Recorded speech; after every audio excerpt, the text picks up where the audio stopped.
Peace, peace, peace. Peace, peace, peace. We want freedom, we want peace. And the wicked in these streets gotta roll with your peace. The only thing we agree on is fuck the police. Peace, peace, peace.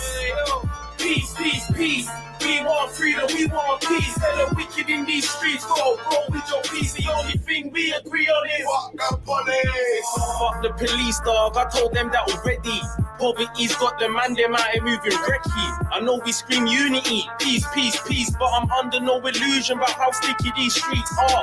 AM to the AM, I was out there beating them. Now more time, I'm getting wave drunk with P and them. Me and certain pussy old youths can't friend, cause I'm looking for a type of real that I just don't see in them.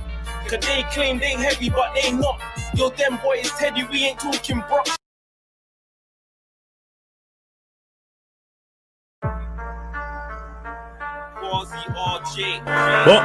Bot, big up yourselves, family.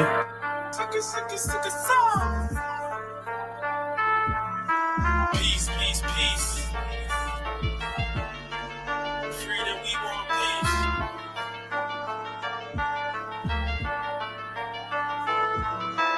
Peace, peace, peace. Peace, peace, peace. We want freedom, we want peace. And the wicked in these streets gotta roll with your peace. The only thing we agree on is fuck the police. Peace, peace, peace. Peace, peace, peace. We want freedom, we want peace. And the wicked in these streets gotta roll with your peace. The only thing we agree on is fuck the police. Fuck the police, dog. I told them that already. Poverty's got the man, them out here moving wrecky. I know we scream unity, peace, peace, peace, but I'm under no illusion about how sticky these streets are. AM to the AM, I was out there beating them. Now more time, I'm getting wave drunk with P and them. Me and certain pussy old youths can't friend, cause I'm looking for a type of real that I just don't see in them. Cause they claim they heavy, but they not. Yo, them boys Teddy, we ain't talking brock shot. The young boys, they chase re-up. They don't wanna be no cleaner, but they'll run through your yard with a mop like Androx. They been to have knots, now they trying to have blocks. You won't get that time back if they put hands on your watch. Brian here's been wild for a while. Back up. Young boy been wild from a while, screaming peace, peace, peace. Peace, peace, peace. We want freedom, we want peace. And the wicked in these streets gotta roll with your peace. The only thing we agree on is fuck the police. Peace, peace, peace.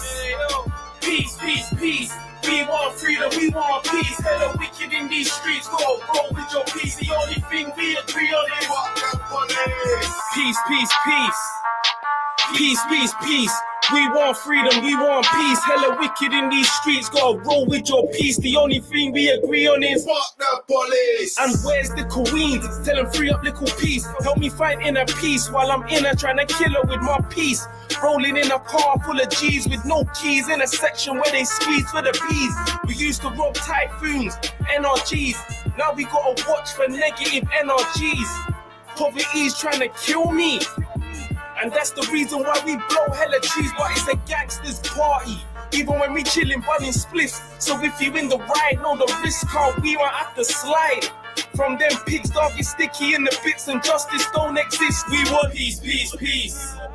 Peace, peace, peace. We want freedom, we want peace. Hella wicked in these streets, gotta roll with your peace. The only thing we agree on is fuck the police. Peace, peace, peace. Peace, peace, peace. We want freedom, we want peace. Hella wicked in these streets, gotta roll with your peace. The only thing we agree on is fuck the police. Peace, peace, peace. Peace, peace, peace. We want freedom, we want peace. Hella wicked in these streets, gotta roll with your peace. The only thing we agree on is fuck the police. Peace, peace, peace. Peace, peace, peace. We want freedom, we want peace. Hella wicked in these streets, gotta roll with your peace. The only thing we agree on is fuck the police.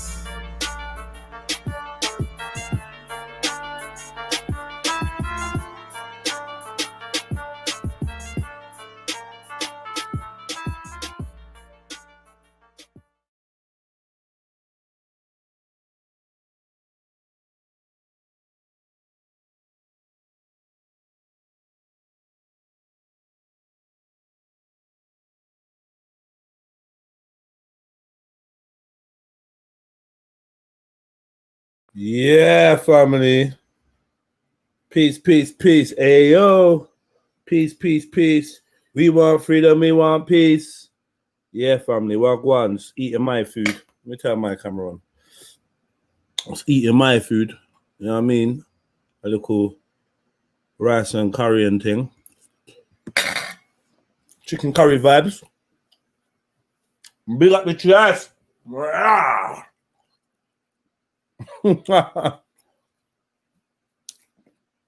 Okay, all the people in the building. My sister told me that we got to do an extremely balanced advice show. So I was like, yeah. So let me see where she at. Let me see where she at now. I'll type Chemo, Western Goddess, Soldier. I see you. Raheem. I'm hearing about some racism. What racism was going on? CA, Axum Queen, big up the chest, Western Goddess, Ellie22, Radar MC. Yeah, man, big up the chest. So now, any yam, no yam family. All right. Don't know where this woman is. Yo, woman, you're telling me to go live. I'm live right now, you know. So hit me up. So yeah, what's your complaints? What's you lot complaining about Macu? What's he done? Tell me what he did. Cause I missed half the show, obviously, because I was at work.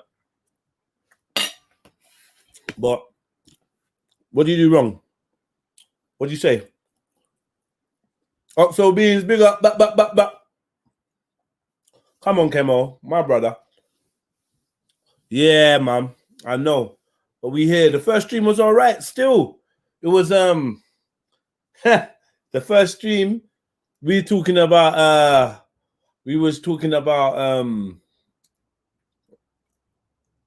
Rap Boy snitching. We played the video of Rap Boy snitching on a TV show. Yeah, me. In fact, let me find that again.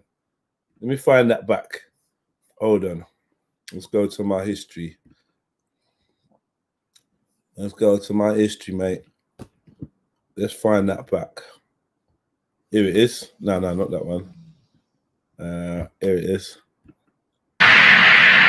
Sergeant Andy Jessup of PC Santa. No one knows that it's a police vehicle. There's Taken off the streets. At Shepherd's Bush Nick, PC Chris Hockenhull and Carol Pilling are about to meet the victim of yet another mobile robbery. Just take a seat down a minute. You need to explain to me what exactly happened. I'm looking through the ring. Yeah. And this guy pulled me over. Yeah. And he's basically said to me that I owe him money. Right. I told him I don't understand what you're saying. I don't owe you any money. And he's grabbed me physically, like he grabbed my arm, he's gone through my back pocket and taken my mobile phone and said, I'm not going to give it to you until you pay us back the money. how much money does he think that you owe? He's telling me that I owe him £20. I don't owe any of your money. Right. Will you come out of the car and try and find it? Yo! Someone clip this picture, make a meme out of this motherfucker, man. Yeah, it was a bad. Man said, man walked up behind him, grabbed his arm, and put his hand in his back pocket. Fuckery. Is that robbery or molestation? Sound like you got touched up. Sounds like hashtag me too. Man, you got Weinstein. they did him like they did what's that dude? The black dude, the Julius guy. They did him, you know what I mean? Done him dirty. Rolled up and shoved their hand in his back pocket. Imagine that. Imagine a whole man, you know. Grab your arm and shove his hand in your back pocket. Fuck's sake. Fuck's sake. Yo, come on, you seeing this, bruh? Man's on Brit Cops, Frontline Crime 5, 2017. Type that shit in. Type that shit in. Make sure everybody on every show sees that deal there. My God.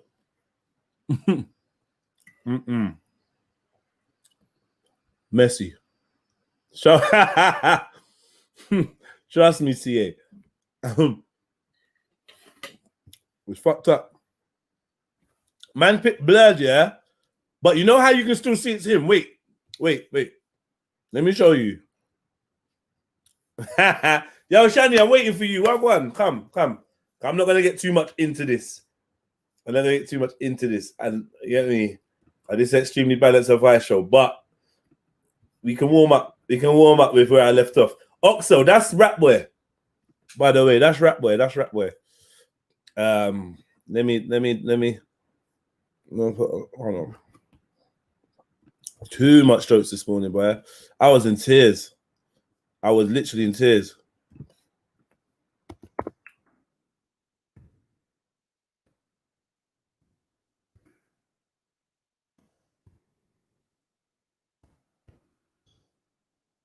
Hold on.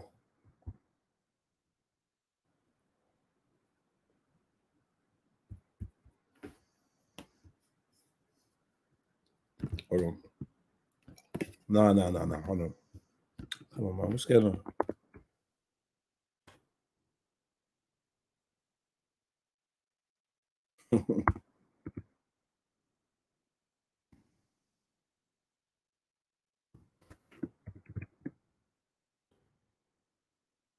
Sorry.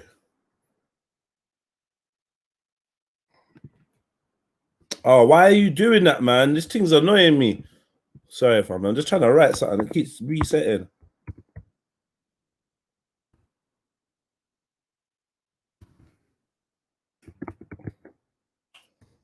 You look all right, yeah? Big up, Sham. I see you. Boom. Bam. Yeah, 2 shows in a day. Is that you doing it, yeah? I'm doing it, fam. 2 shows in a day. That's good, man. Get me work, sorted out a couple things. I'm good, man. Get me. You gotta just keep grafting with it, man. Yeah. Keep going. How's your day? It's been good. It's been good. Like I had actually a very good day today. So I'm happy, man. I can't complain. Have you got Spotify? No, I don't, you know. Have Why? you got- Should I get? Yeah, get iTunes, Spotify, Deezer, Apple Music, YouTube Music, whatever it takes, and listen to some Red Pill Trill, man. You lot all need to be having Red Pill Trill on your playlist. Show some love. You know what? I should have put it in my car time ago, man. All right. So where do I find it? All on them places, yeah. That's the easiest place. Just download the whole Red Pill Trill, and you can find some music to entertain you, man. I'm gonna do it, man. That boy ate the pie since then. Yeah, definitely. Gain, big up Oxo Beans, big up Kemo, big up Musab Ibn Umayya. Shoulders and Rathead is exposing him. Actually, Shoulders and Rathead. What's that? Yeah. I know what you mean. Yeah, the shoulders. Yeah, you can see it's him. You know it's him. What am I eating? I'm eating some chicken curry and rice.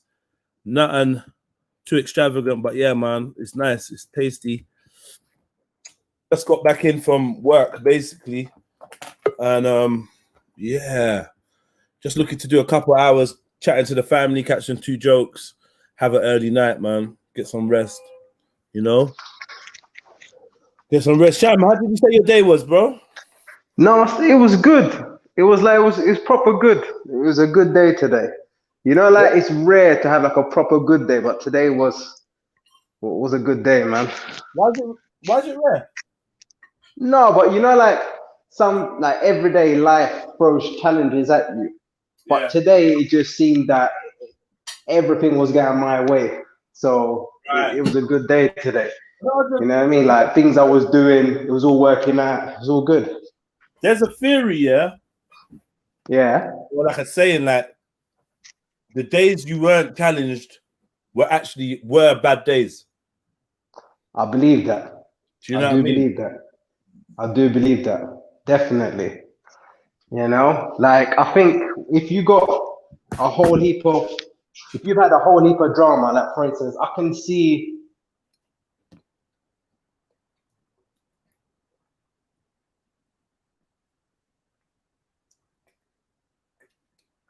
You can see what water's in there. I better not be tap water, you know. You can see what you died. You died, man. All right, let me play a little bit more of this anyway and see if anyone's ready to come on. Hello. Yeah. What's going on with this? What you can hear me now, yeah? Yeah, you cut out from you said you can see, and then you kind of. No, I was just basically saying that people, you know, you get some people who've had a nice, cushy life, and whenever they have problems, it's clear to see that they can't handle the problems Right. the same way someone's that's had a hard ride, you know. So I'm thankful for all the challenges, you know, at the same time. So I agree with what you're saying, in the sense that sometimes an easy day is a bullshit day. What did you learn from it? Maybe nothing. Right. You know what I mean? So I hear that side of it as well, you know? Hear what I'm saying, yeah? So I made THC syrup, right? It's THC lean, yeah? Yeah. And I brought it to my friend's birthday party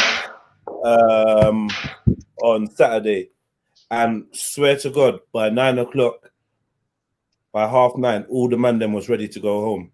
This is on a this is on a Saturday, you know. Like all the man them was ready to go home. This thing here, banging. So you can mix it with water.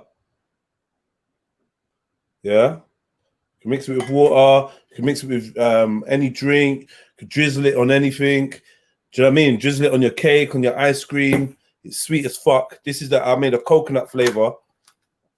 Banging. Look out for it, innit? So I'm gonna say, look out for that. Look out for that. That's the shout.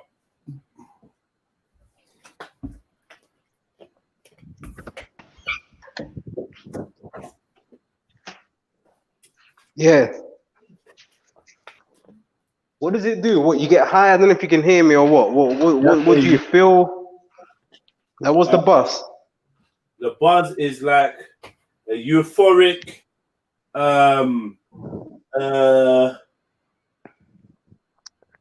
inhibition limiter. Inhibition reducer. Okay. Do you know what I mean? Reducer. Okay. Yeah. You just, you know, it's more of a thing of relaxation. Like yesterday, I gave some to somebody suffering from anxiety. Not suffering, but they was feeling anxious. And I gave them some. Yeah. And anxiety just cleared right up. You know, it's vitamin fuck it, innit? It's just that Okay. relax. You feel good. You can't seem to hold on to your issues. You can't seem to hold on to that thing that's just kind of robbing you of your peace of mind. And I suppose it's a good additive for somebody that's got a balanced lifestyle, meditation, relaxation, someone that's going to do something creative, the arts, you want to focus into something, or just have a nice evening in. It's better than it's more healthy for you than a glass of wine. Do you know what I mean? Yeah. Water, and yeah, it's a vibe. Yeah, vitamin fucking. I'm quite surprised you said about the inhibitions, because for some people it makes them think a lot more. So, for instance, like I know with like alcohol or whatever, like you look at every girl as beautiful, but once I get, you know, in whatever way, whether I smoke or whatever, I start to view things in a lot more of a deep way. I think like, is she really that nice? What's this situation? I just think a lot more about things. So yeah, you know, it's not a bad thing though. But I think mainly different strains and different ways of ingesting the strains bring about different results, and then different weeds react with different people. You know, some people are cunts on vodka, innit? Some people drink vodka, they turn to a cunt. Some people, do you know what I mean, drink one glass of wine and they're out of it. Some people can drink a whole bottle, 2 bottles, and they're sick. Drink a bit of rum and they're fucked. So it's about knowing yourself. I think with anything, any blanket recommendation or blanket dose is a little bit reckless. Do you know what I mean? Because you have to really be in tune with yourself. Yeah, when doing anything, food, weed, alcohol, whatever, and there's no difference. Do you know what I mean? You know what I mean? Me and you could have a great old banana split, and the third person to die off it because they got a fucking banana allergy. So there's no blanket for anyone. You know what I mean? no, I understand. How are you extracting it? Well, Or are you buying it? that way, or how you going about? I don't want you to give everything away because obviously this is your thing, but like the THC, how you getting that? I'm extracting it from obviously and from herb, and I'm using heat. I'm using heat. Okay, so you're going through the process then, and that's proper natural. Yeah, okay. proper. No additives. Yeah, that sounds good. Yeah. I mean, I want to kind of learn how to do that. That's something that I've sort of had on the back burner for a while because it's a lot more appealing to other people than smoking. It is. Rather than smoking, I'll do a tutorial, man. I did a can of butter tutorial. People seem to like that. A few of my mates went on to make their own, so I'll do a syrup tutorial. It's fucking easy. Okay. Yeah, that'll be good. That'll be handy, you know. Because I do think big up Rashad, big up Western Goddess, big up Carnito, Rodney K. Big up the Siren. Can't forget the Siren. And let me see who else is in the building. Jump on, man. Feel free to come on and say what go on. Carnito. Who's this? Cod and planting chips.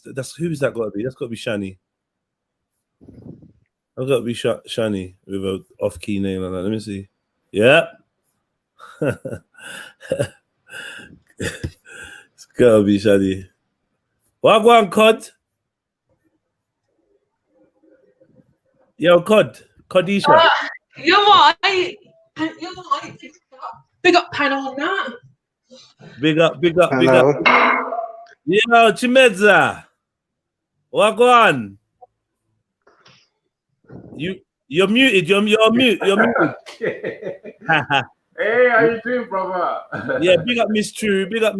Yeah, we say you're running for president today. You're running for mayor. Nah, I had some conference calls on Zoom, bro. You know how it goes. You know what I'm saying? Big boy. Yeah, man. How have you been? Nah, I'm doing well, bro. I'm doing all right. Yeah, I just been watching. You know, you're lean. You know, like you took it to a party. Like I'm like, that's my kind of shit. Like, yeah, this is the shit. This is nice. Yeah. Lovely. How you been, fam? Yeah, I've been good, man. Connie also, your internet keeps cutting out. Oh, that's a shame. Shani, what's going on with you? All right. I've had a day, you know. I've had one of those days, you know. What kind of day have you had, Shani? Oh, mate, don't get me started. Gosh, it's been a day. Right, so, man, all right, Ron, you all right, brother? Hey, I'm doing all right. All right, brother. I remember you from last time. That's me. All right, freeborn, yeah, it's me. Yeah, just had a day of it, you know. Like, my plant is falling apart. Some reason it's just like all the leaves are falling off it. I know why it is, but basically, a couple of weeks ago, I saw like looked like cotton wool on my plant, innit? And I was like, Mum, what's that? And she's like, yeah, you got to get some neem oil. So I got the neem oil, didn't I? Sprayed it on it. It's like little mites, some like tree mites, I don't know. But basically, it was fine. Is your plant inside? Yes, it's a house plant, isn't it? What kind of plant is it? It's a drac something, like Dracula plant. I've told you before, it's always in the background. There's a little palm tree, that thing. I've got the same plant. Yeah, so I don't know what happened. You got like a kind of red tinge on some of the leaves. No, well, there's two types. I know what one you've got. You've got a thicker one. Mine's quite thin in its trunk. That's what they all say. You calm down, you. Yeah, basically, so that happened. Then all the leaves have been falling off because I basically killed it by accident.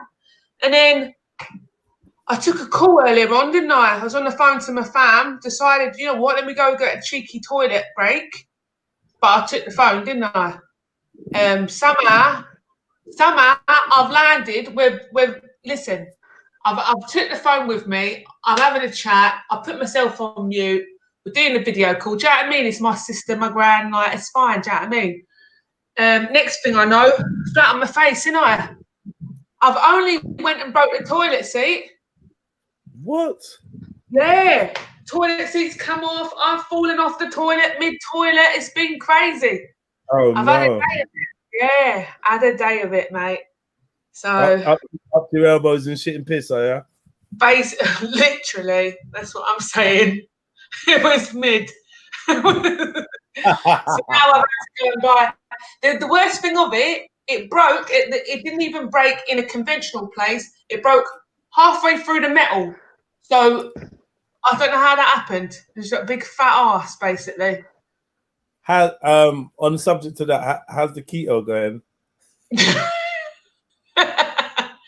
Well, I mean, it's going well if you consider it a pizza with pineapple on it as good keto food. Is that bad? Yeah, it's bad, isn't it? Because the base.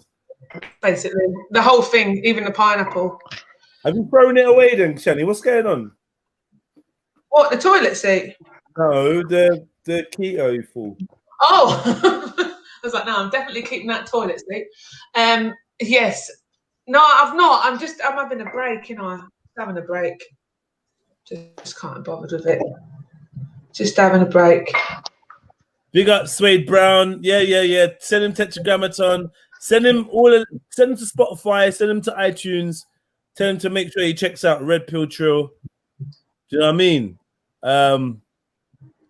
This is how I feel when Shani's on the channel, on the panel. Come on, everyone loves a good Shani, man.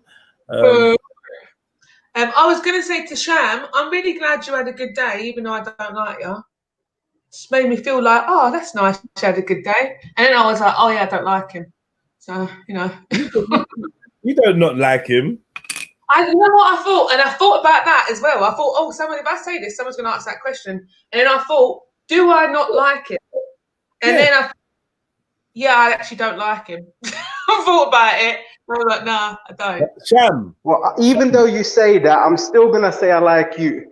I still like you. So you can do whatever you want to do, but that's up to you. I still like you, and that's not gonna change.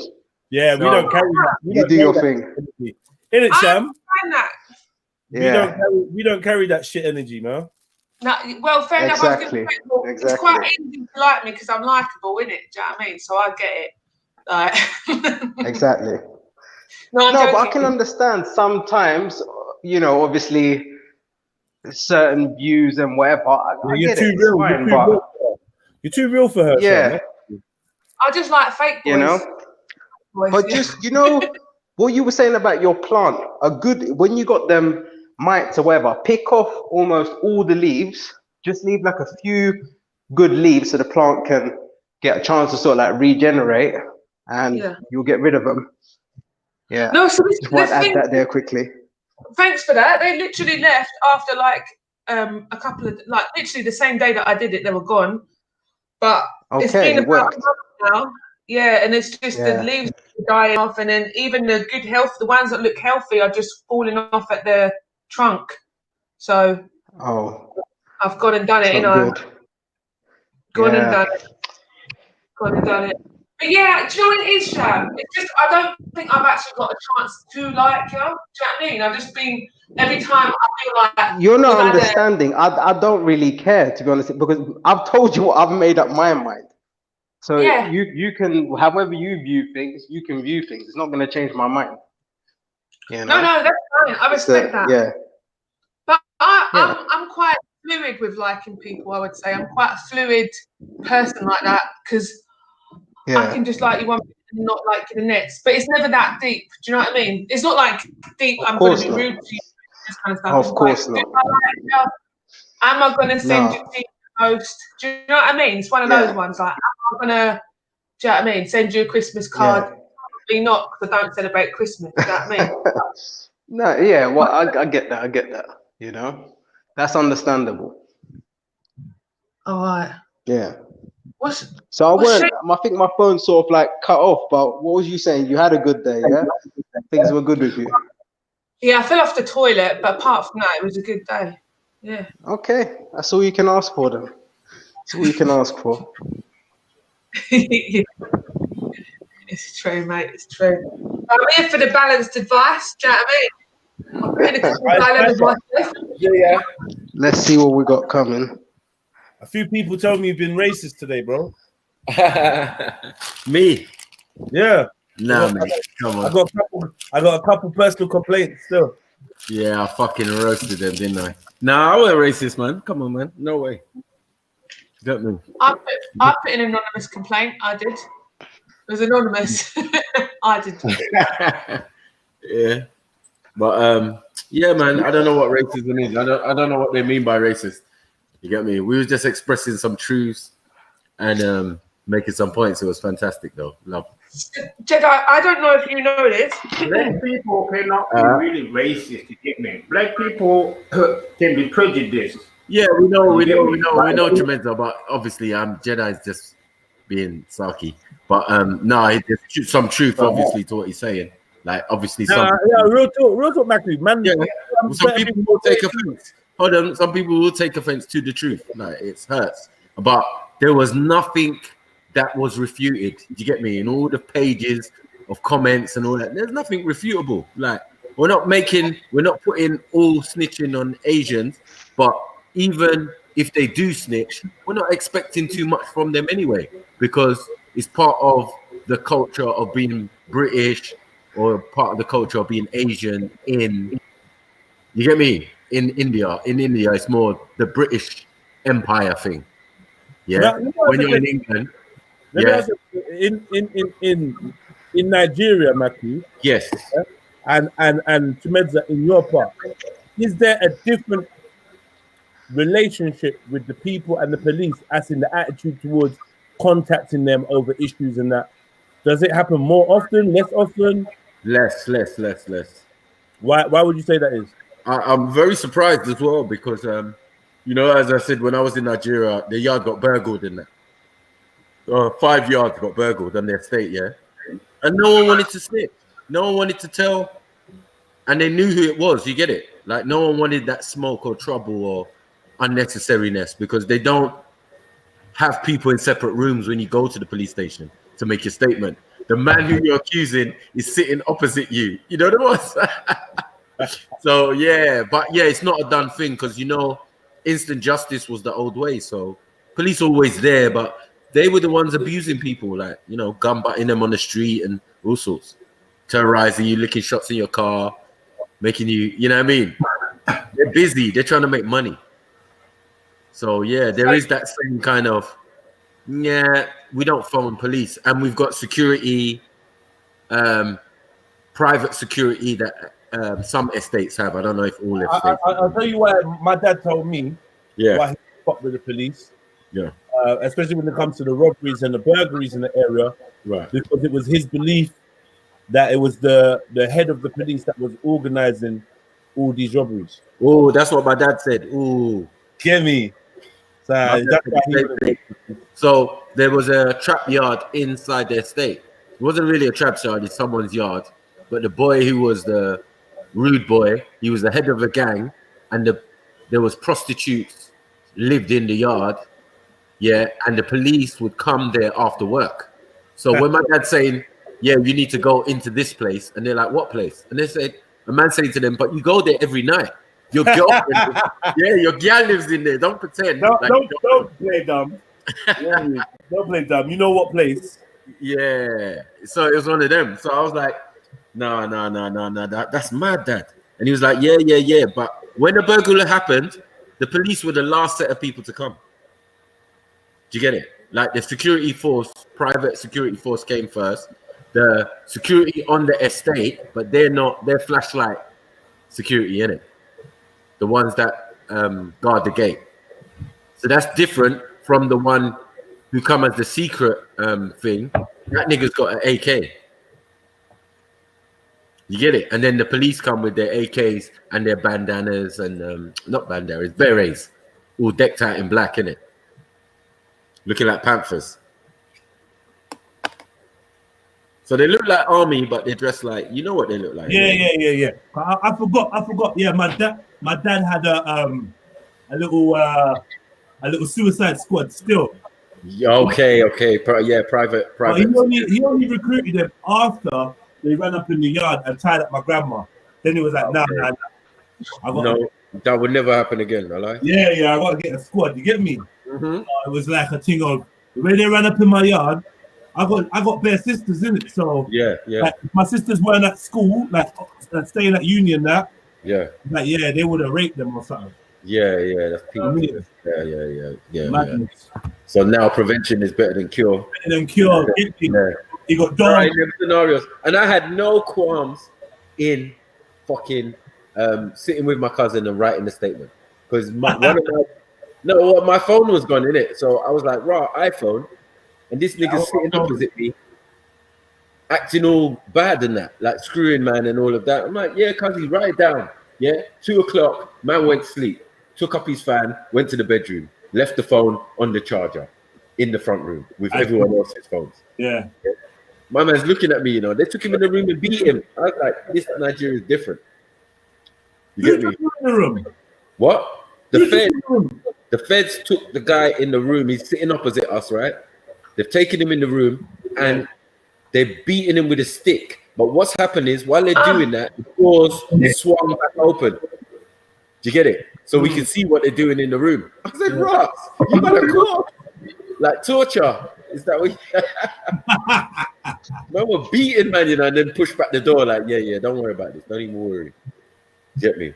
And then, everything is paid. My dad had to pay to get him, to keep him in the police station, pay to charge him, pay to remand him, pay. That's another reason why they were reluctant to push forward with the thing. You get it? So when does jungle justice get rolled out? No, that's just natural. That's just like that was happening same time. At the moment. Yeah. The problem with that is they grabbed the wrong person. Ooh. They grabbed the person because the person said the thief is amongst you. Yeah. So because it was cryptic, they took that as you know who it is, it must be you. And then they just moved to the guy. So my dad came to solve the argument. He was like, what happened? They told him, he said, no, that's bullshit. Leave my man alone. You get it? So they left him alone and whatever. It's mad. It's crazy. But they were going to do jungle justice on my man. It was so misguided when you all know who the guy was. Right. And then they came strolling in the estate when everything had finished, more or less. We was going to the police station. We was in the cars in a convoy. And then he just strolled in the estate. So then the convoy stopped and my dad told the Fed to go and grab him. And he grabbed him. Because they already grabbed up for lying. Because the brother saying your brother, a gang member, is at work at 6 o'clock in the morning. You get me? You the one with the job. Yeah. And you're telling us you're getting ready for work. And you're saying they're asking, where's your brother? You say, no, I don't know, he must be at work. Work? All right, come, you're getting shit. Just for lying, because there was no need. He got beaten as well. He was mad. He was like, he had sad face. He was doing, the begging signal at man. Like, please, brother, no. And I'm saying, I know, but it ain't got nothing to do with me, fam. Why would you lie? You know your brother ain't got no job. Yeah, you know your brother's a gang member. Like, what's wrong with you? The leader at that. Cheyenne cracks me up. All right, Shannon, you there? Yeah. My computer was doing a bit of funnies, but I'm here. Well, what's it doing? Then I'm just doing a bit of funnies, isn't it? It's like everything's going slow. Bit of funnies. Yeah, it's a busy time to be on the internet. I was wondering, have you got anything that we can warm up with, Shannon? What are you talking about? Like 21 questions? Anything that we can warm up with, because I need like 5 minutes. Girl. This is what I realised before, right? When we were doing 21 questions. It was actually, the better song would have been 21 Questions by 50 Cent. But then you got questions. Girl, is it love me now? Love me both up and out. Still love for me. girl. Big tune, Yeah. man. Yeah, I didn't actually quite like it, if I'm being honest with you. I weren't really much my cup of tea. My cup of rosy. Yeah, man. So, yeah, what is it? Extremely Balanced Advice Show? Yeah. Right, people, then we need some. PC Hockenhull believes this man to be another casualty in a spate of mobile phone robberies, but he's about to find out he's been seriously misled. Back at the raid led by drug squad officers, the search of the bottom flat has revealed evidence of crack consumption, but only a small amount of cannabis is found. Hockenhull is driving around looking for a suspect involved in a phone robbery, with the victim in the back of his car. If he's going to go flog the phone, where do you reckon he's going to flog it? Phone shop, probably, or cash converters. With little else to go on, PC Hockenhull takes a long shot and calls the stolen mobile. I'm with he wants his phone back, basically. Whereabouts are you then? You've had a BP, oh mate. I've been sending a bit. Incredibly, the suspected phone thief is prepared to meet PC Hockenhull, a meeting he doesn't hold up much hope for. I've just spoken to somebody on the phone. They're claiming they're by the BP on Shepherd's Green, so we'll just drive around and see if there is anybody that can identify. But I think he's probably having a little play with us. On their way to meet the suspected phone thief, the young man spots two men he claims witnessed the robbery. That guy right in the middle, the white guy, he's with everything that happened. The guy in the middle there? Yeah. Did you see him take a phone? No. But you're not going to get in any trouble. I didn't. I didn't see anyone. If I saw anything naughty going on like that, I'd get involved. No worries, mate. And from what I know, I don't think he'd do that anyway. He's trying to get him in trouble. Yeah. He's claiming he's been robbed on Shepherd's Green, basically. As the young man's account of his robbery just doesn't add up, PC Hockenhull asks for a check on the police national computer. He made a call earlier on today, what he got nicked for, that he was being chased by two guys with baseball bats along North End Road. Turned out to be a load of pony. We nicked him for wasting police time. We given him a P&D as well for it. Where he tells you is rubbish, basically. Knowing that the young man in his car was charged with wasting police time 2 hours ago, PC Hockenhull keeps his meeting with the suspected phone thief. It's the only way he can figure out what really happened. Whereabouts are you? I'm with... Yeah, all he wants is his phone back.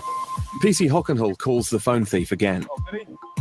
This time he hears the other side of the story. How come they're saying that you've robbed an old bloke? Because if I find who you have and I get the name of the old bloke and you do match the description, I'll come round and nick you for robbery. I don't reckon you... Wait a second, yeah? So you're saying 2 hours prior, he phoned the police claiming he's being chased by people with baseball bats. Baseball bats. He got arrested and charged with wasting police time 2 hours ago. So I think he was already in the station. Me and Maku kind of came to the decision that he was already in the station. Right. And he then made the decided, claim that it's fine. yeah. Okay. Yeah. Wow. Wow. Yeah. That's that. Mate, mate, if you why am I hearing that you robbed an old man? Peeking through the window, bro. Scary. Wow. Looking like The Shining. Why does he look like The Shining?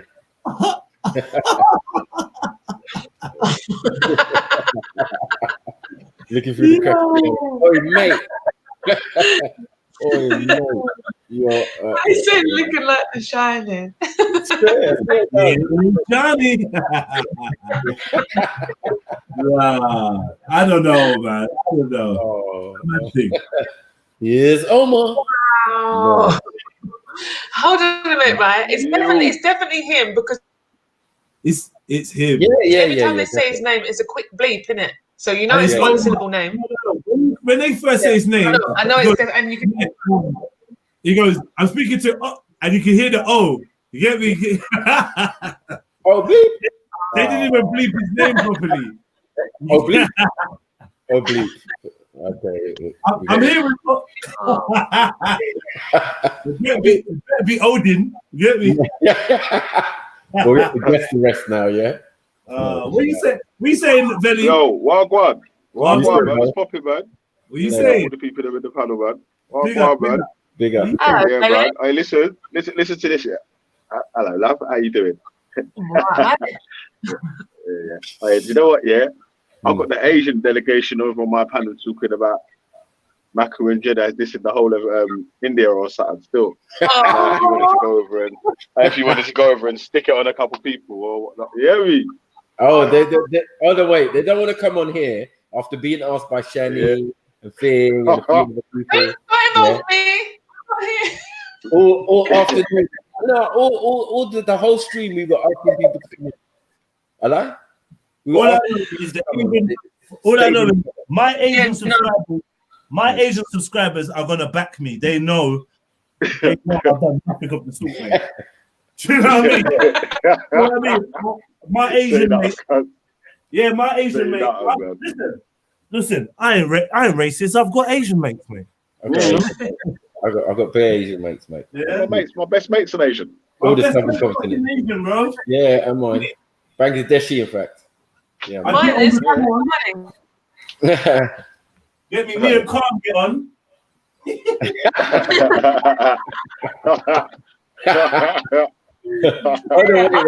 Trust me. You got a friend for life in card, Jed. Got a friend for life in card, fam. Hey, Billy, are they disacknowledging the videos we was analysing? Because it's just a video. So what's this Rap Boy snitching video? I beg man to play it for me, fam, because I swear down I ain't even seen this, man.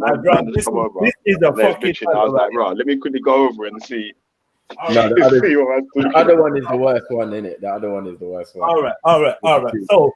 So basically, Rap Boy is on Britcop Frontline Crime UK 5. Yeah, I don't think it's 2017. We kind of think it's around 2011 kind of times, right? Because of the phone, the GARMs, it's not 2017, right? Basically, he's in the station.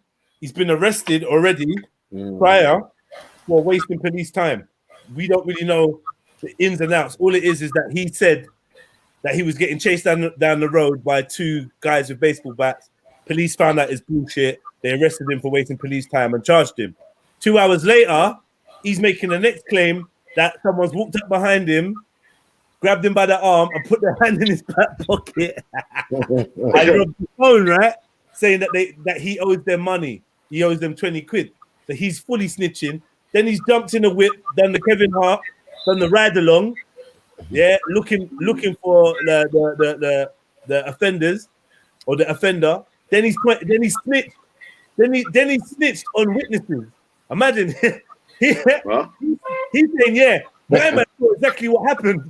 Like, feds have rolled up and said, have you seen a robbery? They're like, no, don't know what you're chatting about. Furthermore, sounds like you're trying to get the dude that you're saying claim robbed. Sounds like you're trying to get him in trouble. Rare. Yeah. The feds got on the phone, and this is where we are now. So I'll pull it back a bit. But yeah, I'll put the link in the description so everyone can watch it and analyze it and break it down. But yeah, this is Rap Boy here in the police car. Sure. No, watch him. He's in the car, yeah. Watch him. In the back of the car. Watch it. I thought I'll come down and see what's happening. It's my profit after all at the end of the day until they throw me out. I don't need this. Just don't need it. Especially when it's smashed windows. If I'd been in, I'd have had an exhaustion. There were no Class A drugs at the address. He received a warning for the cannabis that we found there. PC Chris Hockenhull is driving around looking for a suspect involved in a phone robbery with the victim in the back of his car. If he's going to go flog the phone, where do you reckon he's going to flog it? Phone shop, probably, or cash converters. With little else to go on, PC Hockenhull takes a long shot and calls the stolen mobile. And with he wants his phone back, basically. Whereabouts are you then? You've had a BP, oh mate. I've been sitting a bit. Incredibly, the suspected phone thief is prepared to meet PC Hockenhull, a meeting he doesn't hold up much hope for. I've just spoken to somebody on the phone. They're claiming they're by the BP on Shovels Green, so we'll just drive around and see if there is anybody that can identify. But I think he's probably having a little play with us. On their way to meet the suspected phone thief, the young man spots two men he claims witnessed the robbery. That guy right in the middle, the white guy, he saw everything that happened. The guy in the middle there? Yeah. Did you see him take your phone? You don't think in any trouble? No, I didn't. I didn't see anyone. If I saw anything naughty going on like that, I'd get involved. No worries, mate. And from what I know, I don't think you do that anyway. He's trying to get him in trouble. Yeah. He's claiming he's been robbed on Shepherd's Green, basically. As the young man's account of his robbery just doesn't add up, PC Hockenhull asks for a check on the police national computer. He made a call earlier on today, what he got nicked for, that he was being chased by two guys with baseball bats along North End Road. Turned out to be a load of pony. We nicked him for wasting police time. We given him a PMD as well for it. Whatever he tells you is rubbish, basically. Knowing that the young man in his car was charged with wasting police time 2 hours ago, PC Hockenhull keeps his meeting with the suspected phone thief. It's the only way he can figure out what really happened. Whereabouts are you? I'm with. Yeah, all he wants is his phone back. PC Hockenhull calls the phone thief again. This time he hears the other side of the story. How come they're saying that you've robbed an old bloke? Because if I find you have and I get the name of the old bloke and you do match the description, I'll come round and nick you for robbery. I don't reckon you've even told me one little bit of truth today. The suspected phone thief shows up with the phone. No, this is supposed to bring back the old man's money back for him. That's all it is. Because the old man The phone had been taken as a deposit after the young man in the back of the car failed to return money he'd taken from an old man to buy drinks with. You've got no respect for us, the elders. You understand what I'm saying? All right. Yeah? While dealing with this man's claims, two key members of the robbery squad were unavailable to deal with potentially life-threatening incidents. You got your phone back. I'm not nicking him. You wanted the phone back, didn't you? Yeah, well, you got your phone back. See you later. You're not even get a thank you. Yeah, thank you. Yeah. He's lucky not to be arrested again for wasting valuable police time. Sergeant Andy Jessup and PC Yo, trust me, yo, man. Yo. And that wasn't even the one man was analysing last. That was and there you have it. You get me? So, bro, I knew ain't seen the beginning bit where he's in the station. So from 26 man minutes was going like a bad boy as well, though, Jed. Mad, isn't it? Mad, man. Fucking hell, man. Obviously, man, them knew you weren't a bad boy anyway, yeah, but fucking hell, you're even more of a pussy than man they even thought you was. Ever, You know what I'm saying? ever. Yeah, man never considered you to be that bad. But Oh, you never saw the one the other day with him and Nas? That's a mad one. That's a mad one. Oh yeah, that's that the one we was analysing. That one just started a madness, and I had to go work. So pissed. Yeah, oh, that was funny, boy. That was good stuff. Right, yeah. So basically, off the back of that, yeah, Veli, Sham jumped in the chat, and said, "Yo, listen, I'm not being funny, but it's in my opinion that Asian done snitch a lot." So then, I was like, you know what? I was like, you know what? I'll be real. If I'm honest with you, my Asian brethren have told me to watch out for Asian man before when it comes to road stuff and snitching and stuff like that. I've heard this before from Asian man. So I wanted to ask Asian man them, get me, is there a snitching problem in the community? Do you know what I mean? Like, just have a conversation about it. That's all it was.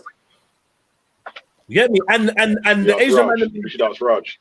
Yeah, the Asian man in the chat was like, yeah, like obviously it's a lot to do with like family honor and certain things, and you know they don't want the shame of going to jail and da da da. And then Mackie started getting in on some next thing, the culture and blah blah blah. I had to go, but I can only say for me, I said I didn't say nothing racist. Yeah, there's no racism in saying that. Yeah. Man is more submissive. Man is the best of servants. Yeah, These man. are all. Hey, Jed, all you need to say is, Jedi, I'm free from this anyway, man. You get me? And you're calm anyway. You know what I man. mean? You get me? No, Well, you're not free from the title. That's it, man. You get it? You're free of the title, Yeah, but free yeah, from there's no, bro. Big up the Chaiwalas.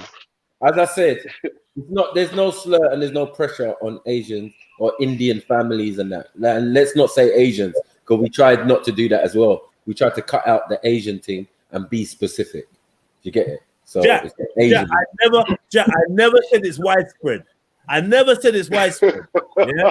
Look, let me be the first to say, yeah, I've met more black snitches than anyone in it, yeah, because I'm a black man.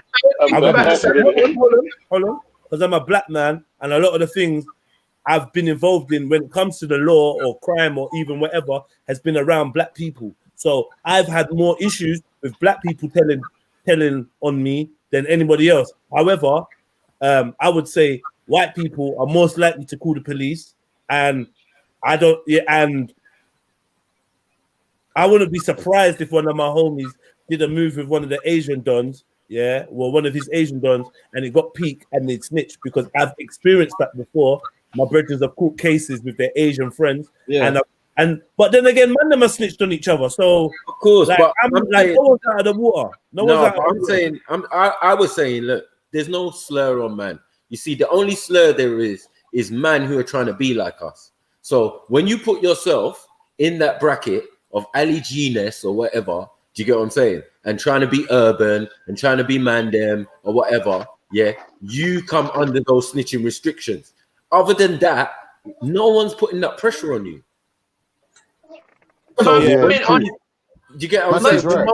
When the family's doing it, it's because of the English, way of doing things. They're civilians. They're civilians.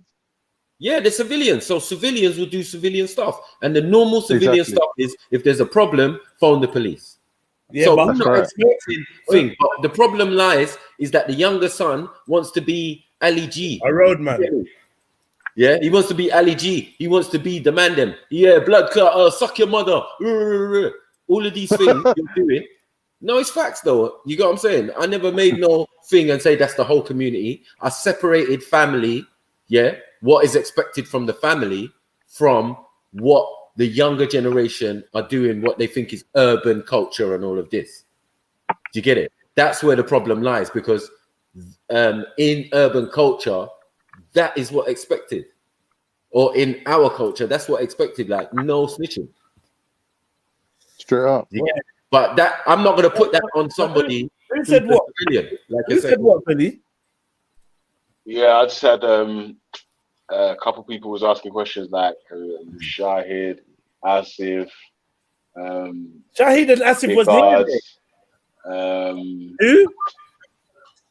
Raj. Who else? There's a couple more people on there still, man. Don't stop it. Stop it. In the chat, type in. You're Asian. You're gonna be trying to emulate Mandan. Stop it. Anyway, hold on. Listen, tell Raj not to concern himself with me. He does his thing. I do my thing. I got love for my Asian brothers, and I want to reassure him that I have no issue with Asians. And I wouldn't be making sweeping generalizations, except to say that Asian women are beautiful. How about that?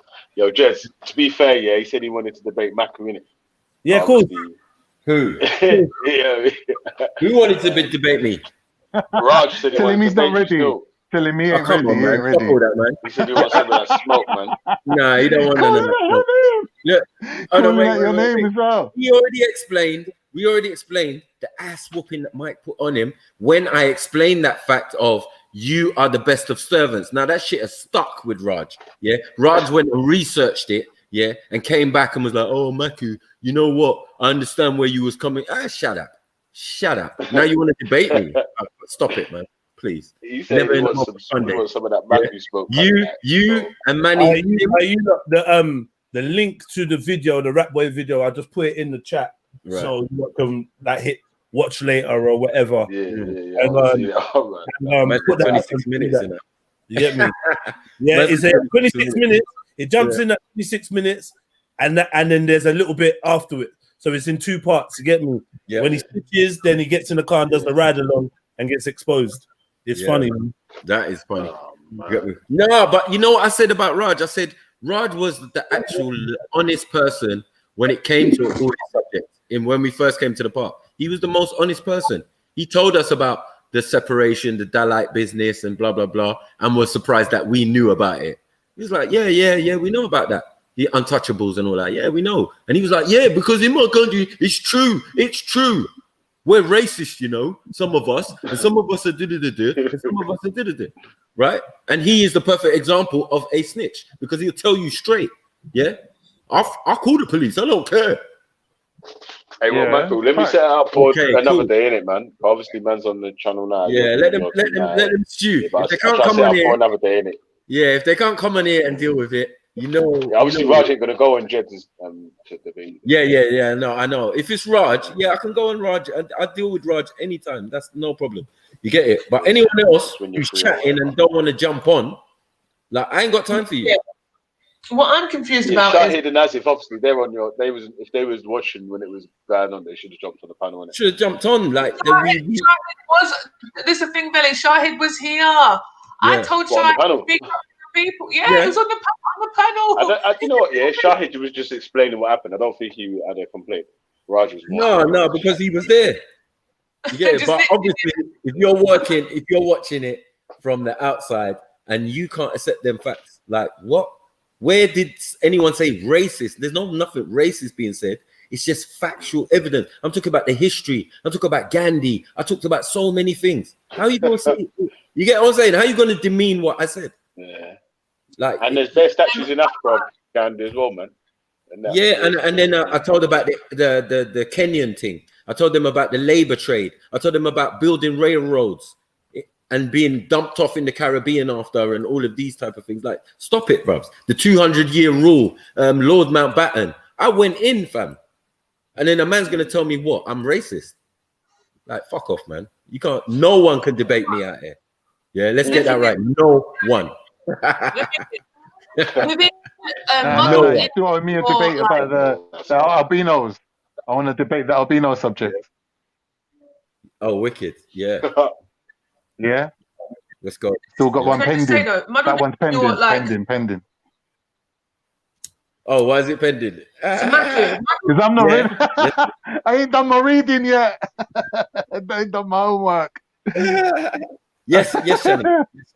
Muddled, I'm just saying, muddled in with maybe some factual information that you were given.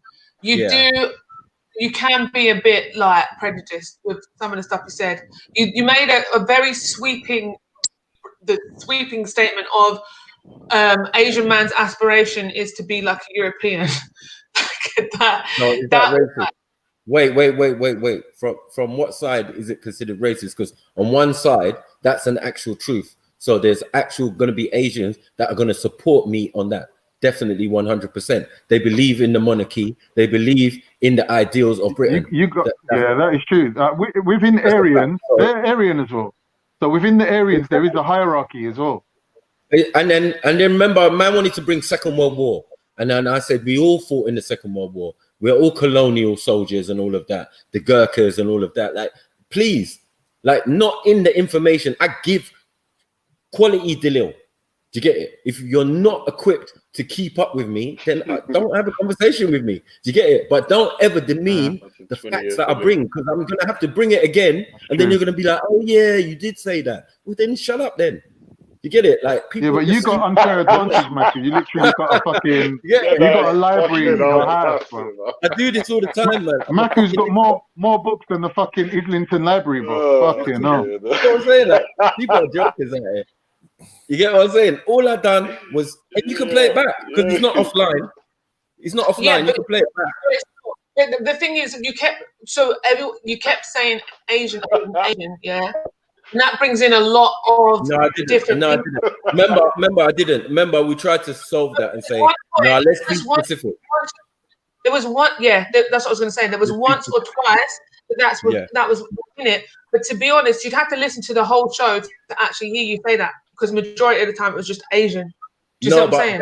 That's the point. Everyone pulled each other up. But when I'm explaining things about India, it can't be Asian, can it? I'm explaining something about India. Gandhi is not Asian. It's India we're talking about. Do you get me? The splitting up of India. Wait. The splitting up of India is what I was talking about. When I talk about Mountbatten, Lord Mountbatten, Viceroy of India and all of that, splitting up, and Nehru and Gandhi going in the separate ways to form Pakistan and form Bangladesh. What? Like, I don't give good information, or no, 1 second. I don't give good information, or I give biased information. Like, no. You're just not that PC about it. I think Shani's trying to hint at Yeah, your delivery is a little bit like Route but 1. the delivery is me and my style, right? But my point is, at the end of the day, when I do give information, when I do talk, it's only because black man's intelligent. Man are upset, that we have a far superior IQ than some of these idiots talking. Like, you're good at IT, you're good at trolling, you're good at certain things. Cool. Yeah, but when it comes to information about your own country, how is that going to be racist and prejudiced? I said there were 2 famines. Yeah, man starved them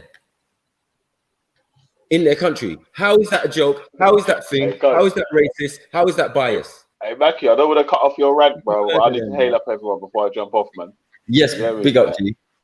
Big up everyone, man. Big up Jed, Old Tat, Shani. Big up yourself. Oh, you know I'm coming through. I can't see the rest of the name. I'm coming to roast too. Yeah. On your channel. Don't worry. Say that, man. Who are you talking about, Veli? Freeborn. Talking about Freeborn. Freeborn. Yeah, I can't see random's name still. Big up. Big up Kanye.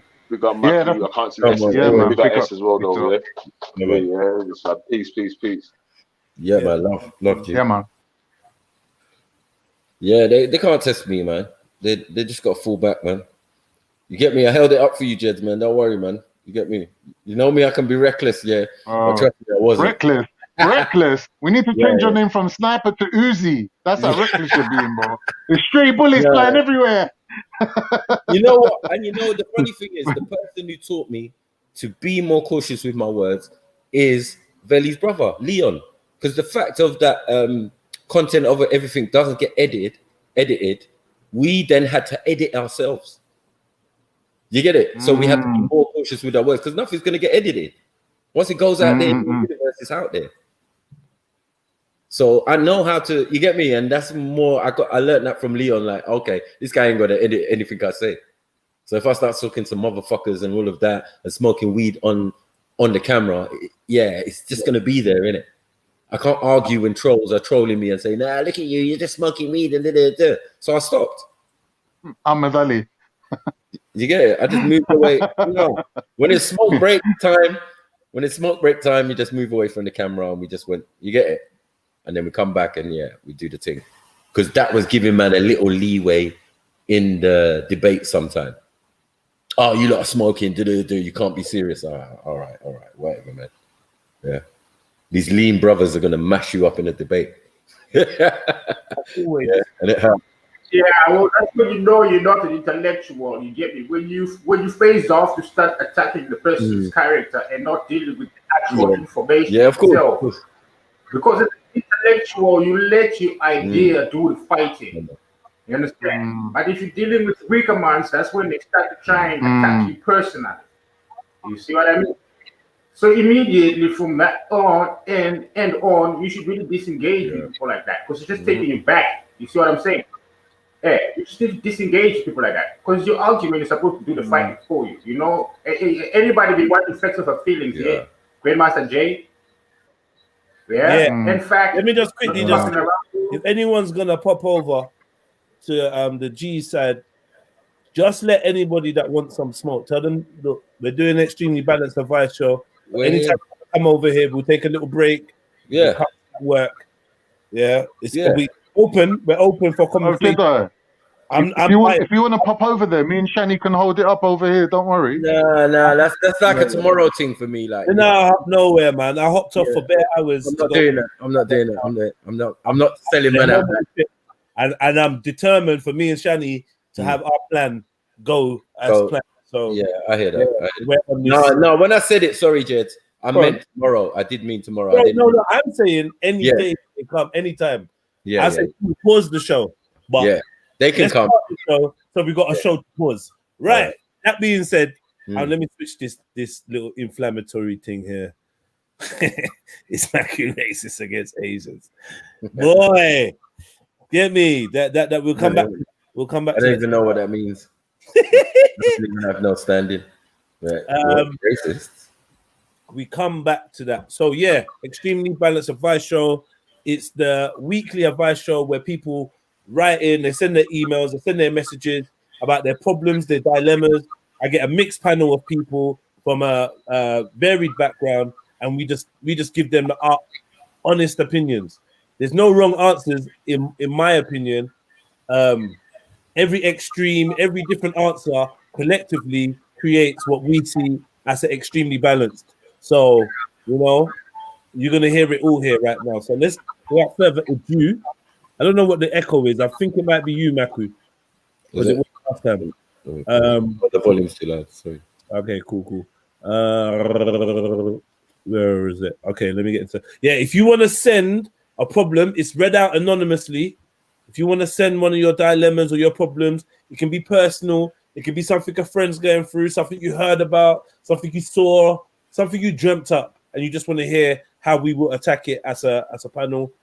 Send your email to extremelybalanceadvice@gmail.com, and yeah, man, we'll sort that out. Hit the like button.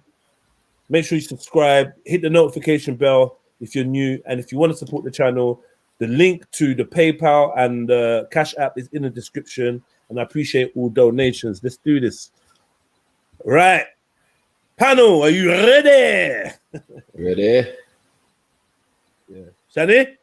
Ready. Oh, where's Shani? Shani! I know she's there, you know. Why'd you play this game, Shani? You know you're there. Ah, look, man. What's she doing? She said I'll be right back. Oh, did she?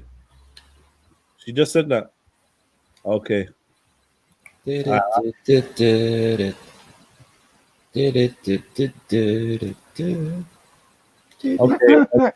A brief interlude. Elevator music. Other Asians, pay them no mind. Pay no mind to the cockroach. I really don't. I thought it was someone else other than Raj, really, to be honest. You know? Marco, your freestyling is bad. I'm not being funny. It's terrible. You mean, who's Marco? You mean Maku? You can never be. Yeah, I don't know who Marco is, bro. Marco. What? Come on, Shani, hurry up, mate. Hurry up. Been waiting for this. I cleared the way for you. Anyway, I'm going to start. I'll probably read it again when she gets it. I'm going to start. Boom. This one says, Dear Extremely Balanced Advice Show, hidden debt. I discovered my wife has loans for 10K, but she won't say where the money went. When I opened my partner's bank statements by mistake, I got a real shock as it revealed she has loans for £10,000. I'm 50 and on minimum wage. She works in a bakery. We have been together for 25 years. When I asked her about the loans, she said it was none of my business and that they will be cleared in 2 years. I would love to sort this out. We have bought things on borrowed money except cars over the past. We have never bought things on borrowed money except cars over the past 20 years. I love her, but wonder where else she is hiding. Ross. Oh, that's a deep one, isn't it? I kind of 20 think bags, that's 50 his bags. fault, What? though. You know what I mean? He said 10, wasn't it? 10. 10 is not really a big amount of money, and if they're not buying a lot of things on finance, I kind of think that he's at fault. Maybe she just thought, you know what, fuck it. This guy's not willing to spend. Yeah. He's not willing to do anything. You know, I'm gonna have to be the one to fire off the shots here. So I mean, from my point of view, I've seen so many successful people that have built businesses in London on credit. You know what I mean? Restaurants, you name it. Sometimes you can't grow without credit. So I don't understand. No, but this is what credit guy's probably problem is. from a previous relationship. You're paying for the next man's fun and games. It's probably credit she's incurred from before they were together. So she was like spending it up with someone else on the credit cards. No, they got having loans. fun. They got loans. They got loans together, but only for cars. Like Yeah, so obviously this ain't with him, innit? This is a different loan. Yeah, but 10 grand could be a car. But she said it's not cars. But I think it's more than that, isn't it? Yeah, but they were married for 25 years. It's not from someone else. And if you Oh, know what I it's mean, a this is 25-year this is a marriage. loan that she's taken. Sorry, man. I She's get confused. obviously I start thinking incurred- of my own life, innit? So when the bitch told me 30 grand, I was like, I'm at the door. no, I did do a credit check once, yeah, and found out that my baby mother was applying for bare loans. In my name, in her name, in everything. It all comes up in it. I'm like, bro, I never took no what loan. Like, I ain't got time for that shit. Get me? And then I'm just seeing all these applications made because you know it comes up on your credit history. Yeah. I was like, bro, experience. While I'm at work, she's at home, just trying to get loans and stuff. So I do empathize. Do you get it? But if she got the money, I'm sure I would hear something. That's the only thing. Like, you can't get 10 grand and not bring a man in. Hopefully. Or it'd be like me and the kids are going on holiday, we'll catch you in 6 weeks. Isn't it? And then he'd be like, huh? With what money? You know what I mean? So yeah, that's a deep one, and I feel it for him still. I think they need to sit down and have a conversation about that car. You get me? 10 grand's a minor, man. What's 10 grand?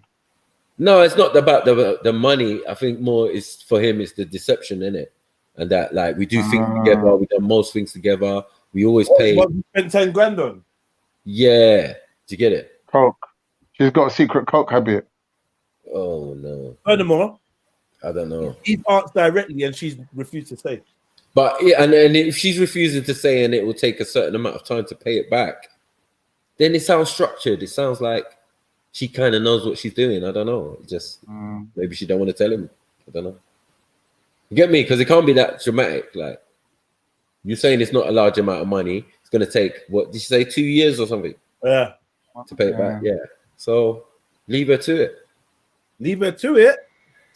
Leave Yeah, her I to think it. the problem is him. But as I said, we got to have a conversation about. I mean, she obviously It's wanted to 10 take grand. a bit of You know what money. I'm saying? It's not like it's fucking asking 50,000 we're talking about. Yeah, it's 10,000. It's a only- personal loan.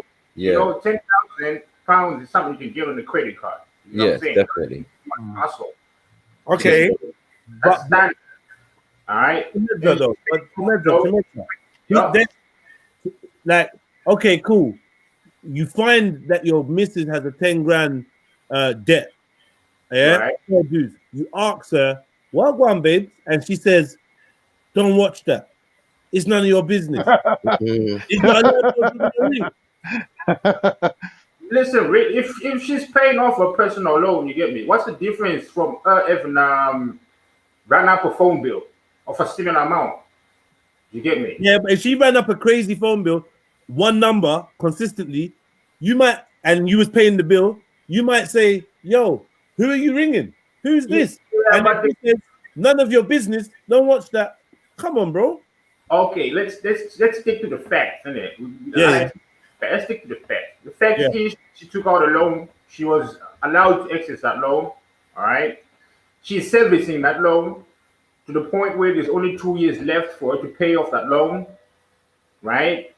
Now, if she took that loan in the middle of whatever they're going through, listen, some women, you know, they like brands. You get me? She's on minimum wage, but she likes to look good. Women like to look good. Yeah. But Freeborn, you're missing the deception part. She's took out a personal loan for 10 grand, but it's obviously getting paid off by your joint account. You're married, you're both paying it off, but she's the one who spunked the money. Yes. The Jedi is saying, where the money gone, baby? Just a simple question. And she's saying, don't watch that. Like, Boyd, man up. like it's a taxation, pussy tax. Nah, man. Look. Unless when she takes care of most of the it will take about 5 years payback. For me, it's like this. He hasn't caught cheating. He hasn't found numbers in the phone. He hasn't found. The thing is, there's no sign. It is cheating. It is cheating. Still, it is cheating. Telling Protect you. my money is cheating, boy. That's what cheating, bro. When you take out a personal loan, you get me? You're taking a personal loan, and she didn't take it out in his name. She took out a personal loan, and it's just 10 grand, bro. You get me? Yeah, it's not a lot. I know. Maybe she needed to go get some liposuction. You get me? But she's saying don't watch that. Like she's gonna do it again and again and again. You can't stop her. She's not coming clean, going, "Oh, babe, sorry." Like she's saying, "Fuck off. I could do what I want." So she could be running up a bigger debt. I would like to know, Wagwan. Big up, Lady Divine. Jump on. I would love to know, Wagwan. Like, where the money went. Like if it's clothes, it's just, oh yeah, Light post-action, nose job. that's not the, for me. It's not a problem. If she bought that, I saw. If you bought it, I saw you wearing it. So it's not like it's a secret. There's the money's going on something that you don't want me to know about. And you're my wife. Necessarily. And you're my wife for 25 years. That's where everyone's jumping to conclusions. It's obviously if she's been together for 25 years, Mm. that's significant. You know what I mean? Yeah. She knows this guy is not going to agree to it. That's why she's done it. So he needs to change his mentality and the way he sees loans because she wouldn't have done it otherwise. It's the same. What if she's got a little? What if she's got a little side thing? What if she's got a little side thing and She this might is be just right, like though. how she's been paying for it? In her 50s or whatever, it's just she wanted the money. She could have. Yeah, and she could might be have the one money who for her deals kids, with the finances. You know. Like it No. would make more sense if it was the guy taking out the loan if he had a little side piece. You get me? When you got a side piece as a woman, usually it's, you benefiting out of it. You Yeah. get me? I don't know. Nah. Man like me and you, freeborn, yes. A side thing, that's a boost to your investment. Yeah, you're getting more money. But normally, across the board, if you got a side thing, it's costing you money. Of course. When you are Obviously, married, freeborn thinking from a freeborn. I like the way you think though, freeborn. You're thinking, Turkish way. As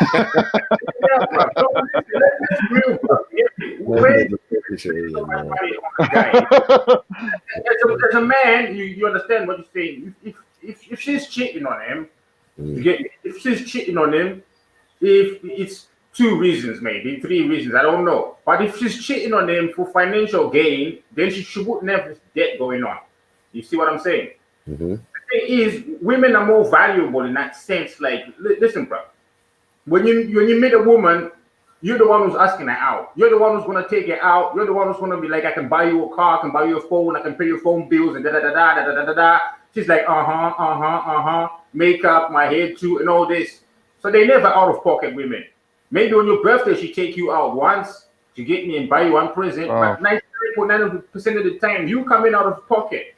You get me? So if she takes out a personal loan because she wants to buy expensive underwear, who knows? Maybe that's the thing though. You know what I'm saying? It's a personal loan. Okay, cool. But I'm paying for the loan, and I would just like to know what I'd be paying for. Yeah. He's the guy paying for it though. You know what I'm saying? The guy, she's like, you know what? It should be sorted out in 2 years. I would have said this loan. Yeah. It seems to me she on minimum wage. It's taking a long time to pay off, but she's servicing the loan. You get me? It's not big. But it's still like freeborn, brother. 10 grand ain't a lot of money, yeah. But she obviously ain't spending it on cheesecake. 10 grand, like, where's it gone? Well, it depends. I mean, they're talking about cars and stuff. The only thing they think, and one car can cost more than 10 grand easy. So I don't know. Maybe her car's better than his. Who knows? Well, yeah, what kind of Maybe she spent 10 grand on some rims. Come on, my clout, man. What are you talking about? Like, these lot are in their 50s, you know. Is it? Yeah, the guy's 50. I think she said she's like 47. What's going on, man? Cool. That's cool. Have you got kids? She might be paying off her child's debts or something like that. Secretly. That's the time you get that car. That's the time you get that Jag. Man, she's got a side thing. She's got a side thing. She's got a side thing. She's spending that money on Holiday Inn. She got better whip than him, man. That's it. So what's his dilemma then? What's his problem? What's he saying? What's the end of it? Welcome to the show, Trilly X. Yeah. Hi, I've not been here before. Shut your mouth. Here we go. Hidden debt. I discovered my wife has loans for 10K, but she won't say where the money went. Dear Extremely Balanced Advice Show, when I opened my partner's bank statement, by mistake, I got a real shock as it revealed she has loans for £10,000. I'm 50 and on the minimum wage. She's 47, works in a bakery. We have been together for 25 years. When I asked her about the loans, she said it was none of my business and they will be cleared in 2 years. I would love to sort this out. We have never bought things on borrowed money except cars over the past 20 years. I love her, but wonder what else she is hiding. what else is she hiding? That's what he's wondering. Like, what else is she hiding? You understand what I'm saying? Because this is the thing. Like, you know, he found this out. So what else is she hiding? And I don't think her plan. I don't think her plan to pay back that 10 grand in 2 years on a bakery salary is realistic. Yeah, true. Nah, this the thing is, this loan. You understand what I'm saying? It's not a loan she's taken out just in. She ain't paying that back in 2 years though. Free boy. Right. If she's got 2 years left on it, it's probably because she took the loan out 5 years ago. You see what I'm saying? Well, it's a payment scheme, right? That's what it looks like. She probably took the loan out 5 years ago. Now, do we know if she's got sister, family? Maybe the loan didn't even go to one thing. Maybe it was a series of problems. She just needed a small amount. Maybe she needed 3 or 4 grand to herself.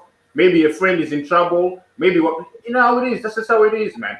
But we have a thing in my culture, like, listen, man, if you go looking for monkeys in the hill, you will find them. You get what I'm trying to say? You will find them. Stop looking for extra. You see what I'm saying? Stop trying to rock the boat. Don't rock the boat. Simple. She got a personal loan. She says this in it. Live with it. That respect privacy too, bro. You see what I'm saying? Okay, that's stage one. Yeah, that's stage one about the loan. Is there an issue with the lack of transparency? Do you feel pain? No. Yeah, I think that's the main problem. That's the main issue. Yeah. How's she going to be with somebody for 25 years and tell him it's none of your business? It's Yeah, my life. obviously he doesn't understand. Where he doesn't understand, she was forced to do it. That's why she did it. If she could go and tell him, if she could go and tell him, she wouldn't have to do it like that. It's clearly something that he doesn't understand. Probably, like you said, for a child or for, you know, going somewhere where she sees, you know, that there's an importance for that money to go. He doesn't agree to it. He clearly doesn't agree to it. Built up by saying, oh, maybe only cars is something that we buy on finance. So he's clearly against it. And he obviously had the opinion that it's not, you know, feasible that she's going to be able to pay it back on her salary. So she has already worked out in her head that it's going to be a blanket no from this guy. I have to do it behind his back. So the problem lies with him, and he's obviously the communication as far as him understanding about this loan. A loans are normal things.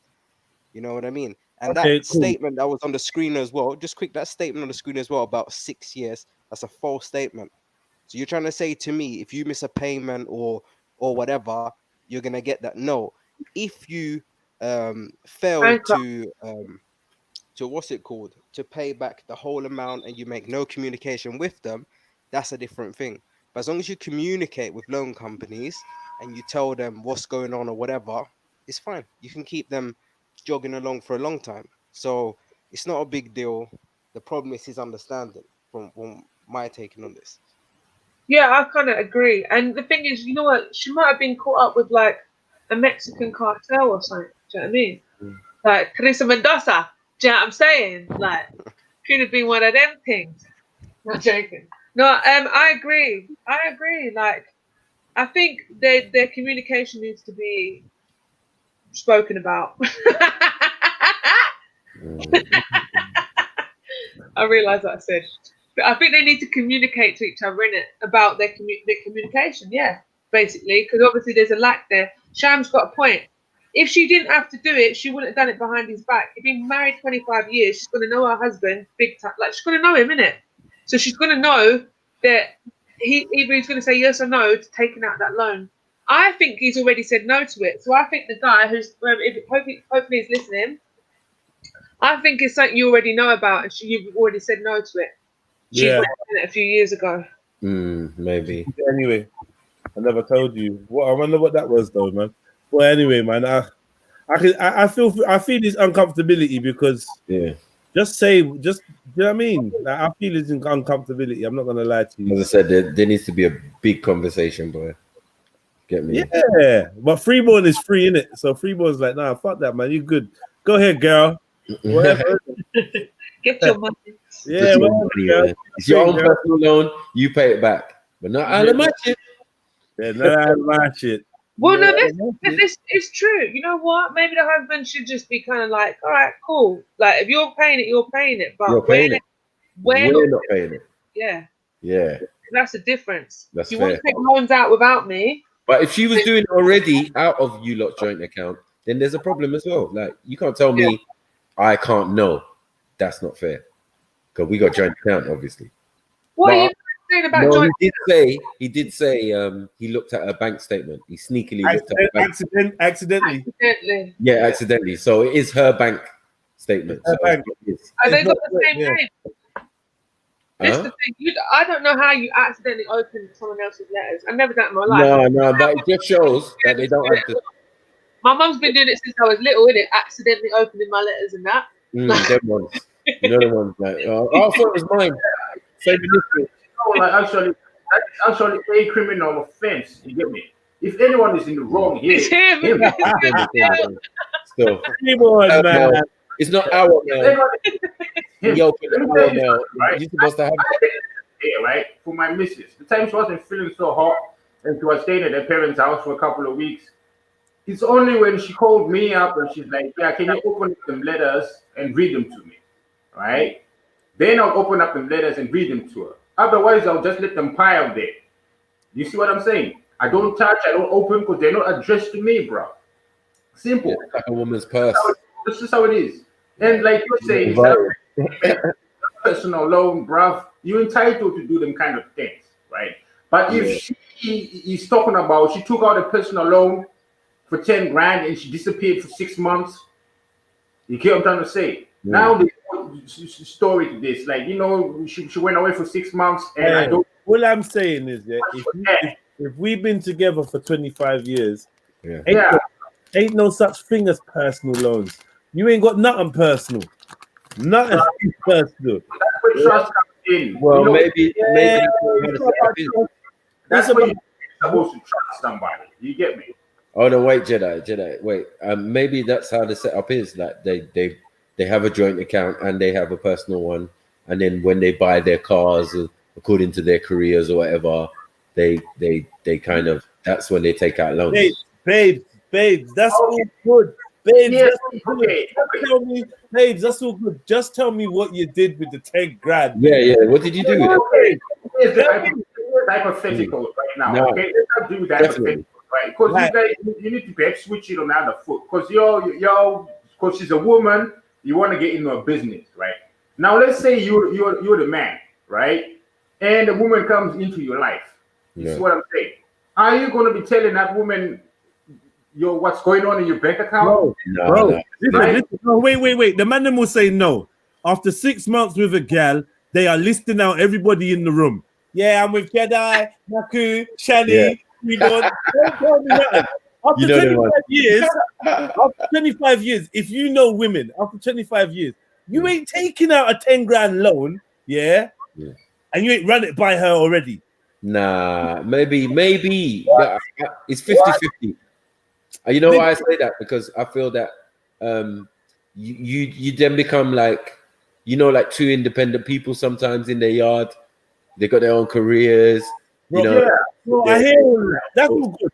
You know what I mean? Like, no, we're not just gonna act like a 10 grand loan is like you went to the bookies and spunked £400 or something.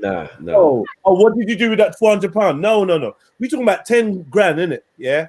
I'm on minimum wage. You work in a bakery, yeah. We're 50. We've been together for 25 years. Since we were 25. Don't tell me that I'm not gonna want to know what you took out an extra 10 dip for. No.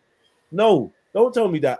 No, that's not fair. Yeah, definitely. What are you talking about, man? But no, you could have done it. That's what I'm saying. You could have done it, but not telling me and all of that. I would have told my missus.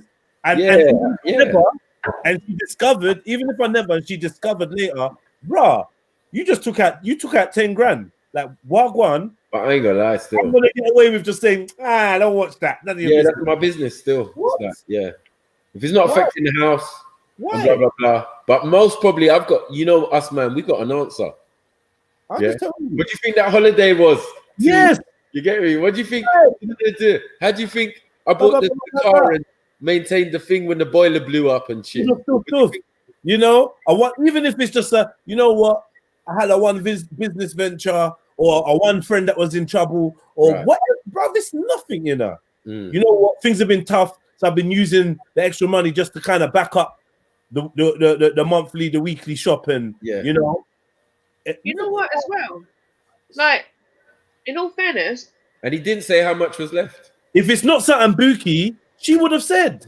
and you know what, I would have just I think if he said to me, so if it was my scenario, and then my husband was like, "Oh yeah, don't worry about it," I just want to know, innit? I'm just nosy.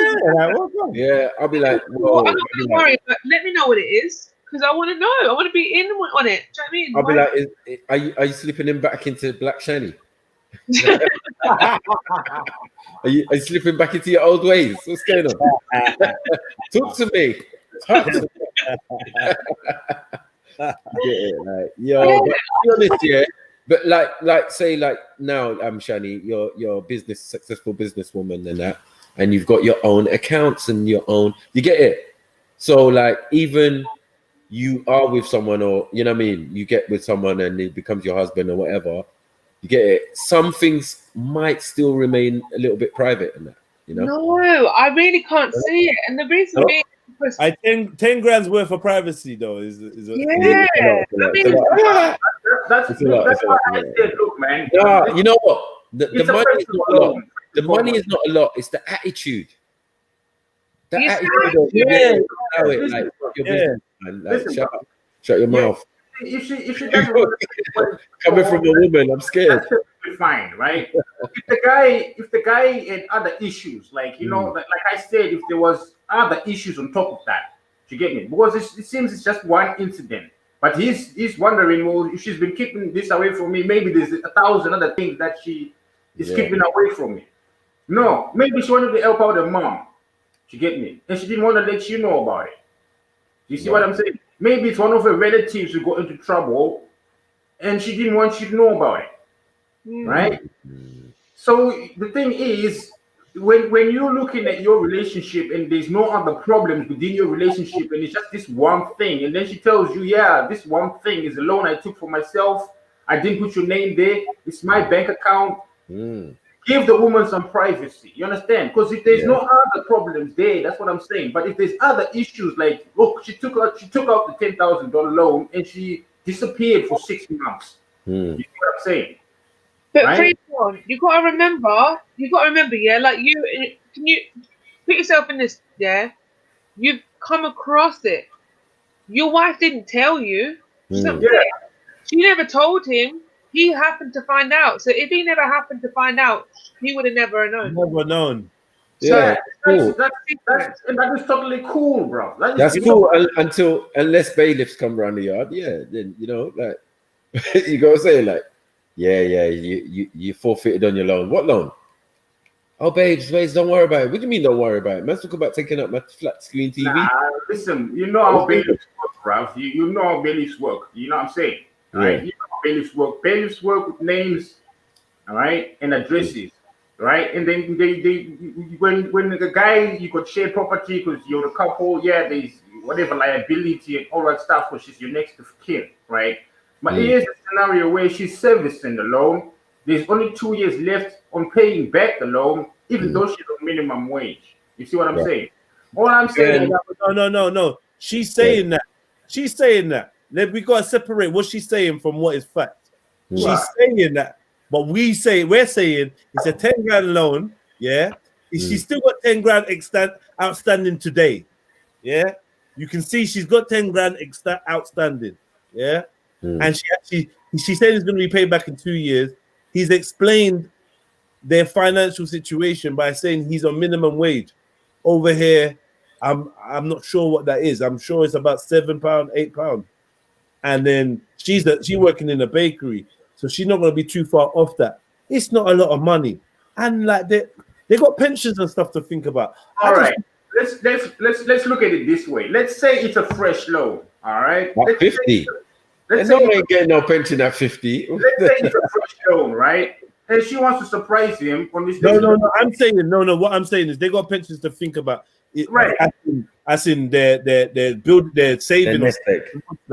Yeah. All right. Maybe let's say she takes out this $10,000 loan, right? And she's like, "Oh, my husband is hitting 50. I'd like to do something nice. You get me? So I'm gonna take out a loan. I know I can pay it back in so many years. I'm gonna book us a trip.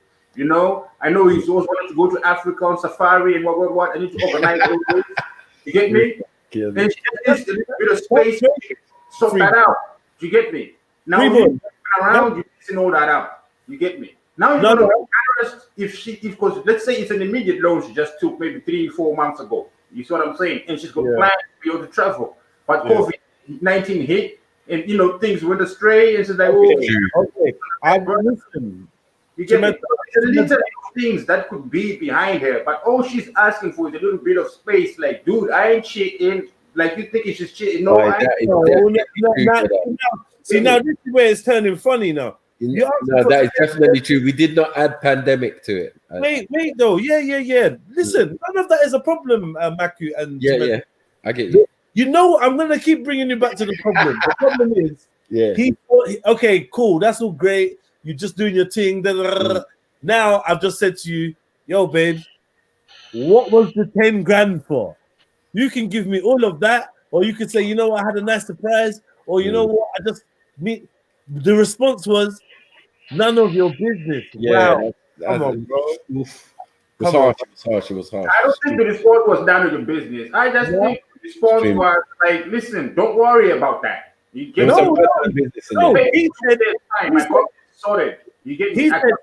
he said, she said, it's none of your business. People. Yeah, full back. Right. Like that's some gangster shit. That's what he says. Straight gangsterism.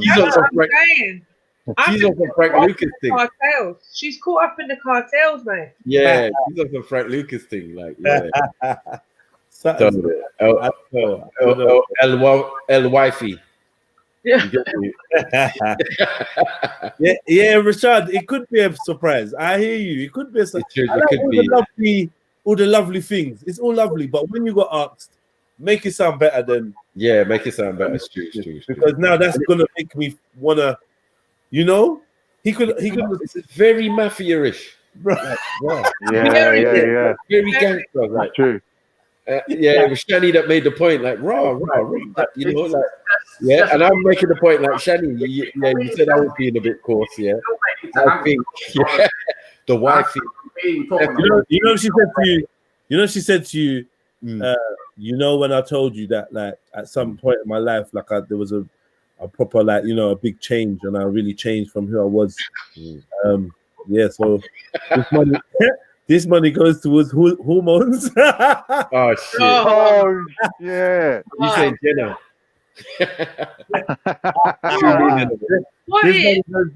And he's like, now it all makes sense. Now I know why your pussy's so tidy. Yeah, the surgeon made it. Nah, disgusting. Yuck. Okay, tidy. Retightening and that. No. It's still not 10 grand. I don't know. Maybe 10 grand worth of retightening. I don't know. That's a lot. Yeah, and she's like, all actually, right, that's my penis turned inside out. Can we go to the next one then? Yeah, let's get to the next. Oh, wait a second. Can we, before we go there, can we just do a quick disclaimer? First disclaimer is don't do drugs, so don't get into messy cartels and stuff. The thing is, don't take out a loan unless it is extremely necessary. Like you genuinely can't find anyone to loan you the money, friends wise, and it's like, you know, your car's broken down, so it means you can't get to work or so on, something like that. But other than that, if you're going to get a loan just to buy something nice or fancy, don't do it. You should only spend within your means. Otherwise, you're going to go with debt. Wait. Get whatever you want. Let me give a disclaimer. A disclaimer is we are not professionals to give advice on finances, because we're dealing with finances right now. And fine, you can give them the drug aspect of it, but we are not professionals. We're just giving our opinions. You need an accountant. I was about to say, I got a degree in accountancy. Right. Oh, well done. I'm sure to give advice right now on this platform. My advice. You're lying. Anyone out there? I got a degree. I told you last time. I've got a degree in finance. Yeah, I've got a degree in. No, I've got a couple of degrees. Are you insured right now? Because this is what happens. If you are insured to give advice right now, because if you do give that advice, someone takes your advice, you're liable. So if you got insurance, you can give advice because you're insured. But if you're not, you're right. You know that. This is the thing, Freeborn. I've been an insurance broker for like 4 years now, so I know. The lies. Shani, what do you think about this advice? Get as much credit as you can, spunk it, live large, and then just get an IVA and pay them back £100 a month till you die. So what? I think it's haram, but yeah, everything's haram though, isn't it? We're living in England. I'm joking. Yeah, but it doesn't mean you have to do haram. But yeah, it's major haram. But yeah, no, I don't agree. No, yeah, if they're stupid enough to lend you the money, just fucking take it. They ain't getting it back. £100 a month for the rest of your life. So what? Get yourself a nice car, go on a few holidays, live it up, get some don't you lose everything that you bought though? No, not on IVA. Where do you go to bankrupt? If you go bankrupt, they take everything. But if you go on an IVA where you agree to pay back £100 a month, which you can do anyway, yeah, then what happens is you pay that for 5 years, and any money that's withstanding, they cancel it. So you only pay back. And stuff. They consolidate your debts. You got, I think, at least 3-4 lenders. Yeah, so run up some good debts in it before you go there. The only thing is, then you're out the game. You can't even have an account for another 5-6 years. You can't borrow no more money, but you know what I mean. So what? No, you can't even get a bank account. That boy, I'm seeing Bear Man doing stuff. Oh yeah, Suge Knight's on it, 50's on it, Bear Man's on it. Well, yeah, what on this bankruptcy thing? Yeah. Yeah, but they got big bucks to be bankrupt with. Do you know what I mean? Like, if you're living on a council estate, I really suggest, honestly, don't get a loan out. If you've got a council house, don't get a loan out. If you can, no, you know what? But sorry, excuse my language. Even whatever, if you owe your house, remember there's many people out here with nice cars, nice houses, this and that, but they're going to Lidl for like spam. Do you know what I mean? What's wrong with Lidl? What's wrong with Lidl? There's nothing wrong with Lidl, but you need to understand that what I'm saying is like they're going to the cheapest shopping markets to buy food because they cannot afford. Do you know what I'm saying? So I did say in the beginning, I felt. I don't know if you agree, but rich people shop at Lidl, you know. Yes, rich people shopping at Lidl and buying their clothes from the charity shop because they're not mugs, are they? Yeah, that's English. That's why they're rich. English people do that. That's how rich people stay wealthy. That's the point I'm making. But the thing is, their wealth doesn't. They don't actually have wealth. Do you see what I'm saying? It's like people. For instance, it's like people would, like younger people, they'll put their money on maybe buying a pair of £300 shoes, trainers, whatever. Yeah, but they know they're eating freaking egg and chips for the next week or month. Do you know what I'm saying? It's that thing when you buy a 50 grand, 60 grand, 100 grand car, and you really can't afford that because you ain't like. Do you know what I'm saying? Like, so you should just really be spending in your means. If you can't buy 2 of it, you can't buy it at all. That's how I see it. Yeah. But anyway, they're buying cars. They're taking loans to buy cars. That was never an issue, it seems. They just restricted it to the one thing. Like when we're buying a car, that's when we take out a loan. Apart from when she took out this loan. If you truly understand finances, that's the whole point. Like my brother here, you can't be halfway about it. You have to be all the way in there when you really understand finances and the loopholes behind finances. Because finance and looking at other people's statement, you're wrong. Yeah, Danny. Right. No, I do listen, but Freeborn, you really understand. No, I've got a degree in finance, so I'm not even talking to me. He's not even talking to me. Do you know what I'm saying? Yeah. All right, let me read the next one now. Yeah. See, let's move on. Bullshit can get her out of this. All right, here we go. Yeah. Dear Extremely Balanced Advice Show, my brother, 18, is hooked on marijuana after getting in with the wrong crowd. He is 18, smokes it every day. He is always late for work. He picks fights with my 12-year-old brother and hurts him sometimes. Mum is struggling to cope with him and how he acts when he is high. He says hurtful things to her and then disappears for days without getting in touch. He has turned into a horrible person. Mum doesn't know he sometimes uses Class A drugs too. I'm a 22-year-old girl and I've left home, but Mum turns to me saying she can't go on like this. I don't know how to help. How did she say she was? Sorry? She's 22. And her brother's brother is 18. She doesn't live at home. Her brother does, but her mum's like turning to her for like saying she can't cope and shit. Yeah, Yeah, can I do the first one here? Yeah, go for it, Freeboard. Freeboard, Yeah. is there anything you could do to like boost your mic, get closer to your mic, anything like that? Sorry, y'all should have said, didn't it? Yeah, I can just that's kind of why people been cutting you and shit, because they don't hear you talking. All right, how about so? Much better. Yeah, I think it's a bit better still. Yeah. Yep. Yeah. All right. So I think I see where it is. The mic here. Right. Simple. Kick him out the house. He's 18, right? At 16, you're supposed to be able to find work if you're finding work. At 18, get him out the house. That's number one. Get him out the house. All right. If he keeps coming round your house, call the police. All right. You're too old for this shit. Like, I don't snitch. I don't snitch. No, you're a woman. You're a mom. You did your part. The guy's got to man up. You see what I'm saying? Now, let's hope she's got uncles, because the guy needs role models in his life, right? To guide him through this. Because we went through this, but for me, I used to hide it. You get me? Like, I wouldn't go to my mom's house and, act the fool. You get me? I'll get beat up. You get me? Simple. That's a simple solution here. Kick him out the house. Let him be responsible for his own life. That's what's up. All right? You pass out doing Class A drugs and you can't go to work, you get fired. You start experiencing life. You get me? That's how it is for a man, if you're going to be like that. But if you're a good boy, you're doing a little bit of smoke because you know how it is, you're working and you taking care of your shit, you taking care of yourself, right? And you give moms $1 or $2 here, or £2 or £3 there. Hey, mom, I know, I ain't got much, but you to help out with the bills. I'm getting 160 pounds. Yes, 10 pounds, mom, just for transport or something. If you're helping out like that, you're cool. But if you're being a nuisance like this, the mom is to just simply take responsibility and be like, no, dude, you got to go. Find your own place. Simple. I've raised you. You're 18. You're acting like a grown man.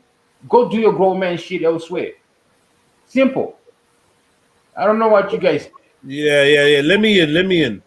There's a few things that I noticed. First of all, the first complaint was about weed. Yeah. Right. Let me go back to read this. You're gonna take what I'm gonna say now, isn't it? That's what you're. Wait. I don't know if we heard the same thing. Big up, but let me go in. First, you said that your brother's hooked up marijuana after getting in with the wrong crowd. Then you started describing his actions, aggressiveness. I'm like, I don't know about you, but when I smoke weed, I look for reasons not to fight, right? Yeah. Then he said, what else? He says hurtful things. Like, I can hardly be bothered to talk when I smoke. I know. Like, do you know what I mean? Then the last paragraph, you try to just slide in. Mom doesn't know he sometimes uses Class A drugs too. Whoa. That's not that's a big thing. Especially if we're going to talk about man's behavior and his attitude. Like, because I felt like you weren't describing a weed smoker. No. Yeah? And now you've confirmed it at the last line. There's Class A drugs too. I'm assuming it's coke. I'm just gonna assume it's coke. If it's anything more than coke, then I'm assuming it's coke. Coke severely fucks up people's personalities. It makes them egomaniacs, and it gives them all these attributes that you're describing. Another thing you said was he disappears for days without getting in touch. That's not weed to me, man. This reminds me of a story of someone's real life of my Indian friend, and he was staying at his mom's house because he split up with his missus, and he has a coke habit. You get it? And then it got to the stage where like the other family members are coming to talk to man, like the sister and that, to say like, yeah, you gotta watch out for my brother because he lies, he's doing this, he's pissing off mom and dad and da. So I had to talk to him as a brother and say like, bruv, you need to sort that out, man. Yeah. You know what I mean? But they're like, they lie and they tell the truth at the same time. It's weird. You get it? Like, man will lie about little things and then other things will tell the truth. Like, yeah, I went on a binge last night, Mike. You get it? Like, yeah, it's crazy. Yeah, I feel that story. I feel that story. Kick him out. Listen, mom is gonna die if she don't kick him out. You get me? Because if he's abusive, next thing is gonna be violent. You get what I'm trying to say? You know what I mean? Now, as a woman, it's called tough love, bro. It's called tough love. You get me? You need to look after yourself first. As a woman, you need to look after yourself first. You got responsibility with the mother children as well. Now, you don't want to get him arrested, that's fine. But you might need to get arrested in order for him to get his shit together. That's what's up, bro. Now, if you don't conform to the soft touch, you need a hard touch. That's just how it is in my culture. Especially and imagine, the guy I'm talking about was a twin. Say? Hey, you know what I won't do, yeah? What I won't do, Freeborn, yeah? I'm with you, but what I won't do is criminalize my child, yeah? Because I know the effects of being criminalized at an early age. That is to be given a criminal conviction, yeah? And then the stigma attached to that, also the social restrictions and the prejudice that you face, innit? And the statistics of how easily you then fall into the system to end up being rearrested and end up doing jail terms, yeah? I don't want that. Like an 18-year-old, yeah, he needs a shock. This is when I'm like, go and live with your father. You get me? Or this is where the mom's like, go and live with your father. And you go, maybe 18 is a little bit old, but still, you go back home, go where, but you don't let go of him. You don't cut that string. Because when you cut that string at 18, that's when the boy goes, and he goes off into the world. Sometimes it's a success story and he comes back.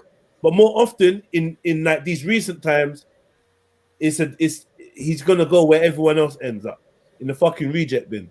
Yeah. So I do hear what you're saying, but I would say to mums, be very careful when you involve the third parties, which is the law agencies. Look for elders, look for uncles, look for brothers, look for wider family, community leaders, people of that sort. Yeah. Before you go to the police, because our relationship with the police is not.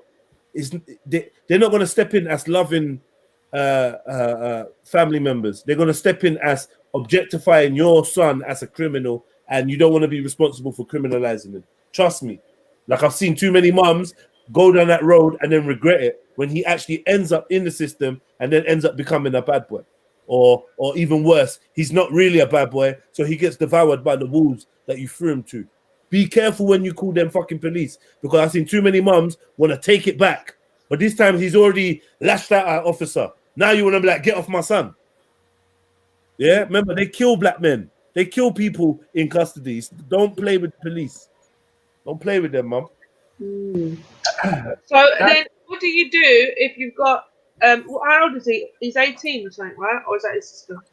Yeah, he's 18. He's 18. So what do you do though? So you guys as men, yeah? What do you do with a naughty 18-year-old? I whoop him. Whoop his ass. I whoop his ass. That's what's up. Like, I whoop his ass. Like, I'll put him under my wing. Don't get it twisted. Like, if I was his older brother, I would be like, yeah, you listen, man. You can't be doing that to moms. Seriously, you cannot be doing that shit to moms. Yeah, and come move in. I don't let you do them kind of things. You see what I'm saying? I'll put you to heel. Straight up. And if I say come and stay with me, you know, I'll give you your freedoms. You can smoke a little weed, you can do a little whatever, but be responsible. You need to be paying your own bills. I ain't looking after you like that. You got to be responsible, and you got to show me responsible. That's what's up. The more responsible you are, the more freedom you can actually enjoy. You get me? That's the thing. So you guys, so I agree with you there. That's a really good point. I personally moved that when I was 18. Well, this is, yeah, I was going to say, I moved out at 18 as well. Yeah. Well, I mean, voluntary, involuntary, one of those ones and that. Yeah. Voluntary. You know, Well, yeah, involuntary. Yeah, it was involuntary. Yeah. At 18, here's my true story. At 18, because I finished school at 16, right? At 18, we moved to Norton.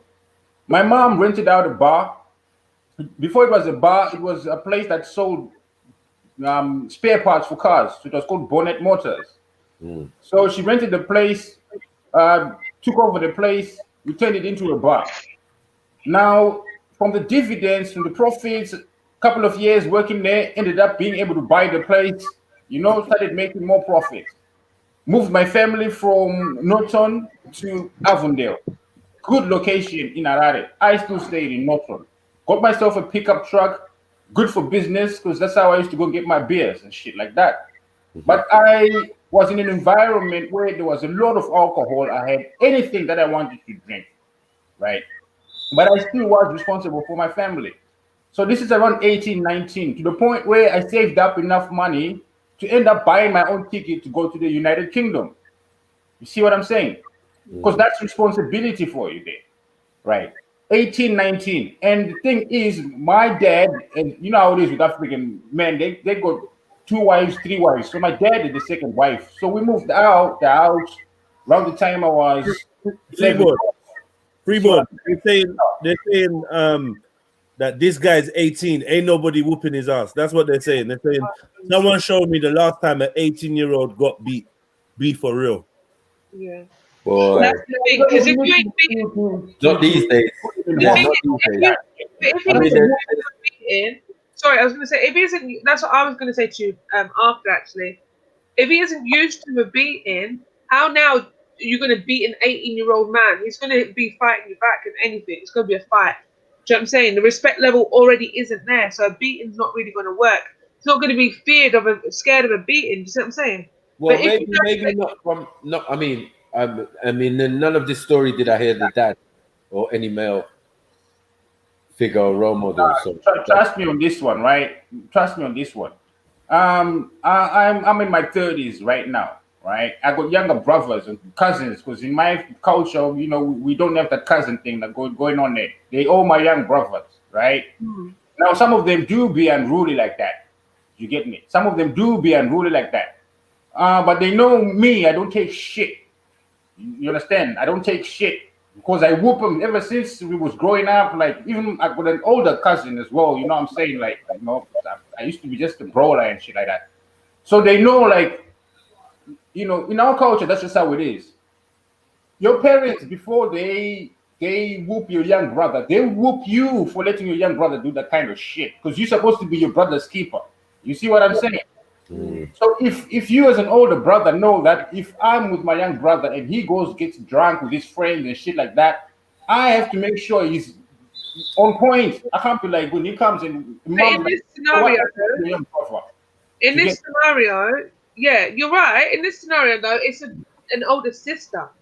Do you know what I'm saying? So yeah, she's right in this dilemma because she obviously her mum. She knows a lot of stuff that her mum doesn't know, and she doesn't know what to do about getting her brother to fix up. So we're really thinking now. We've got to think about how, like, what advice we can give this girl, this young woman, that will actually help her, like, have control, or help control her brother's behavior. Do you know what I mean? She needs to tell her mom. You tell him you working now, all right? Go and find yourself a room somewhere. Pay your own rent, pay your own bills. When shit hits the fan from time to time, I can cook you a meal, bring you, come shopping in there, be supportive as much as you can. But let him have his independence. That's the whole point here. Let him have independence. So the answer is kicking him out. Basically, we're getting back to putting him out. But the thing is, keep him up. Right, so in the UK, you're in Zimbabwe, right? Or you're in the UK? I'm sorry. Yeah, I'm in Europe. I'm in Sweden. Oh, okay. So I would just say, as somebody that grew up in the UK and moved out at 18, I was gassed, innit? Like the whole being responsible crap didn't kick in until I was like 22. I'm not gonna lie, and it's still kicked in then. Do you know what I'm saying? Like. My house was party house. We were just, do you know what I mean? None of my friends had flats. So my flat to go to, there was like, if I'm being honest with you, I barely ate. I didn't cook. Yeah. Like I was taking that's drugs, drinking. That's a rite of passage, no? Yeah, that's how you grew up, isn't it? Yeah, but I don't see that in this scenario, his problem isn't going to get fixed by moving out. If anything, it's going to get worse before it gets better, isn't it? Right. It's just he's going to do it outside. Right? If he stays at home, his problem is not his problem alone. It's his mom's problem. Right. And if he's got another sibling, it's his sibling's fault. Now, if he's being rude, perhaps even she left out, like he's probably hit moms once or twice, or even pushed her once or twice. Because if you're being lippy to your moms, you get me? The next stage is you're going to be violent. You see what I'm saying? Because if already you've got no respect for your moms and you talk to her like that, the next stage is violence. And she'll be so embarrassed that your son did that to her, she won't be able to report it to anybody. You see what I'm saying? It's downhill from here. The sooner you cut the apron strings, the sooner he starts to take responsibility. The sooner he starts to get friends who don't give a shit about him, then he starts to tell. Because right now he's taking advantage. Like, you know, I don't have to pay my bills. I don't have to pay this. I don't have to pay that. So even if this job doesn't work out, I'm still living with my moms. Do you get me? Now she needs to remove that security for him. You see what I'm saying? Like, I love you. You're my son. I'm never gonna, you know, whatever. But you need to move out, look after yourself. Yes, go hungry a couple of days, 3, 4, 5 nights. Then you start realizing how important your mom's is. Do you get me? Stop be a couple of days, be embarrassed, and then you start realizing how important your sisters are. Get me? Because as a man, you got to be a man in this world. Because if you're raising a soft puppy, he's gonna be eaten up by people like Jedi and me out here in this world. Gonna be much better Macca's. You grow from that. You grow from that, and from that you start to reshape yourself. You know the kind of people you need to hang out with, because you say you're hanging out with the wrong crowd. Out of that wrong crowd, you might find 1 or 2 people that you might like. Okay, he's cool. The rest are not cool, but you need to go through them stages. But the thing is, if you're taking it out on your mom's, no, she doesn't deserve that kind of shit, bro. You get what I'm trying to say? Doesn't. 100% as well. My house, my rules, isn't it? That's what's always been like in my mum's house. Do you know what I mean? Like, now, if I lost my house and I had to move back into my mum's, I would dread it. As much as I love my mum, but as a big grown woman, it's my mum's house and my mum's her rules, isn't it? So that, yeah, it's always been that way. If you don't like it, then find somewhere else to go. So yeah, I do actually agree with you. I think they could help him find somewhere and help, like you said, doesn't mean because they're telling him that he needs to live somewhere else if he's not going to act up right, that they're going to just abandon him. Doesn't mean that. You're right. They can still be a family, still look after him and so on and so forth. Yeah, just can't clear the same space. What I would say is, obviously know your you, innit? It worked for some people. It worked for Chemedza. He landed on his feet. It worked for some people. I suspect, even from Chemedza speaking, even though he was independent, he still had a family network. And that might be the difference for some of the people out here. Yeah. You got to move different. If you don't have a certain family network, be wary of putting your children out before they are able to cope. Because it is a tough world. You have to know your child individually. What works for some kids don't work for everyone, isn't it? Yeah. He's not a kid anymore, bro. He's 18. You see what I'm saying here? Because now you keep thinking he's a kid. No, he ain't a kid. You stopped being a kid when he turned 16. You stopped being a kid when he started smoking. You stopped being a kid when he started taking that odd stuff. Kids play video games and you cook them supper and they kids. You get me? They run downstairs when you come back from work. Okay, shall I say that? I'm prepared to say I'm prepared to say he's a young man. Either way, hold on. But being a young man, there's a lot of young men out here nowadays that are that have disabilities, right? They're not armed with all the tools they need for manhood, right? So sometimes you put them out there and they learn, they find the tools and they learn the skills. And other times they stay retarded and stay in a childlike status because they didn't get that support, and then it's a spiral downwards. There's still success stories at the end of some of those, but I'm just saying, make the right choice for your child, innit? Like, not just, there's no cookie cutter answer to rearing children. And when it comes to this particular issue of your child becomes a young man and then kind of outgrows the motherhood thing, a lot of mums' knee-jerk reaction is to put the child out. And I'm saying sometimes there's other ways, isn't it? Sometimes there's other routes. Even when you were reading out the story, there's a point when you said whoa. The point you say whoa is this, bro. When you start being abusive to your moms, all right? To me, that's two issues. 100%. Better you be unhappy. You get what I'm trying to say? Like, deal with your own shit. At least, you've been a problem. You've been a nuisance unto yourself. As a mom, you need to hang back. That's the thing. Let him grow. You see what I'm saying? Let him grow. He's gonna cherish you. Simple. He's gonna cherish you. The more he grows, the more he realizes, like, damn, you get me? Okay, I was taking advantage of my mom. I was taking advantage of my sister, but they're the people who actually love me. You see what I'm saying? Yeah. But if you don't give him the opportunities to be like, he doesn't bath for 3 days and you don't stress him out, let him be like that. You get me? If he doesn't buy his own shopping, let him be like that. He needs to go through them things. If he wants to party with his friends, women at his house, and let him go through them stages. Those are the growing pains. Better sooner than later when he's 25 years old. You see what I mean? Let him go through it now to the point where he's like, nah, this shit is fucked up. You see what I'm saying? Now, if you don't cope on yourself, then you are a lost cause, bro. It's a single swim world. Not everybody makes it. Right? Facts. And with that, I'm saying, single swim world, dog eat dog world. Not everybody makes it. Survival of the fittest. I'm saying, know your child personally, and know that they've got what it takes to survive. Yeah. And if not, is there anything extra you can? Is there different ways? Because I've seen children flourish from home as well. I've seen it with my own eyes, isn't it? Children flourish into young adults and whatever, to the point where they take over the running of the house, which is another village process that happens, Chimedza. You understand? You can't deny that. I mean, when you got the right mentality, that's the whole point, is to say, I had my freedom and my independence, but the freedom came with responsibilities, right?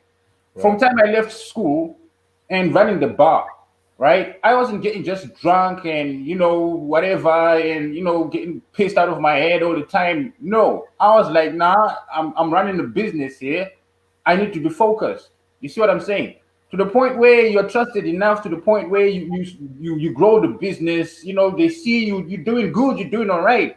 To the point where when you start drinking, it's not an issue to your parents, you get me? Because you're doing the right thing. It was my mom's, because my dad, she was doing another thing, but it was with my mom's. All right. Where is the dad? You get me? No mention of the dad. I earned my freedom. You get me? That's what's up, bro. No mention of the dad in this whole process. This is an elephant in the room that people are avoiding. Of course, because the dad hasn't been mentioned. Probably the dad passed away. We're dealing with a single mom. It's not unheard of to have single moms. Maybe the dad is in a wheelchair or in a coma. Who knows? Maybe just got. I like that. Leave it at that.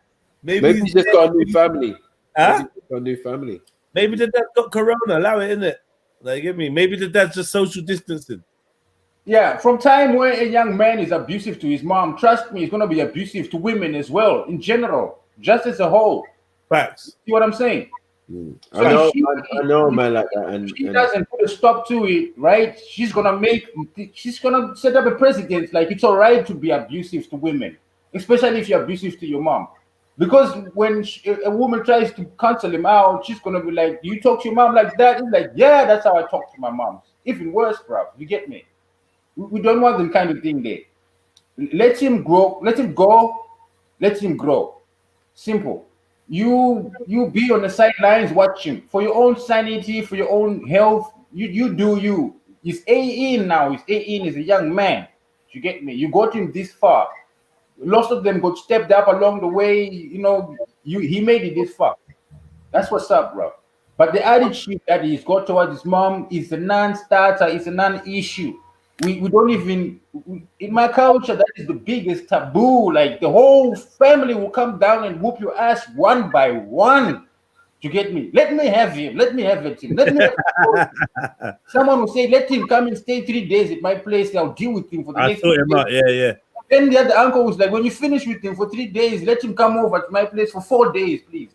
So they'll take you in a carousel of a whooping and the ass whooping. By the time you go back to your mom, you get me, you soft as putty. You see? Because it takes a man to raise a man. And when you're a man, you should have respect for women. That's number one key. Now, when you've lost that, you're turning into an animal, bro. So she needs to cut him off. Simple. Yo, let me just invite the chat family, please. If you're watching this wherever you are, on your laptop, on your mobile, please take time to hit the like button. Even if you're on the panel, hit the like button. And if you want to jump up and be part of the panel as we go through these varied dilemmas, then the link is in the description and it will be simultaneously distributed in the chat. Please help the platform to grow by supporting in any way you can. There's a donation link there for PayPal, and also like, subscribe, and hit the notification bell so that you're the first to know when we've got new content on Jedionline. And yeah, check out the playlist as well, man. Check out all the playlists, and yeah, leave some comments, interact with your boy. Tell me what you like. Tell me who you like. You know, I like Temedza, he keeps it real. I like Sniper, he's racist to Asians. You know, like whatever. Chinese what about baby, man? Nah, but all jokes aside, I'm enjoying today's streaming. What do you say? I feel like we've given the young lady some food for thought. I don't think I need to add to it. Okay, Sham, do you have anything to say on this? I do. I'm totally against what my man's saying. You know, who's your man? The kid's 18. Who's your man? Here on the panel. Freeborn. Freeborn. His name is Freeborn. The guy's Freeborn. So the guy's 18, and you want to write the guy off and kick him out and do whatever. Hold on.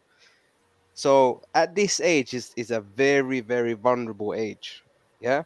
So just beating the guy, you know, throwing him out the house, I find none of these things constructive. First of all, none of the symptoms that he's showing are weed related. His sister is saying that he's addicted. One of the hardest things for the FDA in America and the UK drug authorities, whatever they're called, was that they couldn't prove that it was addictive. It's impossible. They can never prove it. They tried for many years. So the violence, everything, Jedi touched on it, it doesn't fit. You know what I mean? That's the first thing. So when we look at you know, what's useful for this guy, how is putting him on the streets, getting one uncle to beat him, how is any of this any good? When I was that age, I was a complete monster. Today, I am totally different. Totally different. My family stuck with me the whole way. You know what I mean? What'd you say? What brought on the transformation in your life? Support. Let me tell you, support.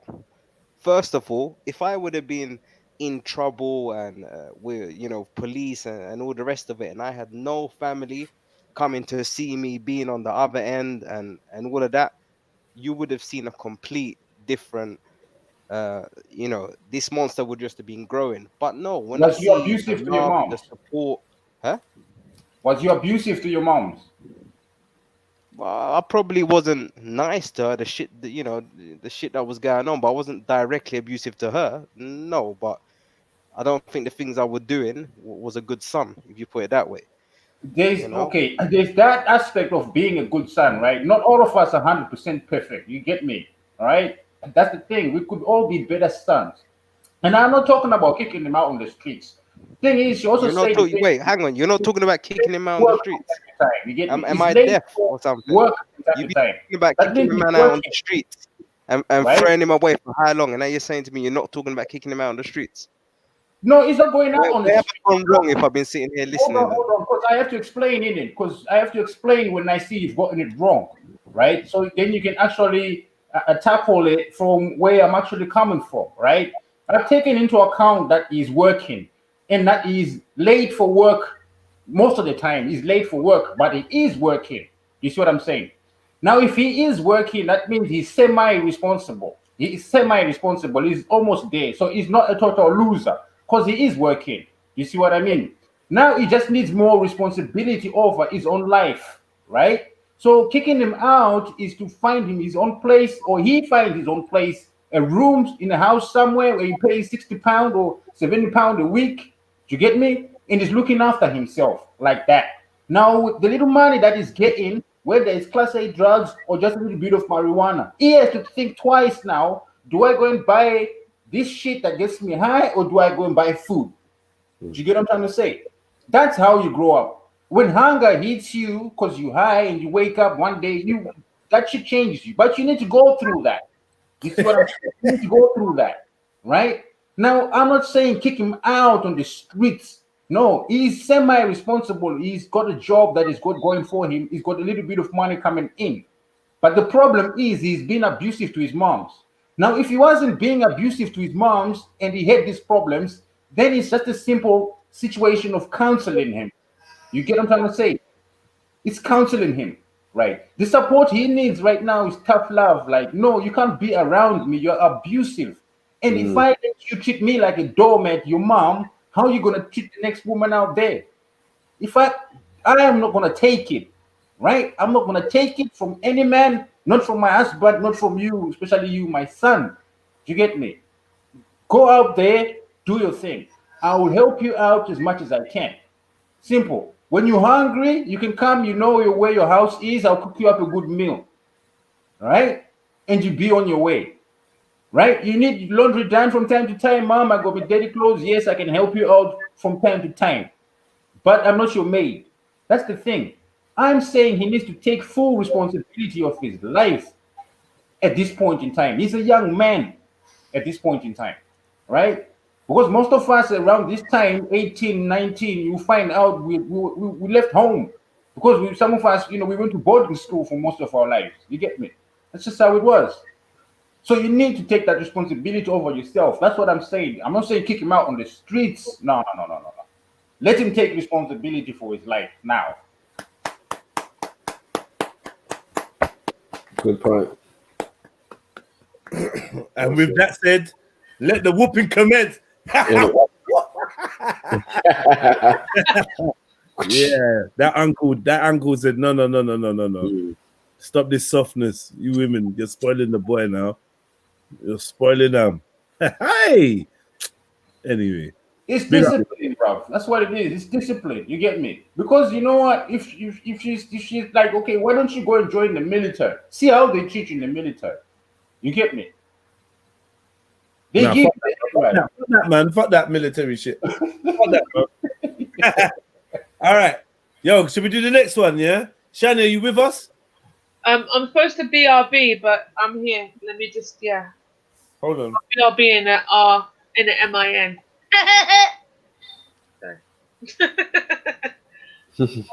What do you think, Shem? Hello? What's going on with this? Sham, you there?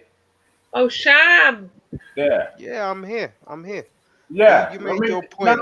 Give me your response on that, like, you get me? Because now I think you get where I'm coming from. It is. Let me tell you. With me, if my position changes, I'll usually make it known. Like, you know what? That was a good point. You've changed my mind. But you said call the police, forcibly remove him and kick him out.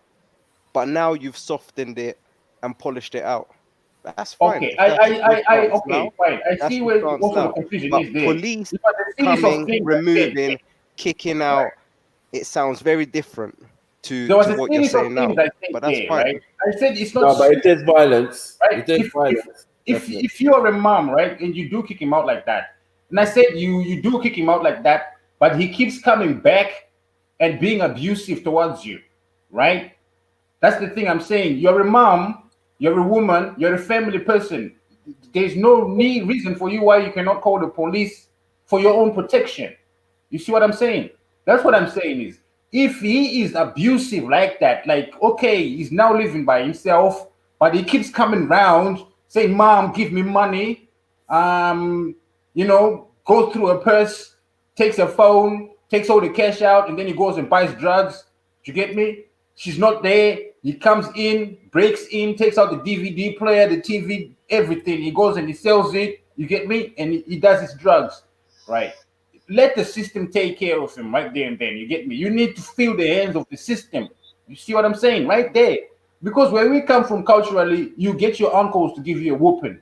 But in Europe, where you come from, it's the system that gives you a whooping. You see what I'm saying? Because you're not allowed to touch your kids. So how do you discipline them? Because you cannot be soft on your child while they're abusive towards you. You get me? You do not smile at evil. You don't do that. All right? And you cut it off before he's 25, 30, and it's systemic. Right now, he's 18.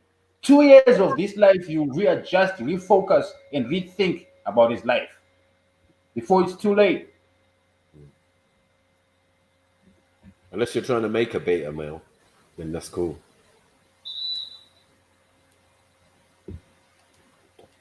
Right. We done. Like up the show, family. Kesh. Yeah, like up the show. Yeah, of course you could. Facts, man. Anyone that wants to join, the link is always in the description to join. But I'll put it in the chat if you ask me as well. Yeah, we're going to get to the next dilemma. I'm going to be RB because I need to get some pag in it. So, how long are you going to be, Shani? no, I'm going to listen to this next one, then I'm going to be RB. Okay. Cool. Let's let Fax jump on. You can jump on and say, well, go on. So, what pag did everyone have today? Bad man don't eat pag, you know. Yeah. So, what pag? Absolutely no pag. Hit the like button, family. Please. Yeah, your likes mean that more people can see that I'm live, and it means that I get more subscribers, and it means that the channel grows, and it means I've got more potential to reach more people, and yeah. Reach more, teach more, innit? You know what I mean? Big up, man, that Bibi Nana, long time family. Free Sport NW6, big up. When you next come into Kilburn, it says Free Sport NW6. Gemstone, Flintstone, Cheyenne, Sticky G, Western Goddess, Axon Queen, Pac-Man 786. What did you do? Nah, allow him. If he anyway, he always talks like that. Bitches in the house want some chicken wings. Whatever. What? What's going on? Nah, just people just talking. You know, I don't know. Smack. Not smack. Not really. Just don't know why I read it out basically. Yeah. No, you regret it afterwards. You're like, no, why did you say that? No. All right, Margot, Facts, you good? Facts.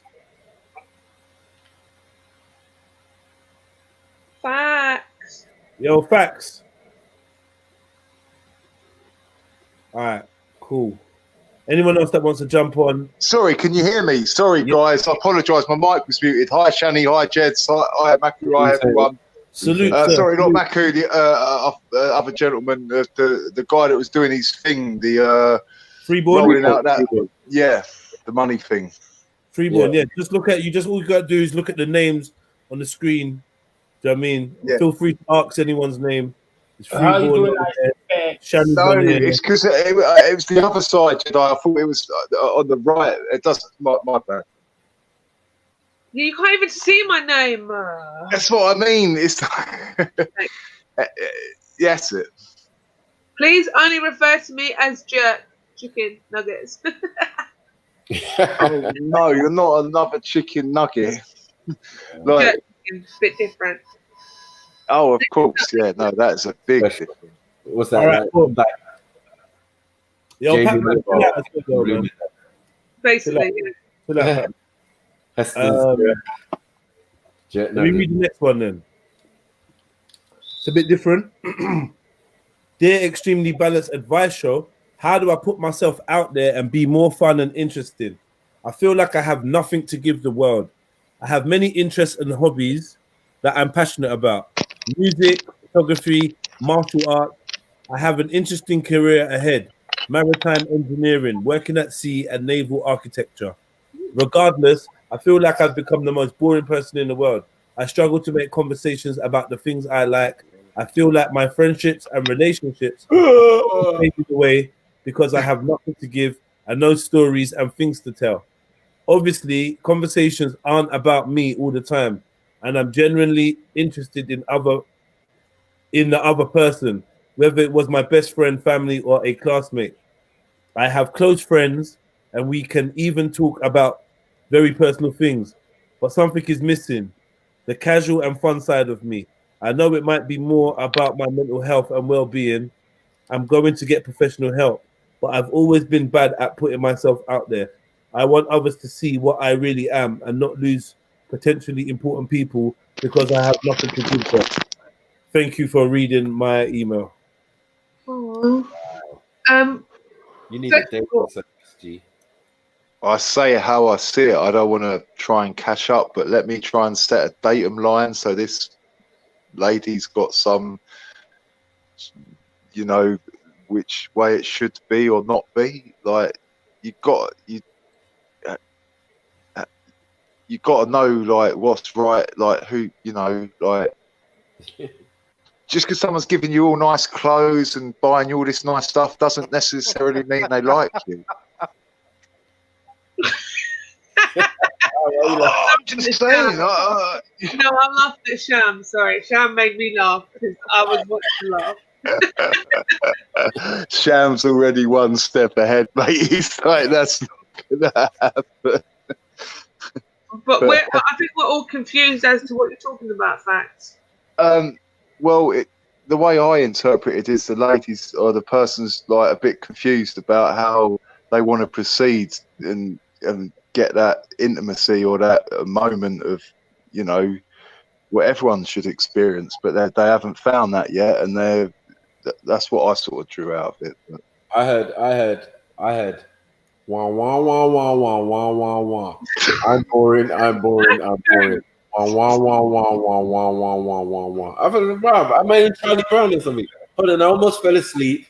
Almost went into a coma. Smashed my face on my own fucking laptop because of this guy was dead. Disclaimer. Cuzzy, let me tell you, you need to get some life. Take some ecstasy or some M-Dizzle. Yeah, please. And yeah, just go out. Like, you need to relax. Like, we don't need to know the full resume about what you do. Like, the work was complicated. It was like, raw. You do what for a living? Oh, I do this and do that and do that and do that. Yeah, you know what the problem is? In today's age, everybody wants to telegraph themselves.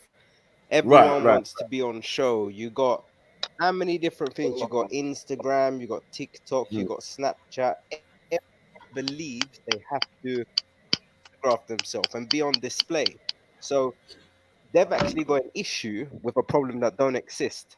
You just believe that you have to show yourself, and you know, you might be able to be happy within yourself if you just let go of this whole thing of feeling that you're missing something when you're actually not. If more people would just sit back and receive information, that's what I was sort of hearing. Just putting themselves out. Yeah, but you can get stuck in your career, innit? That's the problem, I think. You can get stuck in your career, and then it's like, years have passed you by. Your social circle is not work-based. It's a lot of things, isn't it? Like, fucking boring. Get a life. Also, like, I agree with Sham. Sham, you need to, like, your mic needs to come up a bit as well because you're drowning a bit there. But I also think, like, I agree with that because not everyone can be the life and soul. Do you know what I mean? And also, like, not every day be the life and soul. Like, just actually let other people do it. And more time, the people that are working the room, some of them work really hard to do so. Others is just natural. Do you know what I mean? Some others are just like, do you know what I mean? They just like gravitate. But others, you might think, oh, everyone loves them or whatever. But these people are working hard. So it is a case of like, stop watching everyone and actually just be content with yourself. You don't have to be out Like, you're not boring. You're really not boring. I don't think anyone's boring. I just feel like you're just not around the right people. If you feel boring or people tell you you're boring, it's because those are not your people. That's all it is. Like, and also, if you want a friend, I ain't got no friends, so you can be my friend, innit?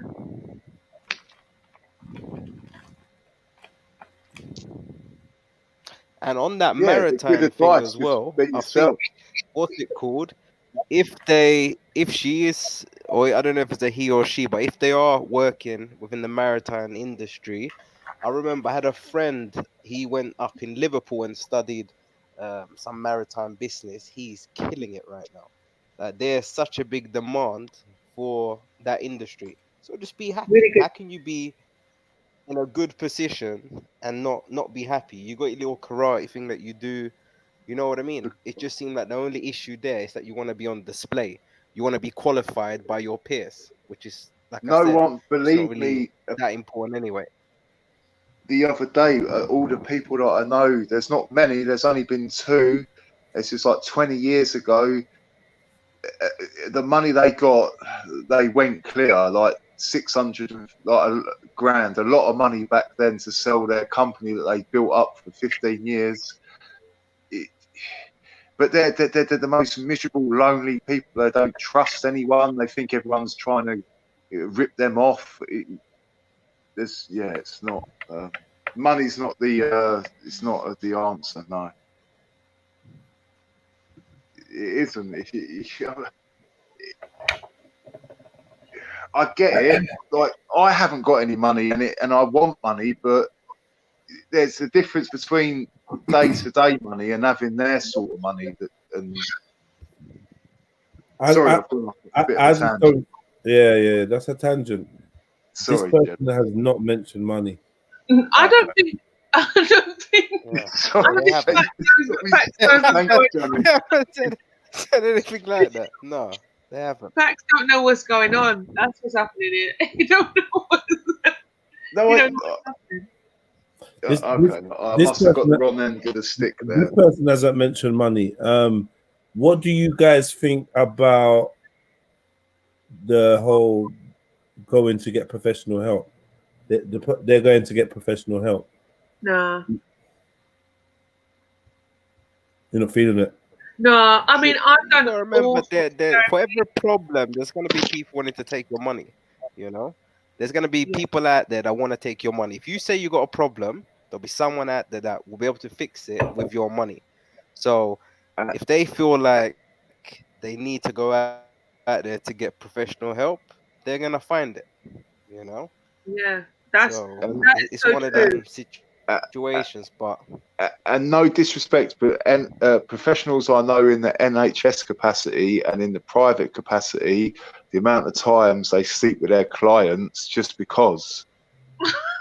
I've seen it, not seen it with my own eyes, but like I've lived with someone and I'm like, oh, right, and I'm like, oh. Like, what am I meant to say? Like, I've got an appointment with you Monday and you're in my mate's bedroom doing Twister. Okay.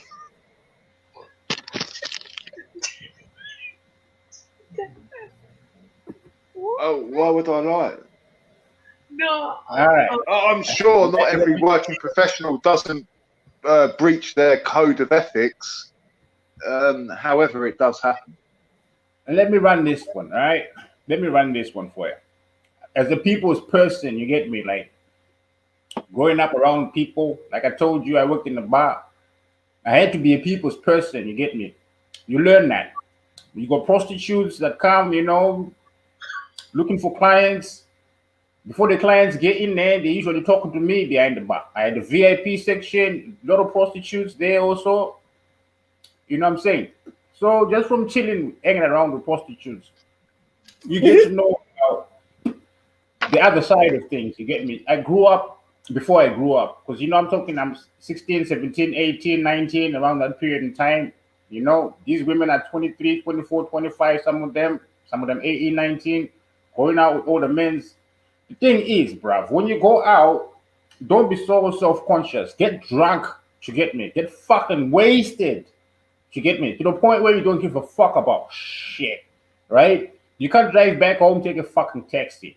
Have mates you can do that with. Simple. Because to me, you're too cautious right now. You're too cautious. You need to throw caution to the wind a little bit. You know what I'm saying? Have some embarrassing moments in your life. That's how you get good stories to tell. Like, no, blood. Let me tell you, blood. Yeah, blood. You know, yeah. You can relate to certain shit because you've been through that shit. Now, if you haven't lived and you're too cautious with yourself, that's the thing, isn't it? You're going to be sanitized, right? You too smooth around the edges, right? People like quirkiness, right? People don't like perfection too much. You see what I'm saying? People don't like people who got it together like, I'm 100% solid. No, you can't be, right? Relax. Take it easy. Be yourself. You get me? But most importantly, yeah, just go out and get plastered one day, make a fool of yourself. Simple. Then you know how to make a joke out of yourself. Then you know how to relax yourself. And then you get off that high horse, you put yourself on, because that's the thing, isn't it? You on a pedestal that you put yourself on. You don't need no professional help. You're doing all right. You got shit together. Only thing is you need to let go a little bit. You get me? Stop being a mama's boy so much. Stop being a daddy's boy so much. You get me? I agree with you, but look, my brother started his own company 20 years ago with a £10 note and a transit van. He's got like transit yard, like it's just ridiculous now. Like he never has to worry about money again.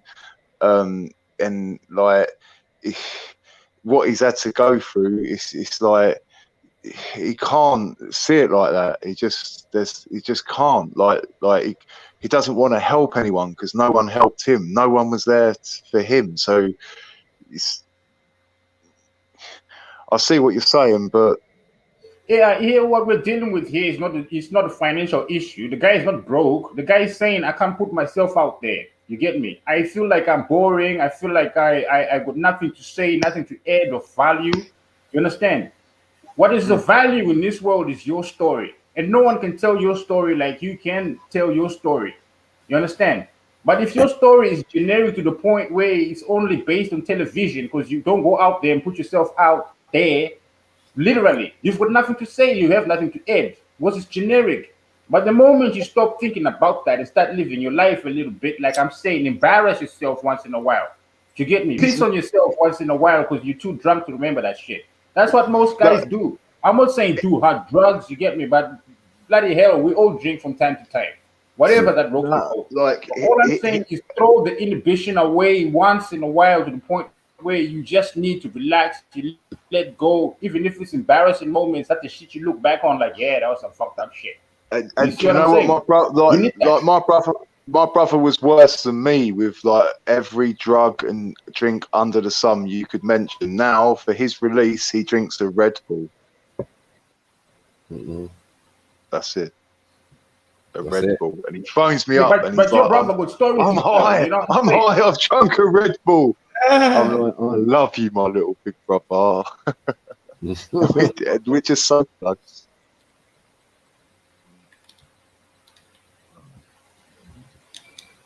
Caffeine go. Yeah, what I'm trying to say is, once like there's no days off. Like once you start doing things for yourself, you don't have to take any of those days to like have a day off. Like there's no days off. Like you just want to keep.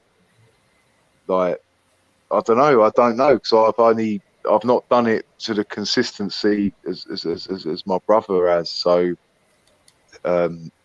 he's telling me now, nah, it's all weak. All that smoking, all that weed, all that alcohol, all that cocaine, all that whatever it may be, it's just all weak. All that womanizing, all that pornography. Right. But this is the thing, though. You see, when you say all that, you're taking advice from somebody who's been through it. That's their story. You get me? That's their life. That's their story, right? You can learn from that story. That's why there's value in certain stories or value in coming together and sharing stories, our experiences. You see what I mean? But to negate your own experiences, right? To negate your own experiences, that means you have no story to tell. That's what I'm saying. Correct. Right? I fucked up all my experiences. Right. Putting yourself out there right? Making a fool of yourself from time to time. I'm saying is an example, Yeah, right? yeah, I get that bit of it. Go out Friday night, right? Go out Friday night, get plastered. Do you understand what I'm saying? Get plastered, get wasted, because you're responsible already. You cool. Don't worry about them girls. Don't worry about them guys. No, go out there, have a drink, get plastered, have fun. James, do you want to hang out? It's a really good hangout. If you were the last guy to go on the dance floor before, this time be the first guy on the dance floor. Get there. You understand? Show your stuff. It doesn't matter. Strut it. But that's what it takes to put yourself out there. Because it's a personality issue that we're talking about. It's just a social issue that we're talking about. It's like I'm missing out on all the fun, right? You are fun unto yourself if you are willing to make a fool out of yourself. That's just how it works. You see? Because with certain individuals who are self-righteous, like too self-righteous, you don't want to be around them, motherfuckers, because they're too self-righteous. And you feel the judge in every little thing you do. You get me? But if you with people who are just cool and chill, like, you know I can fuck with him. He all right. You get me? He's cool. You see what I'm saying? So I've been going out with my cousins where they throw up on themselves because they drank too much. We got them stories to tell. You get me? I've been with cousins where he was a womanizer, and he got caught by his girlfriend with another girl, and she smacked him for it. Yeah, but that's the thing, isn't it? Those are mistakes you go through in life because you put yourself out there. Simple. You growing up. Now, if you sanitize yourself, that's fine. You can live a sanitized life. But what he's asking for is to say, no, I have all the creature comforts. I'm doing all right in that front. Where I'm just lacking right now is that fun factor. But that's the thing, is to say you have to be an embarrassment to yourself from time to time. That's all I'm saying. Make a fool of yourself from time to time. The best comedians who are out there usually crack jokes on themselves. Do you get me? It's shit that they went through. They don't be talking about so-and-so's life. No, they be putting it down like, no, let me tell you what happened to me when I was a kid growing up and shit like that, and they put it down to a way you understand it, and you laugh the fuck out like, nah, shit, that really happened to me growing up. You get me? That's all I'm saying. It's your story, but you need to experience it. Don't be afraid to put yourself out there. If you are a little bit shy, that's why I'm saying drink a little bit. You know how it is with inhibition. You know, you drink a couple of beers, every girl is beautiful, approachable. You get me? You embarrass yourself a couple of times. That's what you need. Boom. Simple. Boom, boom, boom.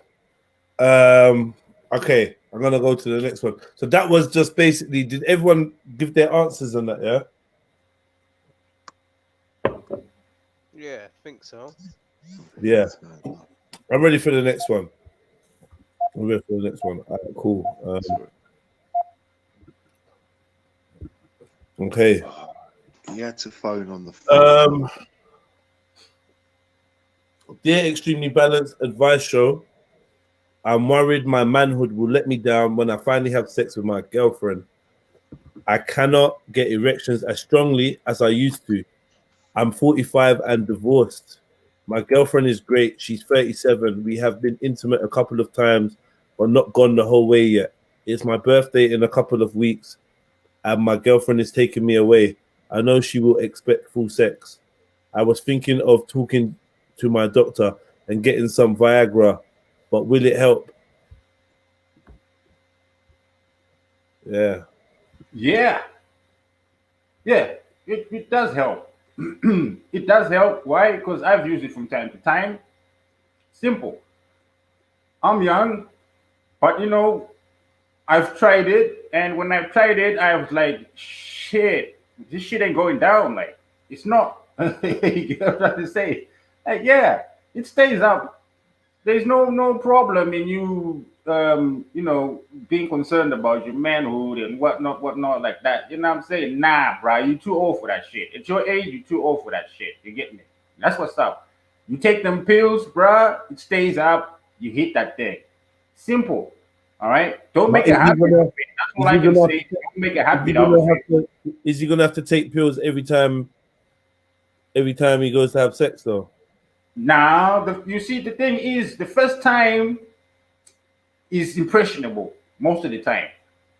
Things go downhill in a relationship.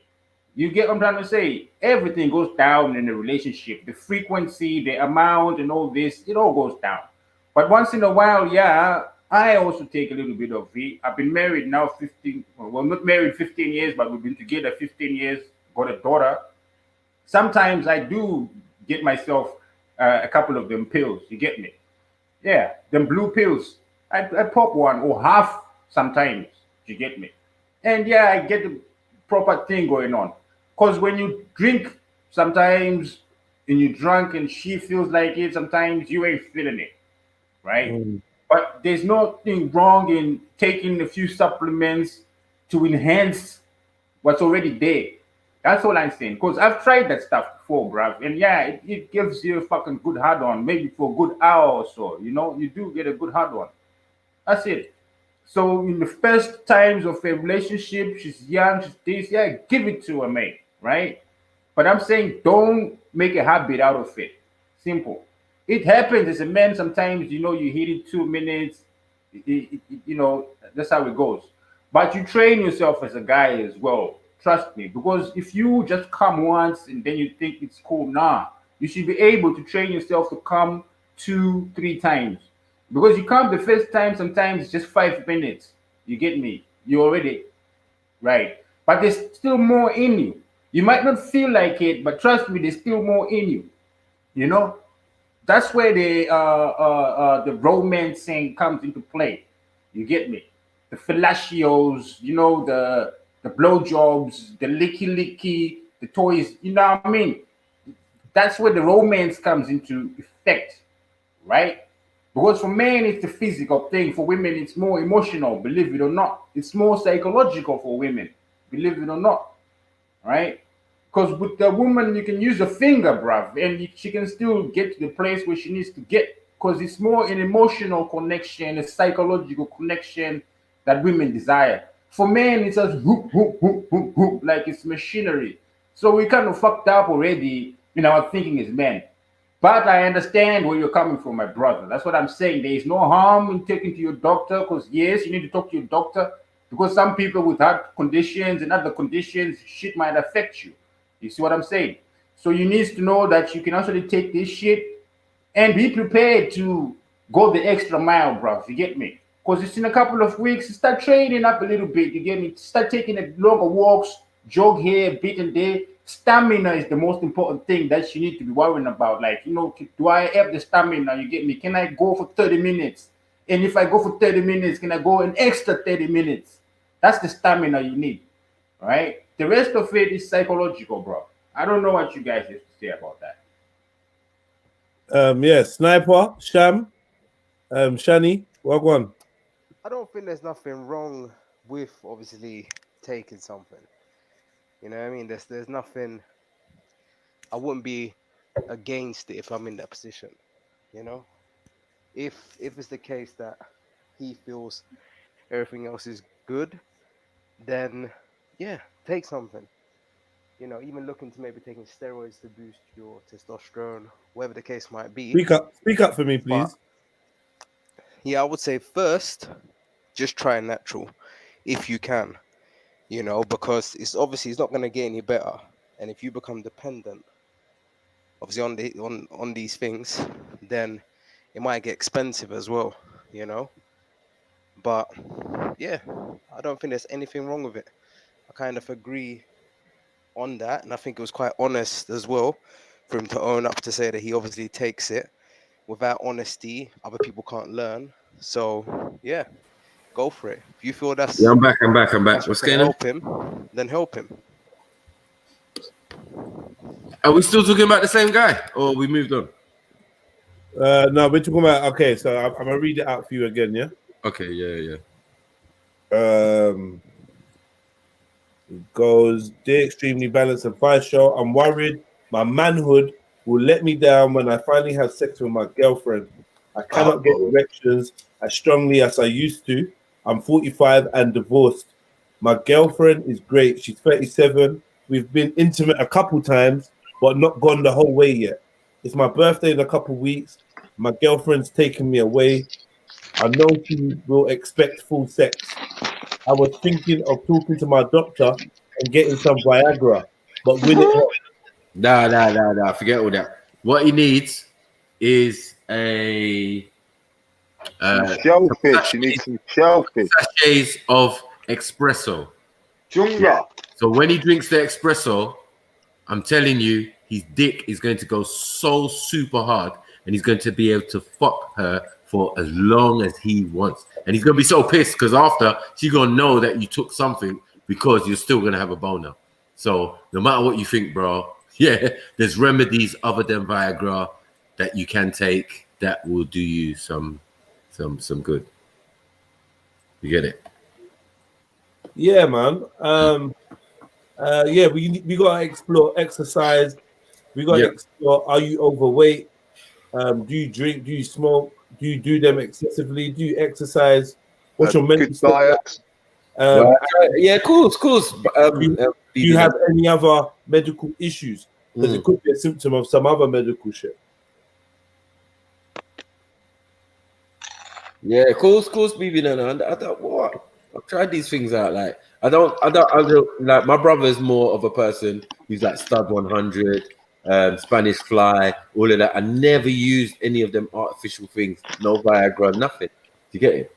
But sometimes I will use alcohol. So alcohol works for me. You know what I mean? But it doesn't work for everyone. They talk about brewer's droop and all of that. So I don't know. Just gonna say that, yeah. Yeah, so it depends on the individual. But one thing that is gonna work, telling you, coffee, mate. Yeah, if you want to chew some Maxwell Health half an hour before she comes, then that's your business. But yeah, yeah, you're gonna be up all night, boy. I'm telling you. I said choose some Maxwell House to that.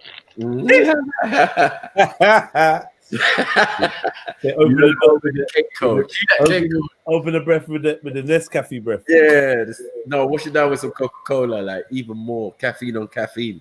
Mad. Like fuck a Red Bull. That ain't no good on your heart though. Like another thing I'm saying, yeah. Like this is his girlfriend, yeah. None of these things are long-term fixes, my brother. No. But I'm saying for that special weekend and all of that, she's gonna expect full sex and she's gonna get a surprise. For that one occasion, yeah, you the man. But do they live with each other? But don't you think like having just one occasion is a bit sad? No, Yeah. but I think, like for that one I need occasion, to live with my queen. I can't be apart from. After that, I will go with your idea of get healthy and get more fitter. If that's what's causing you an issue, because it must be something about your physical body that's causing you to think. He's 45, Maku. It's a guy That's He used the fact that he's 45. Right? The guy's getting older. 45 ain't no excuse. You ain't no woman. You ain't no menopause or nothing. Like what? No. The guy's getting old, right? And right, you're out to you're 70 years old or at least. Yeah, So- but listen, you can get a woman pregnant even when you're 100 and even on your deathbed. You know what I'm saying? Like Osiris. You get what I'm trying to say? Yeah. But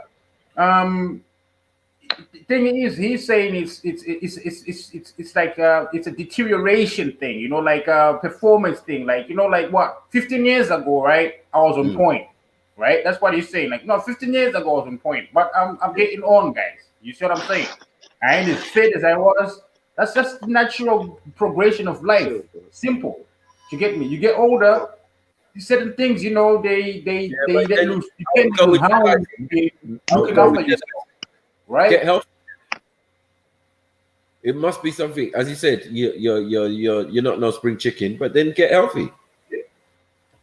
Right, but this is a couple of weeks he's talking about, right? It's a couple of weeks, right? It's a couple of weeks. Now, long-term solution, yeah, I can vouch for that. I even said, you know, for your stamina. Stamina is something you can work on within a couple of weeks. You know, just by jogging, you get me. Just by jogging, going out there and having a jog, you work on your stamina, right? When you take your Viagra's give you a hard on. That's what they're good for. They give you a hard on for a good hour, maybe two, depends on your situation, right? Doesn't But a good Viagra- hard on without the stamina to go with it, it's pretty useless. You see what I'm saying?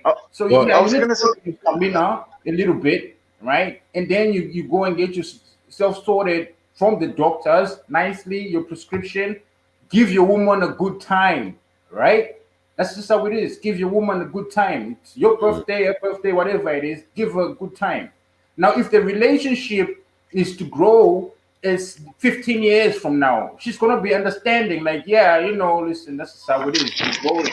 You see, can't we just be whatnot? But now it's just like, no, this is my girlfriend. I need to hit that. All right, I need to really, really, really hit that. Okay, But go outside, jog a little bit, 10 minutes, 30 minutes to an hour, jog a little bit, get your stamina up. Then go get them Viagra's. You get me? Do your thing, man. No. Can't we admit that all bets are off? If you can't perform with your woman, all bets are off. Forget the job, forget everything else. Like if you can't do that, be a natural man. For me, all bets would be off. Like I wouldn't want to be in that shoes. No. You lot are all thinking like men, right? Well, I don't know. Well, boy, the position obviously. Go on. Let Shani roll. Let Shani roll. Go on. My point of view on the situation is, I'm under the impression that when you worry about certain things, it gets worse. So I would just say, like, don't worry about it. And also, she's a woman, and she's going to be older as well, I imagine. I don't know her age. We don't know her age, do we? But even so, all right. So okay, she's a mature enough woman for you to have the conversation with, and ultimately, if you really like each other, it's not really going to be an issue. Really and truly, it's different if you're just like linking gal and that. Like, obviously, it's going to be an issue because these women don't care about you. But this is somebody that's your girlfriend, isn't it? So she cares about you. She's not going to want to embarrass you. I just wouldn't worry about it. The more you worry about it, the worse your situation's going to be. You don't need all the gimmicks and stuff. Just worry about it. Yeah, you need to be panicking right now. But seriously, what Shani's saying? Hold on.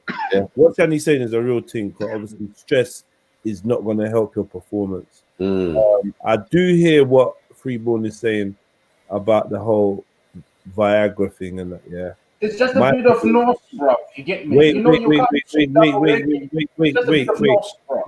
bro. My thing is, I would suggest that, like what Shani's saying, if you're doing one night stands and that, the Viagra would be a more viable remedy. If you're looking a long-term relationship with this girl, then like it's like a false premise, isn't it? You're better off going in natural and then getting used to the thing, trying to improve your health and whatever, seeing if she sticks around, and then on special occasions, the next birthday around, then you can say, look, I'm going to take this thing and chat to her about it, and she probably say, don't do it, or whatever. Maybe she's on it. Maybe by that point, you're like, you know what, I've tried, I would like a boost, but you sound like you've given up. You get me? You sound like you've given up on you've been able to perform naturally, and you're only 45. I don't really see why it's as bad as it is. Maybe you've had poor health choices. You know what I mean? But yeah, you can exercise your dick, man. You can exercise your dick and I'm not talking about masturbation while you're having sex. This could be something that you and your missus learn how for you to build up your stamina. Do you know what I mean? And all them thing there. And maybe you know what I mean? Maybe, like, I think personally, the more affection and closeness you have, then obviously the more comfortable you're going to be. Then maybe, like, you're not going to find that you're having the problem that you think you are. Do you know what I mean? But yeah, definitely go from a healthy aspect. There's herbs, there's foods, there's natural aphrodisiacs, oysters, and all sorts of shits to do before you go to the pharmacy. Because my thing is this: Viagra obviously is not a long-term thing. From what I understand, I don't know. Maybe it is a long-term thing, yeah. But I'm thinking about the stress on your heart. Bare people die from taking drugs and drinking, and then taking Viagra. Like, the stress on your heart. Like, you're 45, you got to think health-wise as well. Like, yeah, man, there's other things to do, my brother. and there's other natural remedies and foods and stuff, things that you maybe can incorporate into your diet that will give you that natural boost. Maybe you're low on testosterone. You should try exercise, your diet, waking up early, go and sleep early. Just like there's many things. Go and research testosterone boosting or whatever. It might even be that you've got some kind of hormone deficiency or whatever. So the answer ain't a short-term fix like Viagra. It's going to be something more long-term, like, I don't know, whatever they got. Do you know what I mean? But yeah, man, like fucking pull up your knickers, man. You know what I mean? Okay. All right. So, but listen, guys, this is the thing, though. The thing, though, here we're missing the point. Here, I think you keep missing the point, right? Yeah, fine. It might be a long-term relationship, but what he wants is his fears to be laid to rest just for this event that they're going to, because it's going to be the first time, right? They've been intimate a couple of times, but this is the time they're going to really get it cracking. You see what I'm saying? It's the first time they're really going to get it cracking, right? Now, if you're a guy like my guy here, he says he likes his drink. I also like my drink. So if it was the first time, I'll probably have a couple of shots of brandy. You get me? A couple of shots of vodka, and I'm good to go. You see what I'm saying? That's the thing, though.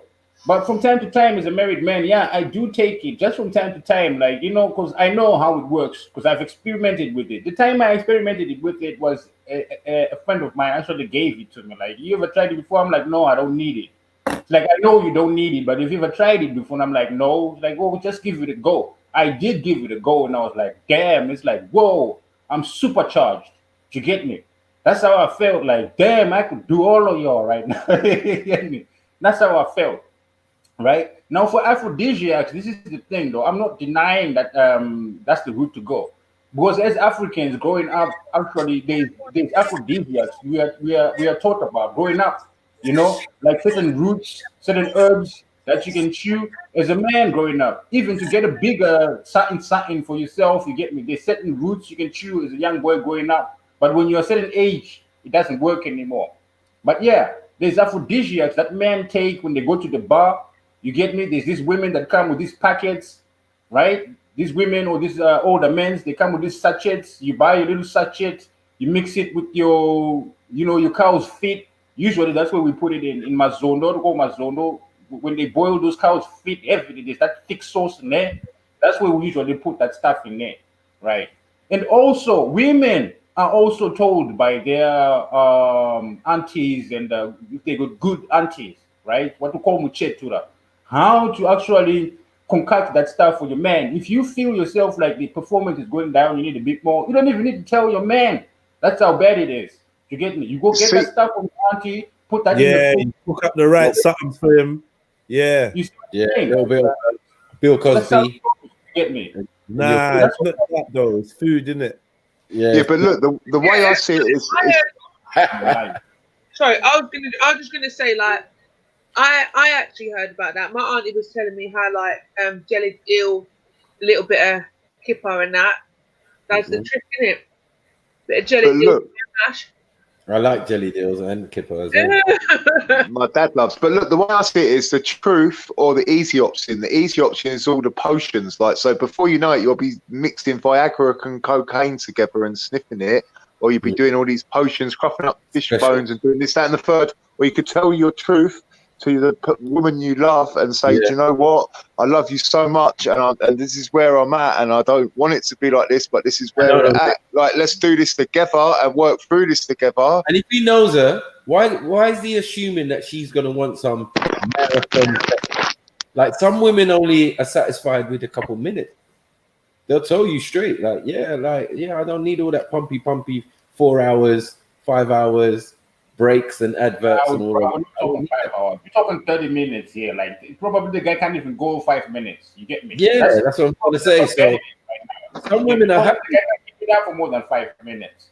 Right? Yeah, some women are happy. I mean, they don't want all that necessarily. Like, it's like an urban myth that every woman wants to be banged for like 4 or 5 hours until the birds are crowing and all of that. Like, yeah, no, I don't know about all that. Get it? Some women are quite satisfied with just like I feel like, anyway, it is what it is. Everything's different, everything every day, I think he needs to ask his woman though. That's I mean, like, talk to her. That's what I mean. Yeah. Another Yeah. case. Too early to talk to her. You sort this out yourself. All right. You go talk to your doctor. Go get it. Because Viagra is the modern aphrodisiac in the West. Yeah, I'm not advertising that though. Still, right. That is the aphrodisiac of the West. Here they extract out of chemicals. They extract out of plants and then they try and purify and get the best stuff. Now for Africans, we still traditional. But trust me on this one. Even in Africa, when you talking to your uncles, when they still be asking you like, "So Mfana, how is it down there?" You get me? And I'm like, "No, it's I'm solid." You get me? Like, seriously, you're fine down there. No, I'm good down there. Trust me. It's like, okay. Anyway, still, you need to take this, just in case that. This does that. Yeah. You take it. You see what I'm saying? So it's just part of culture for us guys. Like, you need to take this. It just enhances you as a man. Simple. You get me? It just enhances you as a man. It doesn't have to be an everyday thing, but certain times, you're tired, whatever. You just need a boost. That's just how Does it contain a lot of caffeine as well, Viagra? Is that one of the ingredients as well? That's the main thing of Red Bull, anyway. You get me? And people use Red Bull, same thing. Yeah. So it is caffeine based. A lot of it is caffeine based, though. Yeah, you might as well just drink coffee, like I said. I use Red Bull for things.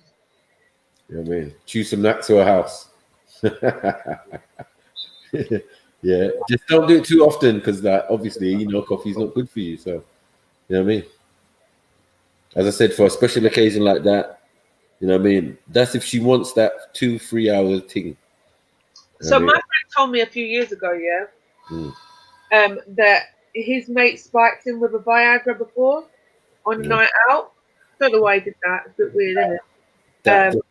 Yeah, that sounds gay. Let's pause. It's a bit, innit? I'll take your life. If someone spike me, I'll take your life. Like that's the so. No, but man spiking man, stop it, man. Yeah. So basically, but I think it was like he knew he spiked. Like it wasn't like a secret spike. It was like he got drinking and he drank it.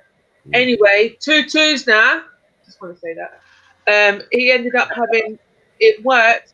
But it worked for literally 18 hours. That's a 2 hour thing. Yep. He's saying he was in so much pain. He was crying. He had a couple injections into his bits, so it would go down. He said it was the most pain he's ever been in his life. No. See, them type of stuff, I'm not. No. Yeah, I've heard a few of them stories about pain and all sorts, and Yeah. Well, you can't be taking this. You can't be taking this stuff, right? And you don't know where to go. That's what I'm saying. I've got it for some elder men, but I've never used it personally, and I'm not advising it. I'm just scared, even when I'm giving it to the man. Like, yo, are you sure your brother's got a good heart? Like, you need to go to the doctors for this. You need to go to the doctor. It's dangerous, man. It's dangerous. Fucking hell, man. I didn't realise you were still on the phone. Do you want to join the hangout? No. All right, then. All right, well, hang up then. That's a bit... Yeah, no worries. Say hello to the hangout. Yeah, hello. All right, then. Shani says hello. A few other people say hello, so there you go. Right. Put some gal on the line, man. James, put some gal on the line. James, they want you to put some girls on the line. Yeah, well, I could put 150,000 fucking girls on the line, but it's going to take about 5 seconds. All right, take care, John. Okay, that doesn't make no sense at all, but I'll see you later. Yeah. So what used to remain today? I thought it was just me. I'm like, what? Excuse me? I didn't understand that last bit. No, yeah, he must have just been like, I don't know. Yeah. He said he could put loads of girls on, but something, like, I don't know. I didn't know that. No, he's a computer geek, so he's probably talking about sending, I don't know, computers. So it's sending what pictures, videos. Yeah, careful, some careful, stuff careful. like that. Not around there. Videos and that. Is that what you're doing? Is that what you guys? Not around there. There's like, no. Oh no, he's my actual really good close friend from Luton. Like he's one of my closest friends. So like, we're friends by default. You know, someone you becomes friends with, you never thought you'd be friends with, but they're just, you know, you can't fault them. So like, that's what friendships are made out of. So of course. Yeah, not meant to be the same. That'd be awkward. Imagine having friends that were exactly the same as you. That's just terrible. yeah, we all got to bring our skill sets to the table. Yeah. Like that's what we celebrate, the differences. Yeah, but having a friend that's the same, or you say the things at the same time, that's like movie stuff. I don't even. See, I'm in a Facebook group. It's a Zimbabwean Facebook group. You know, it's like, you know, playground for those who are over 18. Now there's about 5,000 of us in there. It's mostly Zimbabwean. We even speak Shona in that. It's a lot of women, a lot of guys, and the topics we usually discuss, well, politics as well, because we're Zimbabwean, you know, the Zimbabwean situation. But to get off that Zimbabwean situation, it's usually we're talking about relationships, right? That's what we're usually talking about, relationships and sex, usually, right? So if sex comes up a lot, like my sister is saying, yeah, it's different for women, but the consensus usually around women is that at least, you get me, I need a guy who can go at least an hour. You understand what I'm saying? That's the most thing they complain about. Like, yeah, I know I can finish myself off, you get me, and I do most of the time. And you find that 9 out of 10 times, you know, the guy is not in the spot, right? 9 out of 10 times, the guy doesn't even know where the G spot is located. 9 out of 10 times, he doesn't know he needs to make a wet. You see what I'm saying? So this is going from listening to those chats, right? And how women open up in those chat rooms and really, really go in on their mans. No Get me? What's lacking in the relationships most of the time. You see what I mean? So it is an issue that can be an issue over a long period of time. Once in a while, a woman will say, "Oh, okay, fine. It happens once in a while. You get me? You can't be Superman every day." But if that's the way you just are, most women will be like, "I'll go and find myself one with veins that are sticking out to the core and just get a good oomph, and then go back to my man." You get me? Because yeah, I love the relationship aspect of my man is this and that. But once in a while, I just need it right there. You know what I mean? I just need that. You get me? And it happens at the time. You get me? Now, the scenario where she wants to get away like this, that's what's on her mind. You get me? She's like, okay, we lovey-dovey, we cuddly, but you know, when crunch time hits, I just need that. You get me? That's what I'm saying. Is like, you know, yeah, boost yourself a little bit, bro. You get me? If you have a car here, if you're the choice of putting NOS, like I said, in it, you know, you go to, you know, turbocharge the motherfucker. You get me?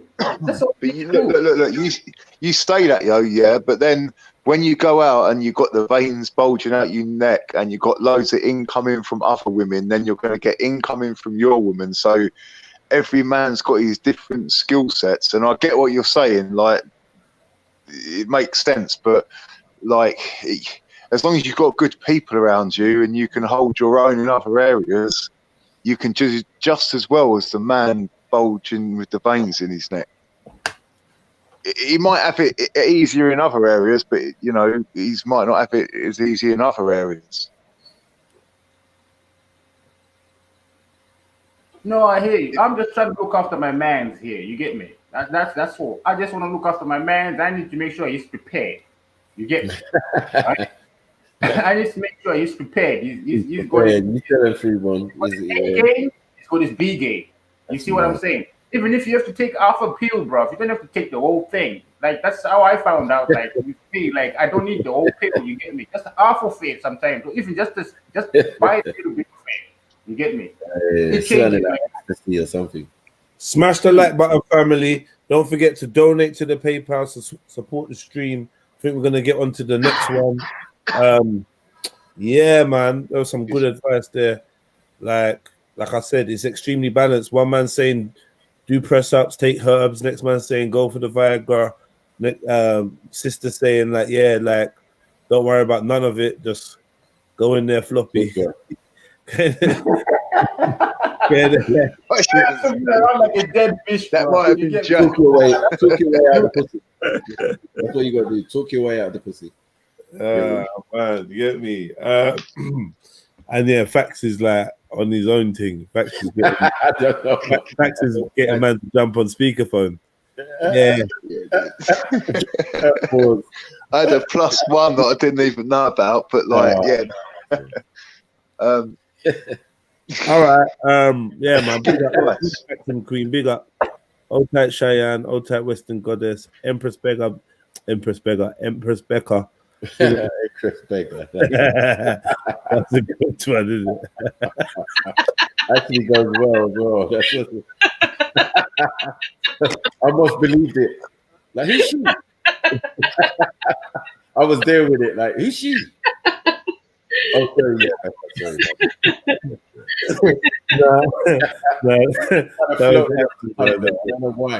Big up Django Freeman, Pac-Man 786.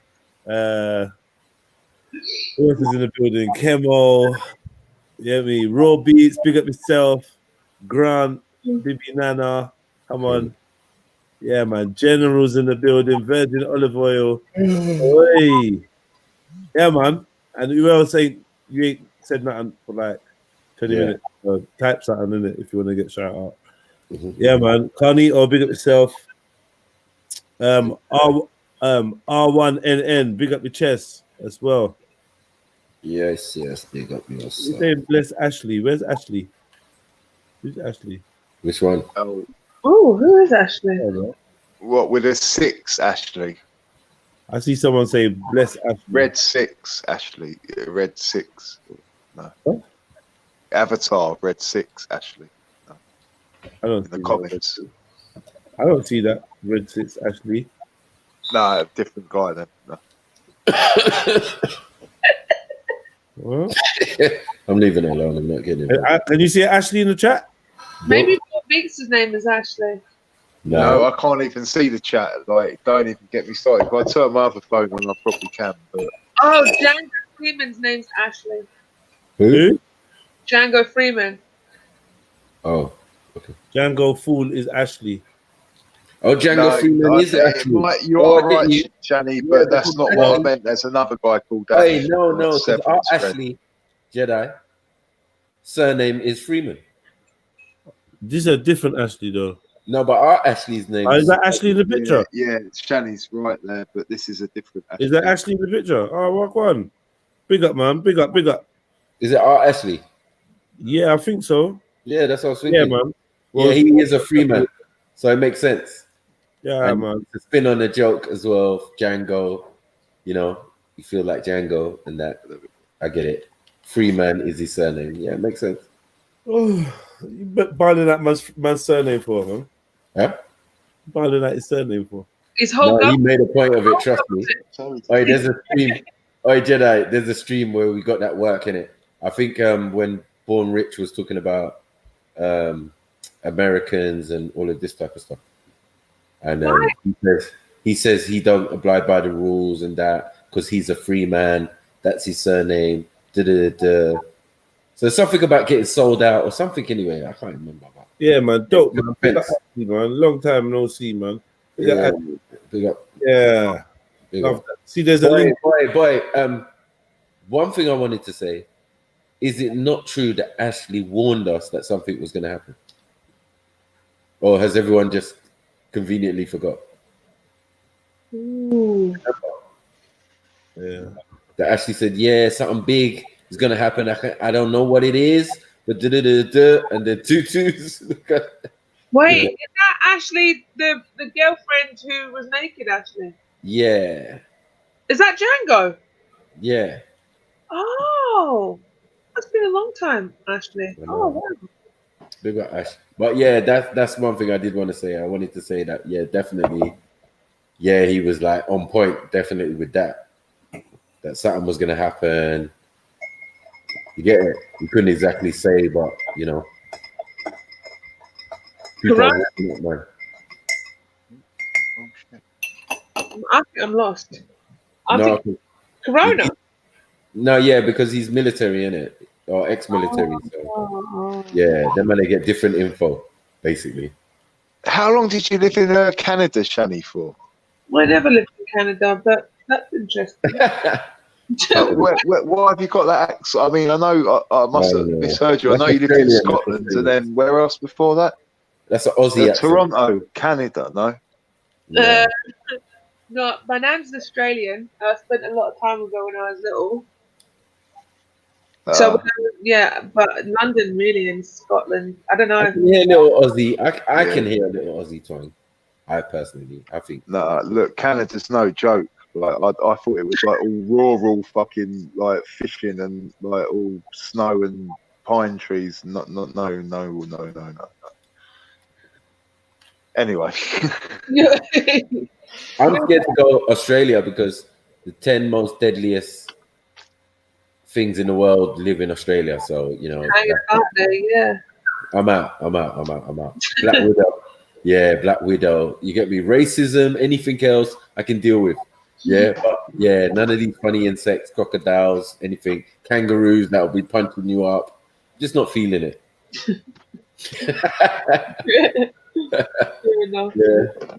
Catching chlamydia, catching chlamydia from a wombat. I'm not built like this.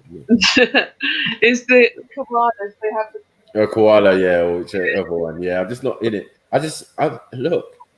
For me, even a koala is too big. Oh, they're cute though. Yeah, they look cute from a distance. I don't mind that. Yeah, I'll be like in the same room as one, but just picking it up and all of not that guy. What we're talking about? Picking up what? Koalas. You know what I mean? Like, koalas. Right. You ready to get into the next one? Yeah. Yeah, let's get in it. Come on. Got to be in it to win it.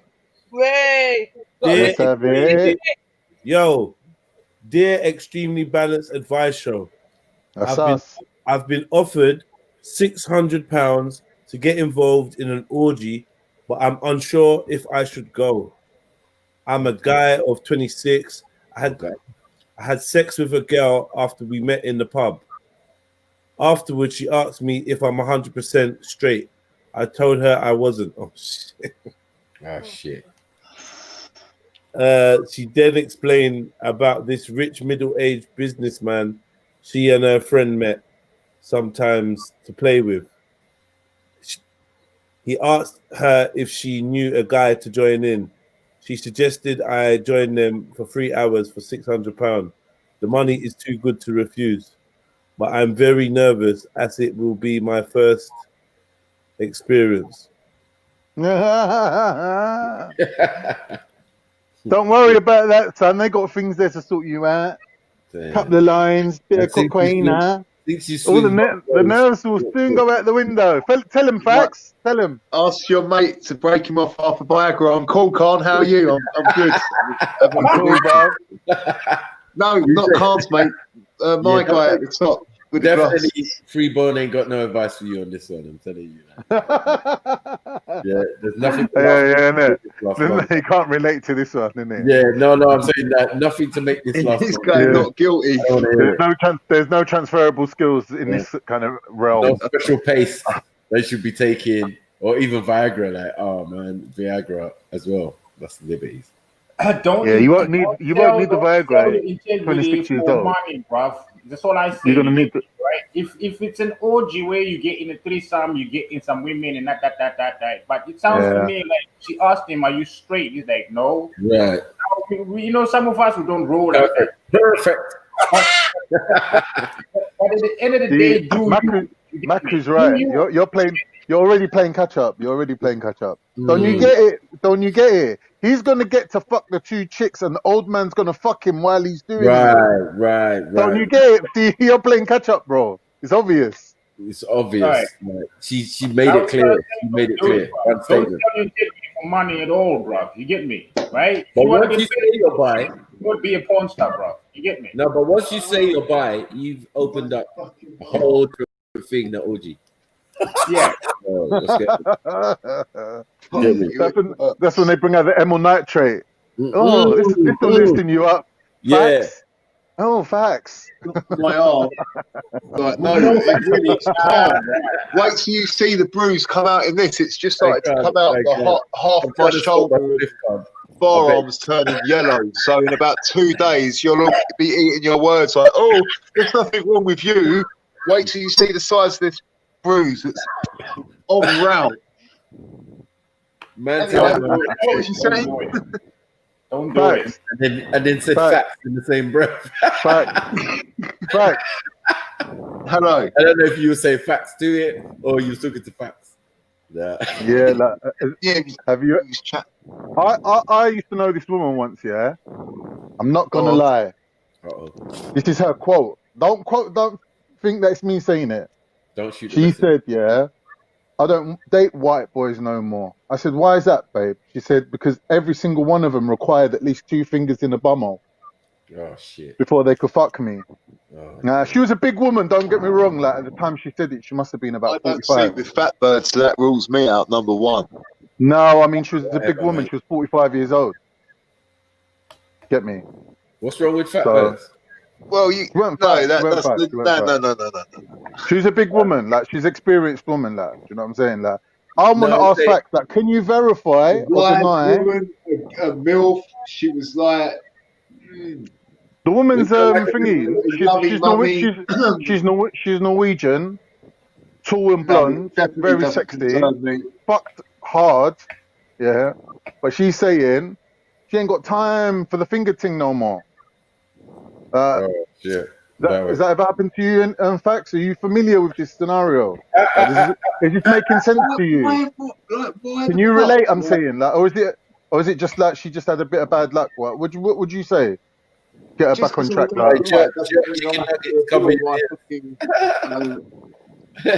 I'm asking you a straight question. Like, has anyone ever slipped you the finger? Stuff for alarm, man. Stuff for alarm. Yeah.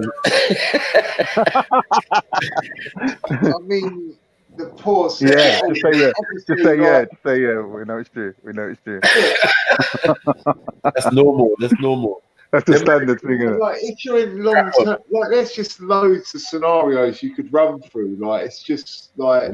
But look, to be honest, like. Ain't no one running through me. It's not what?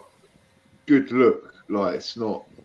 No, it's not socially acceptable. For either sex, no. For either sex, obviously, for either sex, no. For either sex, it isn't. It isn't because it's not a good look. It's like going too far. All right, let's see about that. So now, obviously, £600. Did he say? Facts. What do you reckon? That's a bit shy, isn't it? 600.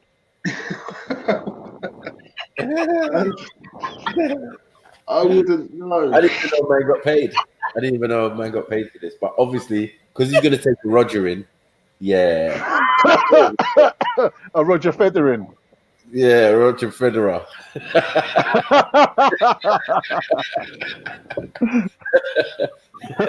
Roger Federer. That's something. Yeah. No, for your soul. No, I'd say that's a bad deal. Yeah. No, but I'm saying, like, I mean, a lot of Europeans or Englishmen like to wear nappies. They've got fetishes. So fingers in the bum. Where does it sit? It's all part of it. Highly, just, you know, one of them things you lot do is what Khan's trying to say. What I'm trying to say. It's like a standard expectation, isn't it? It's like, it used to be star shaped. It used to be like a star, now it's like a circle. Everyone's going on like they feel sorry for him. He said he's bi. You know what I mean? He said himself he's bi. Yeah, so he's what? done it. He's done it. He's done Time to get swung at, so it's up to him. You know, it's a good day for him. You know, it's a big deal. From I heard that, I said, I'm out. Yeah. Yeah. I would not be, nothing to do with it. And as far as going rates, I think that's a good rate. £600, 3 hours. Yeah, that's consensual as well. It's consensual. You asked him. Yeah, exactly. Are you straight? Are you straight? Get it? No. He's not straight, obviously. Yeah, he's perfect for what you want. That's why she was on quick. But what like, for 600? Make sure it come true. Do your thing, mate. Do your thing. Yeah, but then she's gonna be there with a strap on, and nah, it's fuckery.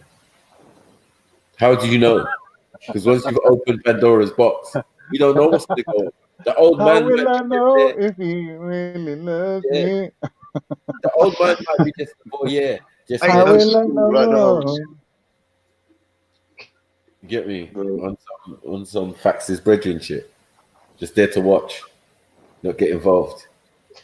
Hey, if look, he's only getting £600 for 3 hours, a participant, and I'm if he's only getting 600 for 3 hours, how are we going to get our cut? That's the problem, isn't it? If we're not participants and we're just providing security, what people get up to in their spare time, I think the moment you said this no concern of mine. It sounds like man needs a pimp and a driver. Wait. The moment you sent this email in, you owe us money. At least half, 300. Straight. Boom. You get me? You should have kept that shit to yourself. Now, you might as well get pimped. Might as well. You get me? I'll say, you know what? If you're gonna go and do it, you know what? Do it out of your own volition, not because you can. You get me? Whether you're a man or a woman, I wouldn't suggest you go and do this thing for money. You get me? No, I'm saying no. If it was 2 women and him, go and get your money quick, and get your good sex. Like, you're gonna enjoy that night, right? That's hypocrite, right? That's not the hypocrite. We gotta be critical. Right? That's the daddy in the room. I'm saying no money involved, right? Go and do your thing. No money involved, right? Because I don't promote prostitution. Simple, because that is prostitution. But if you want to make money off doing that, why don't you become a porn star? You get me? That's semi-legitimate. It's a recognized profession. It might not be good. It might not be good looking enough to be a porn star, innit? Also looking to be a porn star. Right? Why should ugly people be missing out on money? Like that. No disrespect. People say things like that, but they know nothing about the sex trade. Yeah, there's girls out there that will clip you, that won't even sleep with you, that won't even suck your dick, that will rinse every penny you've got on you, and you won't even fuck it. You'll just be spinning out like you've been on a Mario Kart session. Yeah. And they haven't had to violate themselves in any way. Yeah, that's right. That is a fact. Facts. That's true. Facts. But sooner or later, someone's gonna have to fuck them. You can't get away with not fucking anyone. That's where we come in, Khan. Me, my fucking real balls guys are on their chin. My balls are on their chin before the fucking money's exchanged, bro. Fucking hell. You get me? I want to get paid first. I want to get paid. No. You get paid. Like, if you're good, you get paid. And there can't be I don't want no fucking shit sex. No. There can't be no other males in the room. I'm not dealing with it. Facts. I've got a penis aversion. I can't see penises. I'll vomit. I'll vomit. Performance ratings 0. Yeah. Don't be having no pussy like you just gave birth to someone. I don't want that. It's like an elephant in the room, but no, it's a man. You're always gonna be watching the camcorder. Old fogey with the camcorder filming. Fuck that. Like, what? No, fuck. Forget that. Or you're in the corner with the lights low. Like, what? What are you doing? Then you wake up and you're in Raj's basement. You know that's gonna be cammed up though. Yeah. You're gonna be up there jerking off in the proper. Okay, next one. Rendition. Next one. He's had enough. Surrender. On to the next one. On to the next one. Now we want to hear Jedio's conclusion on this one. Sorry, I didn't mean to cut him like that. But... No, you was good. You could have said more, to be honest. The wealth of experience.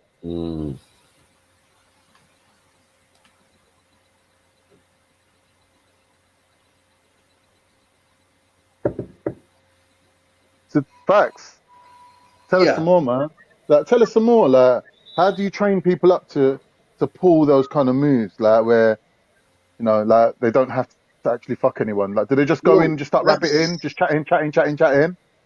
Oh, look at that! Look at that! Oh, look out the window! It's way above my pay grade. What are your ideas on? You just walk in and just be like, "What are your ideas on Plato and Aristotle?" Look, and the guy's like throwing off. He's like, "Oh shit! I don't know whether to fuck you or debate you." You could This could take an hour. This could take a good hour now. You just took the words out of my mind. You could go and watch an MIT lecture and get the same sort of neurological programming around all that social anxiety and social pressure that makes tricks do how they do with that host and how it plays out. What did he say? Yeah, he said that tricks on being a I host. said it to both sides of the fence really quickly, like the posh ways, like you can look at sociology and study body language and this, that, and the third, or you can actually be out there in the field experiencing it. Both sides of the fence, you said. Did you hear him? Both sides of the fence. You know what that means. Whoa. Oh, fuck. Yeah. In and out, up and down. You PMS like a pig. I should know. You're up and you're down. You're in and you're out. You're straight, then you're gay. You're in and you're out. He's black and he's white. That's actually one of my favorite tunes. I'm not gonna lie. Oh, see, I told you, everything everyone says is always reflected back at them. So Freudian slips. No, I'm just saying. You just said it. You just, you know. All right. Let me ask you.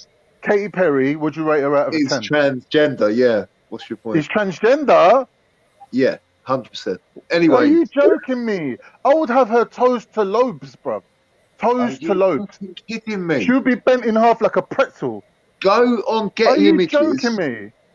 Go on, Getty Images and look at her whole body physique, and then let's have this talk another time. Because if you think she's transgender, you're on crack, bro. No, honestly. You've only seen the images that you've seen for split seconds on TV programs and TV award shows and this, that, and the third. When you do slow it down and do your own, like look at the images properly, then you'll start to see a different side of the coin. So who is that then? Who is that? Was that Rand's ex-wife, Katy Perry. Yeah, I'm saying, who is Katy Perry if Katy Perry is not a woman? She was born a man and had all her bits chopped off at an early age. Probably didn't even know, and was raised, and then so she probably was transitioned at about 4 years old, and then grew up thinking she was a woman, and then at some point, when like the drugs was like they couldn't like crush them into her food anymore, and they had to tell her to take them, she probably like found out, especially the internet and the time frame she was growing up in, and that's why they all have meltdowns, man. And that's like, if you just look at the meltdown is the key, right? If she's having a meltdown, that means she's trans. No, that's just part of it. That's what I was about to say, that it's all circumstantial evidence, and in the Crown Court, it would Bro, like, who would spend that much money on hormones and medications, turning little boys into girls, when there's plenty of girls in the world? Right. If anything, there's more girls than boys. Do you agree that it's a satanic system? Yes. Yeah. Do you agree that they worship the Baphomet? Yes. Do you agree they fuck with 666? Yes. Yeah. And all the numerology? Yes, yes, yes. So to invert man to woman, woman to man is exactly how they do. And it's all for one or one for all. A natural woman would stand out like a sore thumb amongst transgenders. So they're all transgenders. Good point. A natural woman would stand out too much. I thought you was gonna say like it was. Yeah, like there's definitely truth to it. I think what we got to do is with everything we got to be aware of how information is let out. Like there's definitely truth to their gender swapping. the transgender agenda. There's definitely truth to some of these people not being the gender that they've been portrayed to be. There's 100% in my eyes truth to that, yeah. And there's been a lot of things, clues and herrings that put out there for you to see. There's also a lot of dead ends that we need to be wary of, and grasping too tightly to any one theory leads you in danger of being wrong, right? That's right. So Right. what you got to do is you got to have the information and have the awareness, but I can't tell you how to process. This is how I But do you it. still got to be critical. Right. So I'm just like, yeah, like I can't just look at any woman and say, boom, boom, boom. Maybe there's a woman that I thought was a man that isn't, and that one's put out there in the limelight as a champion in theory to put you off from other ones that are true. Do you understand what I'm saying to you? So like, Yeah. For me, it's about like being like water and being flexible with, especially when it comes to these type of theories. You don't want to be too blanketing. However, I am in the belief that, like I've seen a pattern of certain men and certain women that seem to interchange and co-sign each other and be around each other, and I've got doubts about all their genders and like even not just their gender, their sexualities and that. So like, you know, like we got like the Will Smiths and the Jada Pinkett's and the Quincy Joneses, and then on the other side of things, we got like the Commons and the Drakes and the Serenas and the, you know, like, and like when you look at the web of people, yeah, there's a lot of people that are intermingling and that seem to be able to co-sign each other. Like, yeah, well, yeah, I fucked her. Yeah. I fucked her. Yeah, I married her. Sierra, all these people. I don't know. There's something going on. There's a dodginess going on that. Yeah. It's funny you said Sierra, bro. You get me? Because in my mind, when you were talking about all this, you get me? Okay, because that's the thing, right? Like, if you watch what I watched too, yeah, then we're probably on the same wavelength. But it's not just watching the one thing, it's getting into the science behind it. And there's a few people who actually can get into the science behind it, especially when you've done art. You see what I'm saying? Yeah, and that's to me a physiology, of course. When you do art, you because you know we had a skeleton in our proportions. You know proportions, right?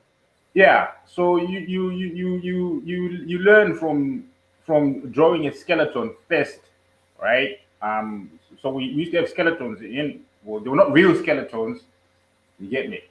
But you have you heard of something called gates? Say? Gates. Yeah, that's how you walk. Oh, exactly. That's the giveaway. Because the pelvis is the pelvis you're born with. Right?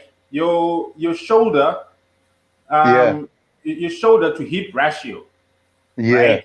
And then you've got your neck. I mean your head. The size of your waist. You mean your waist to hip ratio? If that's true, if all you saying is true, then. But then your shoulders is well. There are no men or women out here because Brad Pitt has the physique of a female. Jennifer. Yeah, but wait. But this is the whole point. Brad Pitt is one of the people that I suspect isn't the gender. Like, I'm not even gonna lie. Brad Pitt's one of the people. Sometimes I even look at Eminem a bit funny, you know. But like, I'm looking at Eminem's beard. I'm just like, what is the fucking problem? Like, there's something. Like, what are you? I don't know, man. I know what you mean about the beard. When I watched the Eminem, I'm not saying that Eminem's a woman. No, that beard theory is definitely tangible, you know. But you know, Tom Cruise's beard, that Ryland, Keanu Reeves' beard, all these men, like their beards are not like. Because I've seen women that have transitioned into looking like men who are on hormones, and I've seen their ability to grow beard. Like, yeah, they can join beard gang, like proper, like thick beard, like, you know. And these man, their shit's looking all wispy. People used to say it's because they're clones. That's why they can't grow. But I don't know about this clones thing. There's a truth to that as well. But it's another bastardized theory that's flooded with so much people chatting shit. You're better off closing your eyes and looking inward for the truth. You'll probably find more truth about these subjects because there's so much disinformation right now. It's good. You know what I mean? But yeah, definitely what to carry on what Freeman was saying about the anatomy and like like the body types of male and female stereotypical, there's obviously going to be women who transcend that stereotypical body type, especially if the stereotypical body type is based on a Eurocentric model, right? So we know that our women and our men are going to fall shy of that, just like when they do BMI. Most black men and women are clinically obese based on BMI. They don't Just take based on the muscle mass alone. Right. But that being said, there's some flagrant fucking fouls of the anatomy laws when it comes to some of these supposed males and females out there on display. There's some flagrant fouls. This chick can fit 4 heads on her shoulders. I don't know what's going on. Yeah, man. Like even look, man. With Michelle Obama, how many times did Obama call her Michael? Yeah. How many times did a Willy bounce on camera? I heard that at least twice. Michael and I mean, Michael and I. Yeah, that's you don't make the kind of mistakes, bro. You just don't. You know what it is? It's literally not a mistake that you ever. Like, there's no reason. Okay, who's Michael that's close to you that was just on your mind while you made that mistake? Remember the picture that was gonna introduce? Where like, why would Mike? No, you talking about you and your missus. You say Michael and I. Why? With Bill Gates, Obama, and Michael. Interesting. See, say like my brother, like Pete, and I was with a girl called Patricia, and I said, I'd be like, oh no, sorry, I meant my brother Pete or Patricia. I would just tell the world, like, you wouldn't just. It just doesn't make sense. Told you my gaydar is strong, man. I just know when things are off, boy. Nah, don't get it twisted, right? You got your European type of women also. Like, let's go to China, right? Stereotypically they flat, like, they got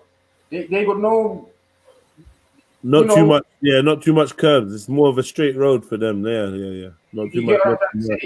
Yeah, but you can still see, like, you're dealing with the woman. You understand? Like, you can still see you're dealing with the woman. Yeah, but was when you look at them lady boys, because I don't know if you've ever just tried to just say, let me ever look at lady boys. Like, you have to make a conscious decision. Like, I want to look at lady boys. You go look at lady boys. You start just to observe and study and have a proper look online. You get me? And then also you start realizing, all these Victoria's Secret models. These are my confessions. They try this at the moment because men actually, men have more masculine bodies. That type. Women have more fatty bodies. More fat, and the type of women you see on those runways. Trust me, they are men. You get me? Most of them are men, and that's why you say they're transvestites. Yeah, but most of the supermodels, that's the gay agenda. Yeah, I was asleep. Can I ask Freeborn something? Freeborn. Yo, big up the family. Come on. Sanabo, big up yourself. All right, big up Jedi every time. Is it easier for a female to transition to a male, or is it easier for them to turn a male into a female? It's easier for them to turn a male into a female. Okay. Right, because in my opinion, the female is the prototype. That's why we got tits. You get me? Yeah. Well, I got tits. I don't know about you, but I got the move. And that's why women have all the parts that men have. You get me? Women have all the parts that men have already, pretty much. But men have something that men are slightly lacking. You get me? We don't have the womb, right? But women have the womb. Oh, no, back to the he-she. What was the he-she bit about? I was confused. But Katy Perry. Katy Perry female. No. Man said he was watching, like, if you're watching he-she. What? What? I was confused. I don't know what Freeborn said. Katy Perry. Freeborn said you have to actively make a decision and go and investigate transgenders. And if you watch some lady boys, your search engine's going to be vlogs Katy Perry and she'll break her down for you, show you all the photo editing, show you all the curves, show you exactly what time it is, not what time, what moment it is around. Yeah. Katy Perry being a transgender. And she's a young girl that fucks with all that photo editing and shopping or photo, whatever you call it, with the computers, and she just shows you, like, you can't deny that. If someone as dumb as me can see that she's living how she's living, she's got nothing. She's not doing it. All right. Facts. She's telling what the information. Facts. We saying on Lady Gaga then? Same thing. Her penis getting off a motorbike. How about that? Yeah, I saw that one. I was just asking, just checking. But that one is confessed. What happened? Hermaphrodite. So what was the motorbike that's thing? what they say to squeeze her out of it. But don't you think that it's one for all and all for one? Like, you can't have an actual woman in amongst parlaying Yeah, you can. Listen, that's a shit plan. You can never have all lie. You have to have some truth. Come on, family. And you have to have some great bits. He's saying this to cat like a sore thumb, though. This is what I'm saying about being 100, yeah? All right. You're not a gambling man. They're not in the limelight. They're like, they are. Listen. You've got some masculine looking women who's taking male hormones but are still women, and you're looking at them like, rah, that's a fucking man. Now that's a fucking woman. Yeah. But it's done intentionally. Like, there's red herrings everywhere. There's there's always exceptions to the rule. You can't look at them and say, oh, they're all men. Sorry? That blonde girl, that one that does all the reporting. Forget about the individuals, innit? Forget about the individuals. There's so many that there's even some where you can actually read about them. Man, there's ones that are just out there. Man, I forgot this film. What was this film? It's like a classic cult film, yeah? And this, one of the scenes here, this blonde chick, kind of, I don't know what happens. Did she get out of bed or something? Or she walks, and like, yeah, you pause it and look, this thing's got a penis. Like the robes or whatever come undone, and they do a flash, and you can see, and it's like proper in there. So when I went to Google, I didn't even get to finish the woman's name. I can't remember who it was. And then there's all this stuff of did this woman show that she had a penis from this cult film? And there's people, oh no, it's the way that the light looks. Oh, if you really look, it's the inner fire or something, blah, blah. But nah, you could see, like, and it's like, I don't know, man. I think half of the magic is done by doing it in your face and showing you and letting you see it, and then the rest is making you think that it's all this way when it's not. Just to head top you, just to fuck you up. You think everyone's a Freemason and everyone's involved, but not. It doesn't need everyone to be a Freemason and everyone to be involved. That's a crude example of what I'm trying to say. Like, you don't need them all to be Chinese. You don't need them all to be not the gender that they say they are.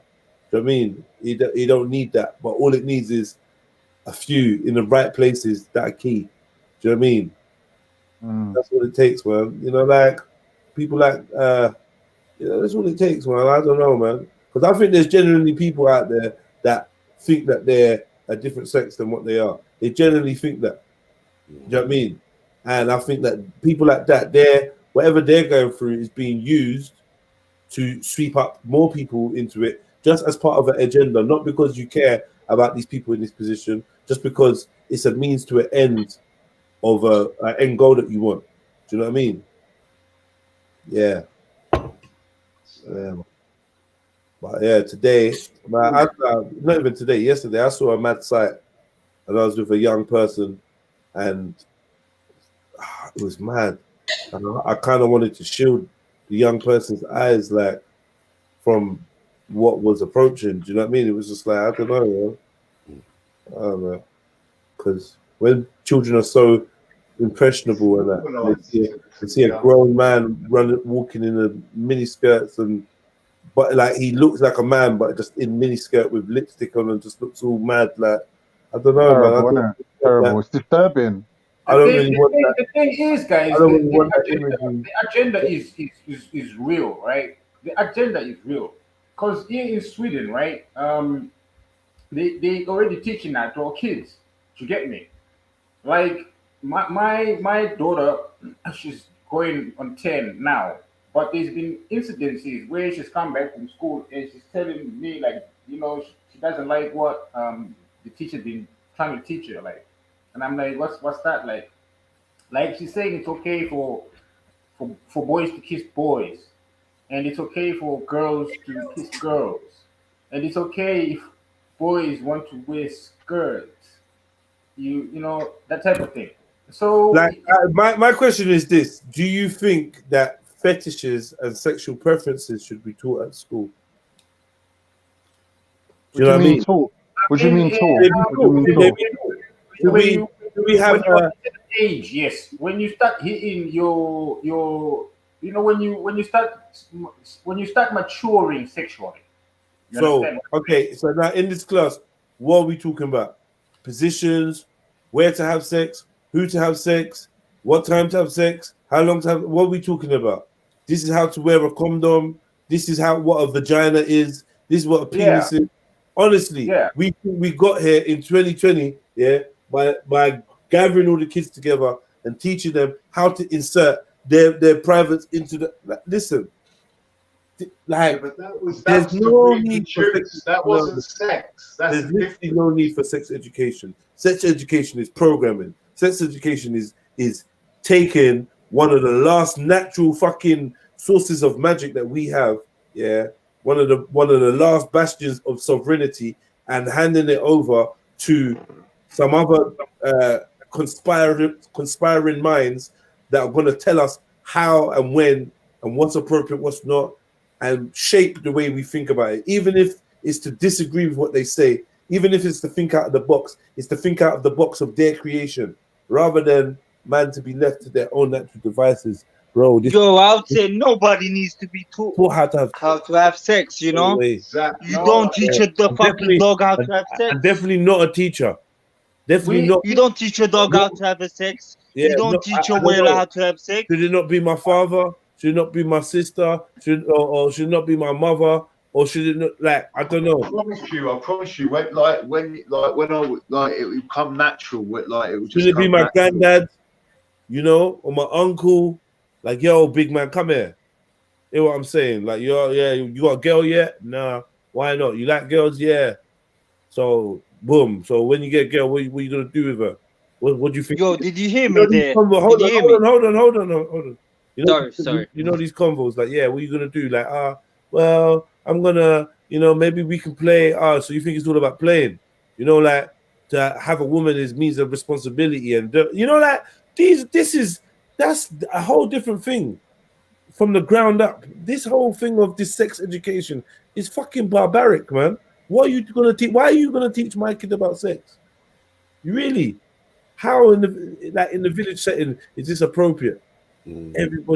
Everybody gets to tell your child how. Like, well, you created that motherfucker.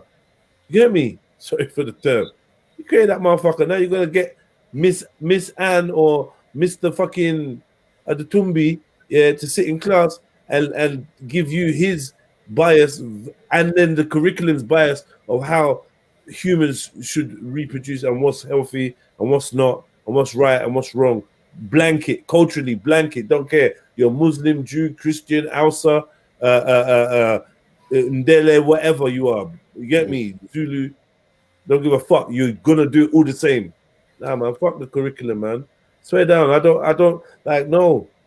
Instead of you teaching the children how to fuck, and how to be gay or lesbian, or how to masturbate, which is your importance. Instead of teaching them that, teach them how to open bank accounts, teach them how to save, teach them stocks and bonds. Do you know what I mean? Teach them cryptocurrency if you must. Teach them some shit of value. Do you know what I mean? Well, I'm with you there. We were, you know, we were taught all that, but also we went through what they call, you guys call it sex education. We call it guidance and counseling classes. Right. That's what we used to go for, guidance and counseling classes, and usually maybe once a week. And yeah, you are taught how to put on a condom as a guy. You are told all the necessary measures you need to protect yourself against diseases. You're also introduced to all the sexually transmitted diseases that are out there. And then you're also encouraged to abstain from sex, right? And then you're also told if mishaps do happen, such and such happen, you need to let so and so know, or so and so know, so and so know, so you can go to the clinic and get treatment, right? And they discourage things like abortion. I'm gonna sound like a hypocrite, right? But this is the way that they're unweaving the fabric of society, right? First of all, putting on a condom. The condom is a condom is totally adverse to nature and psychology. Yeah, it's against healthy human relationships. Yeah, and it's one of the ways that we as society have taken steps away from our original village values, right? And the way we've done that is we found ways to be more promiscuous with less consequence, right? So then our whole psychology towards sex has morphed and changed from one of productivity and progression to one of just pure solely leisure and fun and selfishness, right? And we all indulge in it. So like, this is what it is. This is what the birth control pill has afforded us. Women have now lost their ability to track their own womanhood, track their own cycles, and be in tune with their own nature. Yeah, women have lost that ability. Also, men have lost that ability to know when and when not is the right time to be having sex with their woman. Plus, we lost the accountability. Like, there's so much, it just goes worse and worse and worse. The more that clinic, you got pregnant. Oh, it's an accident. Oh, now come and take this. That's going to force you to have a period before it's time, which is going to be detrimental to your reproductive system. But you know what? Go ahead and take it. Force your period and see this as the easy way. Then you got the next one. Oh, abortion. Yeah, like, I'm not going to make judgments on what, but like, it's murder, isn't it? Like, with your irresponsibility, we're going to help you get rid of the child. Now, that's not a judgment, and that's not to say I'm higher or lower than anybody. But let's deal with the reality. Even though we might all have indulged in these things, this is really what's going on.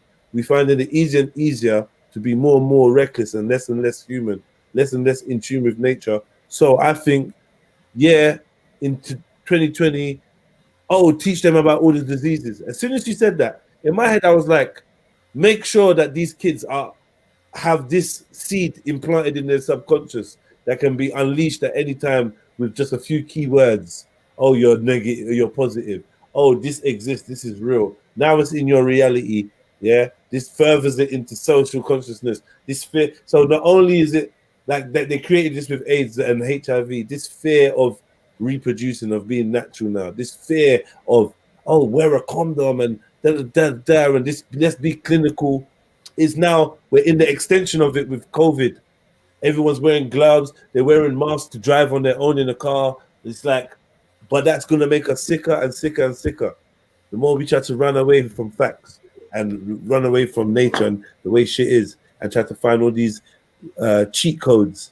And we're just teaching our kids it because it's tradition to teach our kids it. At some point, we're going to sit down and think, fuck, was there a point where we could have stopped? Was there a point where we should have said, you know what, man, all this high-fangled supposed civilization where it's going to lead to you wanting to teach a 3-year-old, you want to implant a chip into a 3-year-old's head to teach them everything they need to know about sex. That's where we're heading, for their security, for their safety. And then kids are going to be making choices like, you know what, I want to fuck him. I'm allowed. And it's going to be against your human rights. It's going to be against their human rights to say no. And then you're going to have men that's choosing to say, look, I identify as a 6-year-old. And then this 6-year-old loves me and I love this 6-year-old. It's not even about the sex. But we choose to be together. And the parents are happy with it. Then who's going to have a say? We're just heading into this. Learn about sex, know about sex, know about every disease. What for? You don't need to know about none of these diseases.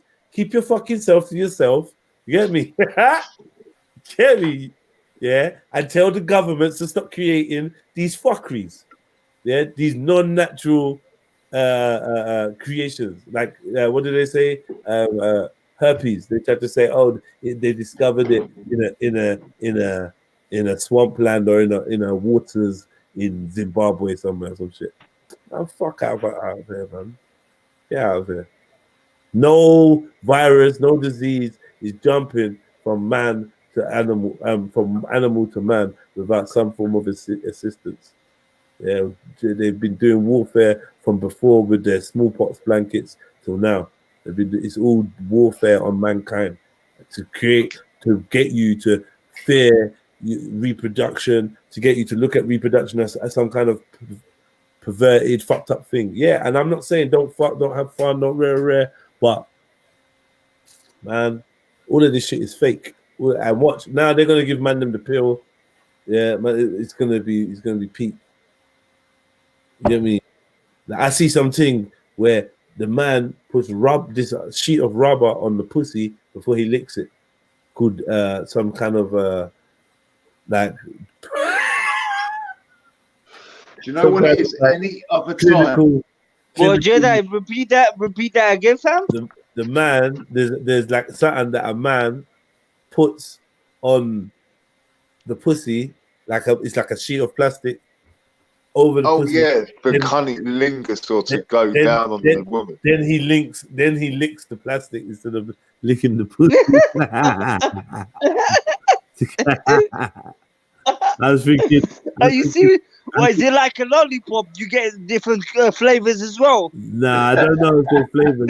I didn't really.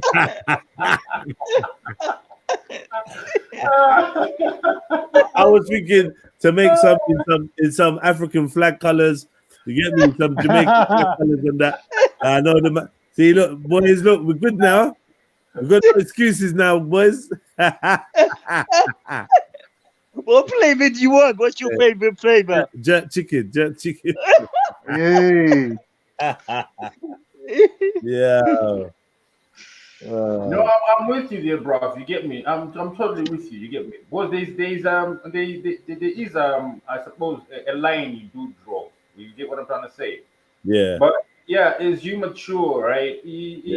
Culturally, you would be taken away as men or as young boys as rite of passage. These are some of the things that your elders would teach you, right? In the proper manner, in the proper settings. Where you're now interested in girls and whatnot, but culturally we were always kept separate anyway. The girls and the boys always kept separate. By the time you want to interact with the woman, you couldn't just interact directly with her. It's a family to family scenario where the family actually knows, okay, he's interested in our daughter. Fine, do you have the dowry for it? You know, can you afford our daughter? That type of scenario, and you get yourself a virgin, and you probably. But look, okay, but with the sex education, we never. That's that way. You're here, and the sex education is taking us that way, isn't it? Yeah, Because it's different direction. Yeah, totally. No, I'm with you there. I'm saying no. Culturally, it existed. It's not like it didn't exist. Culturally, it did exist. But whose responsibility was it? We say it wasn't the responsibility of a stranger. And on top of it, like you mention a proper thing because you start talking about dowry and that, which lets me know that this education comes with a cultural context that should safeguard the society because of the social context put behind it, right? Yeah. When we're out here running wild in England. And we got sex education not at home, but in the school and on the TV and from Grange Hill and from EastEnders and all these things, and from music. Man's without the social context of even sex, you display characteristics that are not necessarily going to be like they're not for your best interest, and it's not necessarily how traditionally your people kind of behaved. So, this is now they get to stereotype, man, with all men are dogs or this or that or man cheats or this, and I don't know. Some people coming from a background of polygamy in their natural context, or you've come and tried to squeeze yourself into the Western ideology of Christian-based Adam and Eve monogamy. And you're trying to squeeze yourself into that where culturally, even your DNA is saying this is not what you are. You find yourself doing all kinds of weird shit and beating yourself up for not living in your rightful space. This is why, like, man, letting your enemy educate your children is just a fuckery, because they're never gonna. It's so hard for them to ever discover who they are. It's a miracle when certain men wake up from all the years of hypnosis and brainwashing and conditioning and dogma. Do you know what I mean? And for them to wake up and find themselves is a rare thing. It's a rare thing, because from we have our children, we're just trying to teach them how to be us instead of teaching them how to be them. Yeah, man. Or allowing them to be them and teaching them to allow that process or allow them to be them. It's too much molding and shaping. And then the type of people we're creating, when we look around in a room full of 100 people, only fucking 20 people got common brass clout sense. So then we're obviously not creating the people that we thought we wanted to. We're not creating the generations, the type. Get me? All these, man, these kids are so disconnected. No concentration span. This thing is, like, I'm talking about the 6-year-olds, 7-year-olds, 8-year-olds, 9-year-olds, 10-year-olds. Yeah. Cross the border. I don't care whose youths they are. They're just no concentration span, no focus. Ask one, like they're telling to ask, get 5 kids, random for anyway, ask them to dance. Say, oh, do the dance with me and watch this thing. You're gonna be like, what the fuck is going on? They're trying to do every dance that they saw in the TikTok, and they're not doing any of them properly, and they're not finishing any, and it's just like, this ain't dancing, yo. This is bare move, hand movement. Some of the moves look kind of cool, but mainly, like, there's no connection, there's no vibe, there's no like poetry in their shit. It's just frantic, fucking trace steps, robotic almost. Like, do you know what I mean? It's like you set a robot to dance. Ask these kids to dance. They're thinking sick, all doing the same move, floss from a game. Let me do this, let me do that, let me do that. No all the lyrics to some weird shit songs. Hardly any of them like a song that the rest of.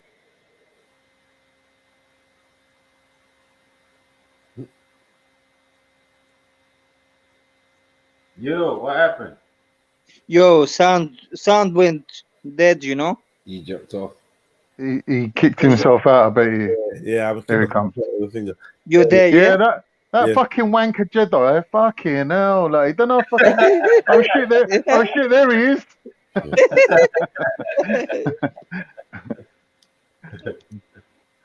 How are you feeling with that big up. But yeah, I don't know, man.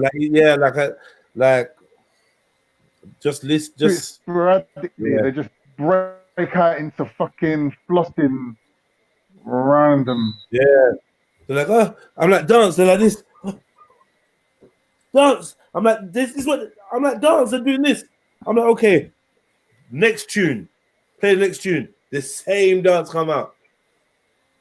I'm like, yo, where's the talent? Where's the creativity? Where is it? Even some of these people, the dance instructor. I'm watching the dance instructor and I'm like, it's all these half moves and you're not actually doing anything. Back in the days, at least, not even back in the days, 10 years ago, at least one don could do some sick body popping and, like, you get me, like some mad moves and it looks sick.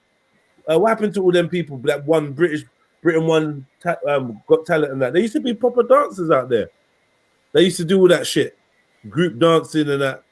Bro, watch these kids now, man. It's like the same with the music. Like, if it doesn't have like a robotic tone to it, and if the song doesn't sound shit to you, then it's not a good song to them, really. Like, very rarely do we meet where we're like, okay, this is good music.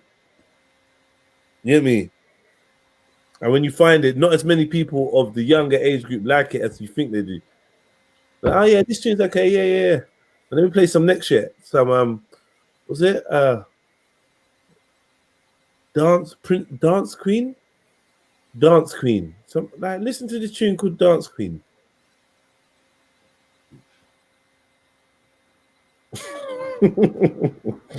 Yeah, this happens when I'm working with the youths, man, and I start preying them and watching them. I'm like, yo, like, you lot are just No concentration. Oh, can we do this? Can we do that? Can we do that?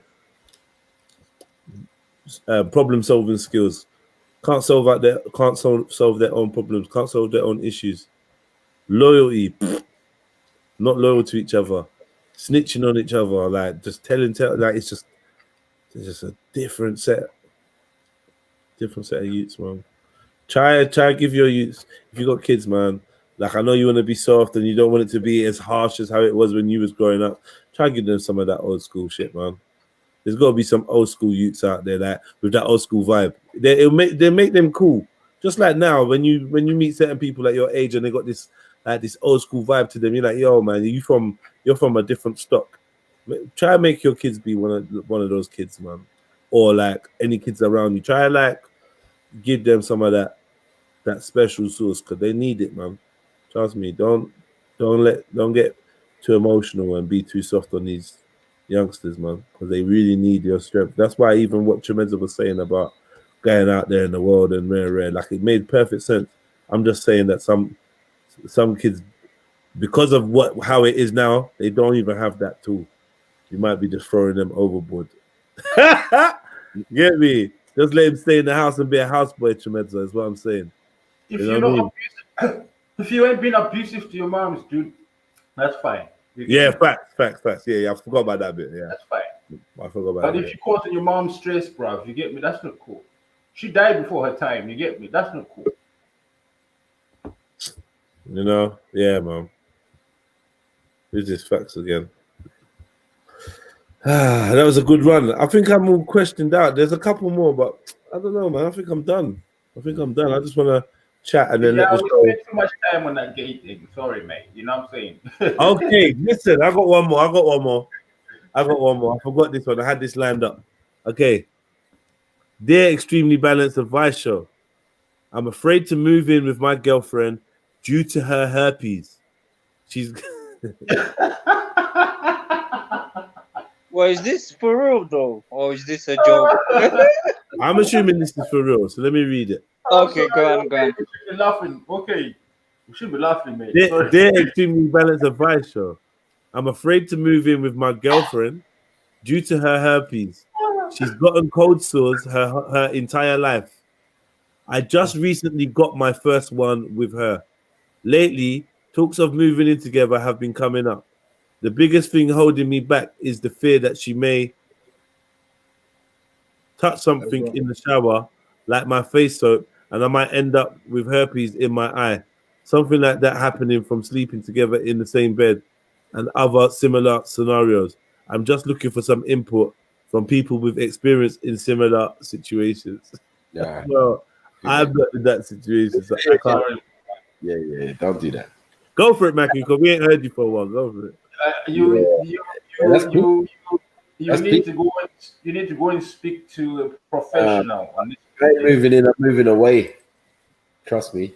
Middle of the night, I'm disappearing, bro. You already given me the thing as well. Where am I? Yo, send it to Satans. That's what I would say. Where's this herpes he's got on his face? Or... This is the thing. He's worried about getting the thing. Bro, you already infected. The zombies already bit you. You know them films. But we're not going to cut a bit of flesh out. You've already got the virus. So, I mean, I don't know.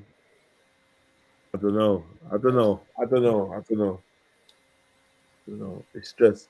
I'm sending her to Satans first, and I'm putting her on quarantine, you know? I'm calling police, man. I'm sending her to Satans hospital straight. This is one time snitching is definitely there's criminal. The hospital can't do nothing for you, Annabelle. What are you talking about? The hospital. No, I'm talking about for my partner, not me. Yeah, that can't help her. She's infected, bro. She's infected. She's infected you. You've got a cold sore. You get cold sore. You said you'd had your. She said, what? I just recently got my first one with her. Fuck, you know. So relationship goals. So you got it now. So that's fun. What now? Like, that's it, innit? He doesn't want to get in his eye and blah blah blah and really. Yeah, you're gonna have to have that talk with yourself. I don't know if you could spread it from like if you've got it like on one place, can you spread it to another place? He said shower and soap and that. No, he don't. Yeah, he don't want to get in his eye from the soap using the same soap. But like, get your own soap in it. Get your own soap. Get your own face cloths. Why even? You know what I mean? But no, I would say just get rid of her, man. Be real, just right, get rid of her, man. bro. Listen, stay with her. What are you talking about? He's only working. Don't go and look for someone fresh that ain't got it. That's one less female. That's not infected with herpes. No. You break your bye. Take that L for the team. Yeah, you break your bye. She broke you. She gets to keep you. You lot are eternally each other's. I speak on behalf of the rest of the human race when we say, you lot make a perfect couple. Please stay together. Please be faithful. Get me? Please just be wrapped up with each other. Just get me? That's it. Then we've got. Oh, Jedi, your screen is gone blurry. You know. Just to let you know. Jedi, your camera, mate. Yeah, on your screen, it's gone blurry. That's better. Yeah. What's going on? Who's that? Who's there? Sparks up a split. Jerk chicken nuggets. Can you put heroin in your spliff? What's that? Jerk chicken nuggets? Sparks up a split. Who's that? It's your almost ex. Your almost ex. Remember almost ex? Do you remember? Yeah, the one you try to dash for Miracle. For Miracle. Oh, see. I'm still getting over rap boys. Is that Shani? Miracle must be proper decomposed by now, man.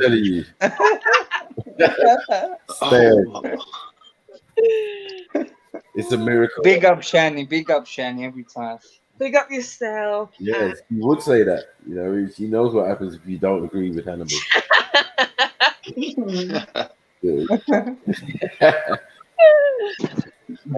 you whooping? That was their last chance, you know. Look at me. Do I look white to you? Yeah, that was the last chance. Okay, check this out, fam. One sec.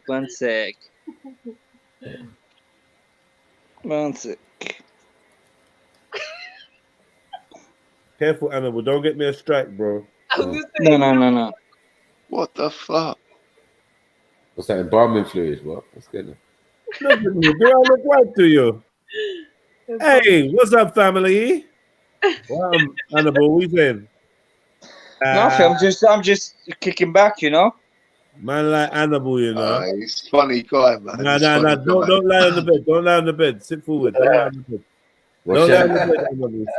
Hannibal, sit forward. Right. You're gonna have to leave. No. Hannibal, sit up, Hannibal, please. All right, hold on. One sec. Yeah, that's it, bro. Or is that better? Shani? All right. What do you mean, Shani? It actually looks uncomfortable. I'm good. None looks uncomfortable. Why are you like? I'm not naked. I'm wearing a beige shirt. Do I look naked to you? I'm lying naked in my bed, you know. Oh shit. I'm just joking. Don't get excited. I'm just joking. You know I hate that you can just leave. I'm trying to go everywhere. I know. You know how many It's times not your bed, it's your front room. I wanted to be in the background. No. At least put us in the background first, and put us in the background. We definitely. I gotta save myself first. Really. Make sure when the footage comes out, you can see my protest. Yeah, I was. Yeah. I left as soon as it happened. I left. That's my defense. Nah, for real. But as soon as he said that, bro, I was out. Because people will be saying some shit out of here. I was never here. I'm trying to have my avatar next to them. Nah, fuck that. This is why the whole time you lot been chatting, I've been jerk chicken nuggets in it, just in case. Everyone knows who you are, though. No. Yeah. What did I miss? I missed a couple of them, didn't I? You did.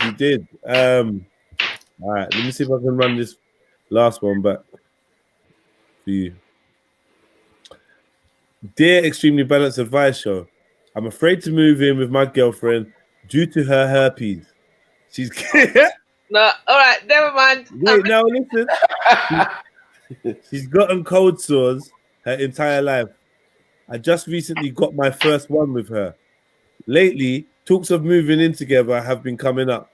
The biggest thing holding me back is the fear that she may touch something in the shower, like my face soap, and I might end up with herpes in my eye. Something like that happening from sleeping together in the same bed and other similar scenarios. I'm just looking for some input from people with experience in similar situations, which clearly isn't me. But still, here we go. That's why he wrote into you, isn't it? He knew you would know. He knew you'd be on the show. Listen, He knew you'd be on the show. And you know what? For the record, Shani, thanks for writing in. Do you know what I mean? For your friend. Thanks for writing in for your friend. Very gracious. listen. Yeah, that old chestnut, yeah. So the HPV virus is very common, and majority of people have it. But that's the sexual one. So if you've actually had unprotected sex, or you've had unprotected sex, be that oral or normal sex, you have a very, very, very, very, very high chance. If you're from Europe as well, obviously being Britain being one of those places, of actually contracting HPV, which is the human papillomavirus. For some people, it can be quite fatal. For women, it can turn to. But we want to talk about herpes, man. Yeah, but herpes. This is the thing. That is it. That's no, it's not. No, it's not. That's something different. No. But it's the thing. But it's all part of that same virus. That's what I'm saying. Okay. So you can get herpes off of it. So that would be a different strain of it to get herpes, and also having cold sores is another strain of it. So cold sores. Yeah, there's two types. Simplex A and B, right? And we know that they're exactly the same. And they're the same thing. And that's how we found out that Jupiter had it fully. On her nose, in her nose, isn't it? Jupiter's got it in her nose. Fully, like, oh, it comes up in her nostril. She told you that. Yeah. So it was like, imagining ways of how it got into her nostril. You know what we came up with, right? Poor Hector. Yeah, man. She got an infected shot. Yeah, she went bananas when she found out. Huh? I said she went bananas when she found out you could contract it. Yeah, man. That's one. That's one paintball game that she lost. Yeah.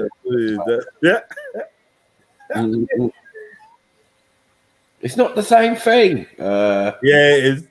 Yeah. Nah. Listen. Hear this. Majority of people. Listen. We discovered how infectious this herpes thing is in Europe, and America. It is crazy. They said 1 in 3 people carry the virus. Was it 1 in 3? Blue waffle. It was crazy, how much people in Europe they're saying got this thing. Like, it was so common. And then what else did they say? They said yes, you can. The one that's commonly the oral one, yes, can be transferred to genitals, and the one that's genitals, yes, can be transferred orally. They say majority of the people that have herpes on their genitals is actually the oral kind that's been transferred there. Oral, yeah. Right. Was you there? You was on the show. It was us doing the show. I wasn't on the show. I wasn't on the show, but like it's mad because even if somebody's got a cold sore, and it's like there's stages to cold sores, right? So there's obviously the really infectious stage, and that's when it's like. Can I just ask a question? It's got blisters and stuff. Has anybody on this panel gets a cold sore? I've had one before, unfortunately. Yeah. And I'll tell you, do you want to know how I got it? First of all, tell me what a cold sore is, like exactly. It's when it's a virus unfortunately, that stays in your body forever. But it's basically it's basically like swords. It's like a sword. That's it. It's just goodbye, Shani. There you look Yeah, up at the screen. like- I'm done. I'm out. Yo, Jedi, put up a picture so I can see, yeah? Let me see this. Oh, don't Put up a picture? disgusting. Yeah. It's actually so Oh, gross. unfortunately, it's not showing its face. But there's one of but there's one of Jupiter in the corner.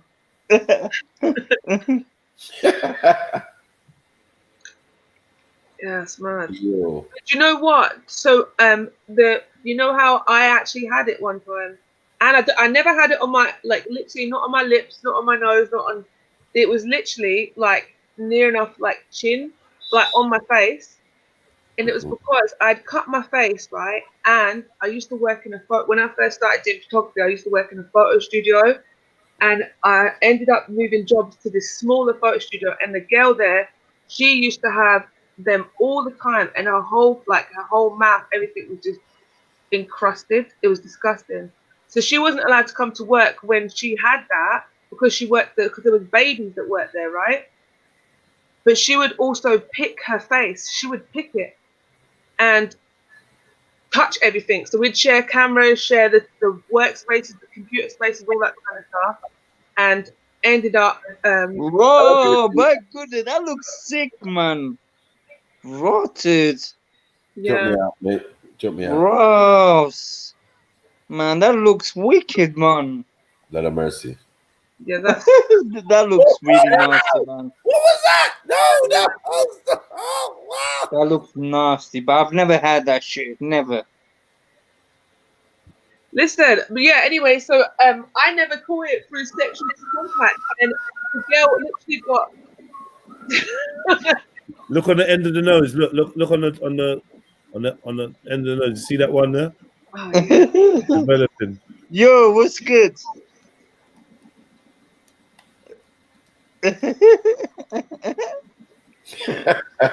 What's good? Yo, family tree. We say. What's going on, Mills? What's good? What's good? Jupiter says it's not an STD. Sad people. Okay, cool. yeah, it's a virus. Whatever it is, we ain't got it, and you have. That's the thing, and you know what? It stays dormant in some people forever. Some people it doesn't actually flare up. Some people it's just in them forever, and they pass it along and so on and so forth. That's it. You could literally have it once and never have it again, but it's still in you. It's still in your system. So it's mad. But in Europe, it's very, very common. Like you said, 1 in 3 people. So there's how many people on the panel? There's 7. So there's at least 2 people here that's had it. So you can all lie. Rocky.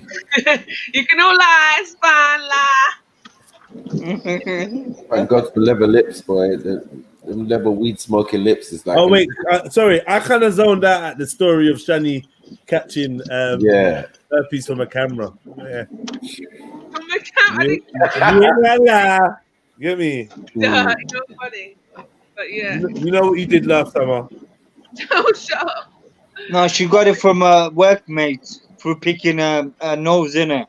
Yeah. Scab, like literally, and she would touch everything. That is how infectious.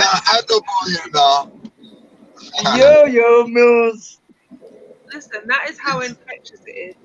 If somebody comes into your house and they've got a cold sore, best believe tell them not to touch anything,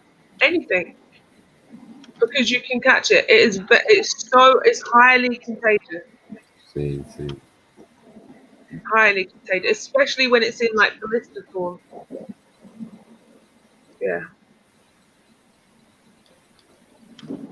Cheyenne.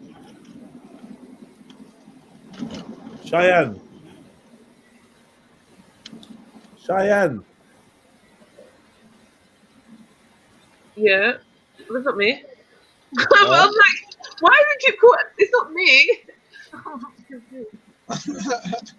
Oh, who's she talking to? She's talking to Cheyenne. Oh, sorry. I just thought it was you. So you're Shaney, innit? Shaney, yeah. Shaney. So many people call me Shaney. That's quite funny. So many people. But yeah, man. No wonder if you've got coleslaw, it's harder to pronounce. Obviously, it's on your lips. So you say, instead of saying it's shiny, you say shiny because you're sticking out your lips because you got fucking coleslaw on it. Fuck's sake. Oh my god. I'm out. All of it makes me sick. So in the case of that dilemma, yeah, I feel like it's up to the guy, innit? Like if ultimately I feel this is something you should tell somebody, innit? Like you definitely should, because it is something, if you catch it, this is the thing. If it's in its worst state, so if you've got a flare up, yeah, it's very highly contagious. So I feel like if you're getting with somebody and you're going to be intimate with someone or whatever, they should know that you have it, like, you know. But yeah, like it's. We're gonna come up with a cure for it one day. There's no cure. Huh? There's no cure. I said they're gonna come up with a cure for it one day. Of course, there's a cure. A cure for everything, man. Dr. Sebi has sorted that fucking out. Yeah.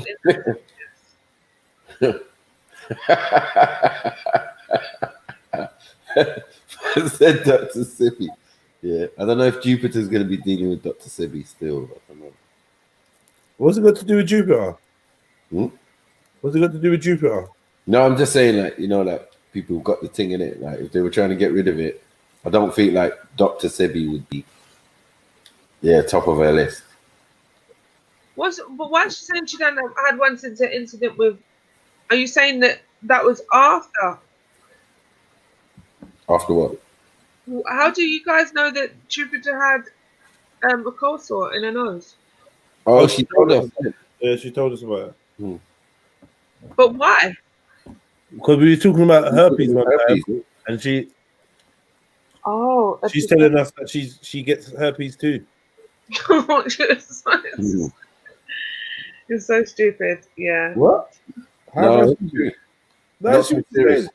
I know she didn't say I get herpes too. Like, shut up. No.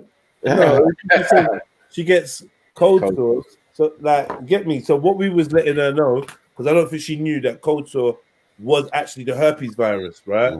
You know what I mean? And you can get it through sexual intercourse or sexually. It can be sexually transmitted, but I don't think she. You know what I mean? She had realized. So we did a bit of research. Yeah. I thought, but you know when you get verrucas, is that herpes as well? I don't know. That's something else. Never had a verruca, but it's like herpes is cold sore is like a verruca, isn't it?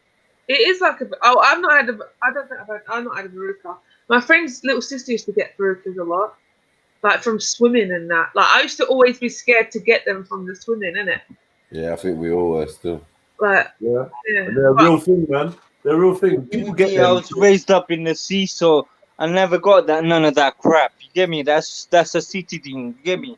But guess what? I think, all of us. If you become susceptible to certain things like that, then I think they can become more reoccurring. Say that again, Jeddah? I feel like if you become susceptible to things like that, then they can like reoccur more. Like if you've got a verruca once, then maybe it's easier to get it again, or maybe it's harder. I think so, because I've never had it, to be fair, so it makes sense. But so wait, herpes are genital warts, right? Or they're different? They're different. Same thing. Is it the same thing? Herpes simplex A and B. That's it. Yo, the woman had herpes on her breast and that, man. Come on. What? Yeah. Like, some of these pictures, I didn't realize there's going to be that graphic. They showed one with it. Like, they showed stuff that I didn't want to show. But, yeah. Inside of the mouth. All sorts, man. We had one where the woman, a family member had kissed the child, a newborn baby or something, on the ear, and the whole ear and that had got infected, and basically throughout the years it would get super inflamed, and that's horrible. That's what I'm saying. You can't touch nothing. If you've got it, you literally can't touch nothing. But to be fair, they've obviously got like they do that thing, like if you feel like it's coming up or something, then you can get it away before it even gets to an infectious stage anyway. Nah, wait.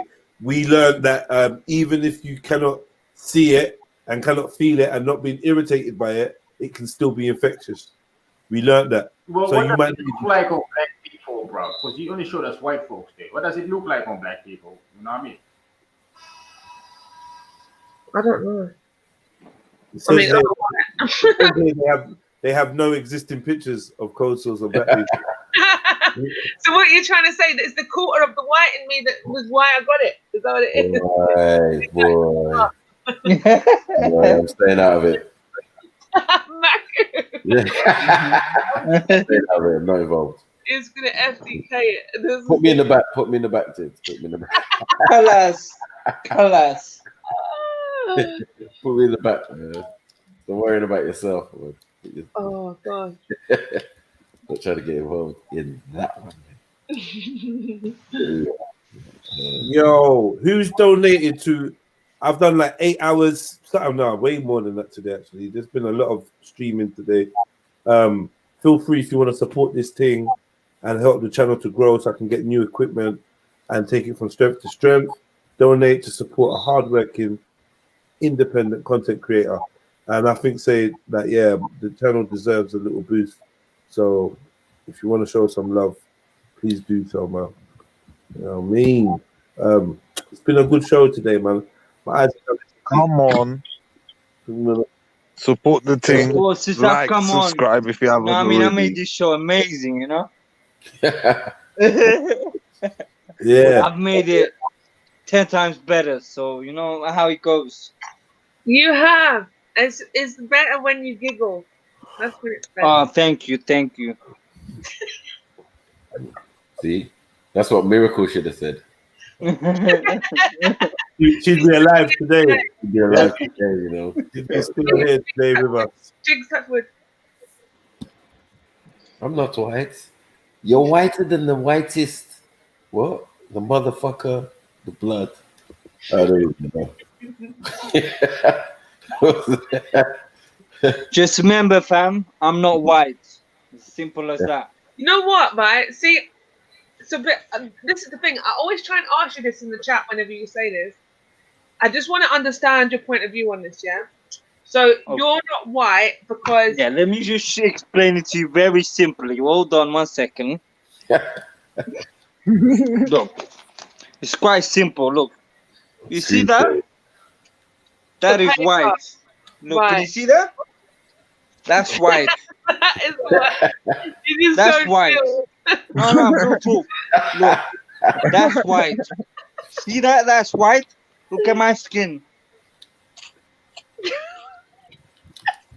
Does that look white to you? Listen, no, we can't see. Wait, put the white and the skin next to each other. Look, does my skin look white to you? Animal, put your arm on the seat. Put your arm on the bed so we can see it. Put your arm on the bed. That's what I'm doing. It's in the bed. Look. No, put your arm on the seat. Put your arm on the seat. Yeah, put it on the seat. Animal.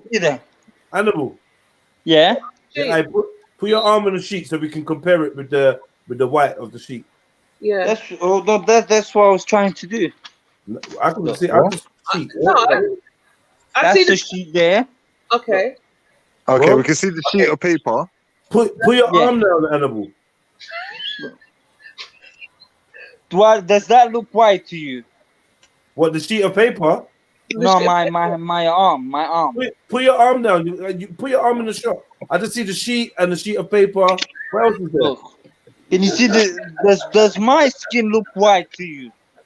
Where's your skin, bro? Bro, put your skin on the camera, man. Look, does my does my skin look white to you? It's like a trick question, isn't it? I swear. I know that society has been dumbed down, but it's quite a simple question, okay? Does my skin look white to you? I don't want to lose my life by getting this question. You trying to trick us.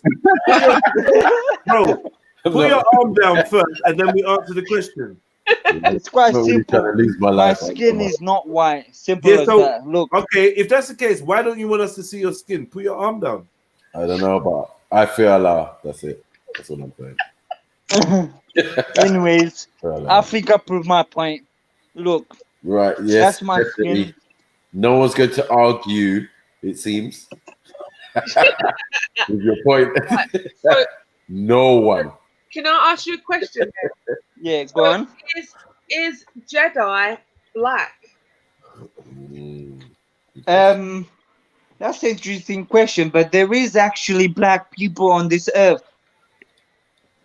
There's people that are the color of black, like coal black. But what about So, Jedi? Is Jedi Why do you keep saying black like that as well? But yeah. But I've never seen a white person in my life. Never ever. What? Wait, What? okay. Whoa. Whoa. You've seen people that are black, but you've never Yeah, seen like coal, but I've never seen a white person. Like milk. Like snow. But you never seen a white person like snow. No. Exactly. Like paper or snow. I've never seen it in my life. You've never met an Iranian, man. I've seen more white people like paper and snow than I have seen people black like coal. Because majority of the time, if people are black, they're more brown, if anything. Do you know what I mean? They're like darker shades of brown rather than being black like coal. But there are definitely people that are white. What exactly? White. Look, unless that's an albino. That's an albino No, straight. they're not albino. Okay, one of them is an albino. Two of them are No, they're all albinos. No, they're not. Yep. They are all albinos, man. Different gradients. Civilized, uncivilized. Do you know what an albino is? An albino person is someone with blonde hair and blue eyes. That's an albino, okay? Uh-oh. Okay, then. But that's another subject. But that's an albino. Albino is someone with blonde hair and blue eyes. That's an albino. Pretense that albino was somebody who was lacking in melanation, pigment within their eyes and hair. Sound If you familiar? have like blonde hair and blue eyes, you're an albino. Simple. Same. Interesting, but there's still pigment in blonde hair. Yeah, but that's the traits of albino. You gotta have blonde hair and blue eyes. Yeah, but there's still pigment in blue eyes, so that's what I don't understand. Yeah, there's different forms of albinism. You know that? There's different forms. Yeah, there is. I actually know. I've met a black albino and a white albino. My friend's sister is actually albino. She has white hair, and her eyes are actually purple. They're lilac. I'm albino. A lot of people don't know that about me. Say that again. You're an invert albino, right? A lot of people don't know that about me. I'm actually what? We got revitiligo. Yeah, you lot mock and scoff, man. You know what I mean? But there's certain parts of Africa I'm not allowed in because I'd be in danger.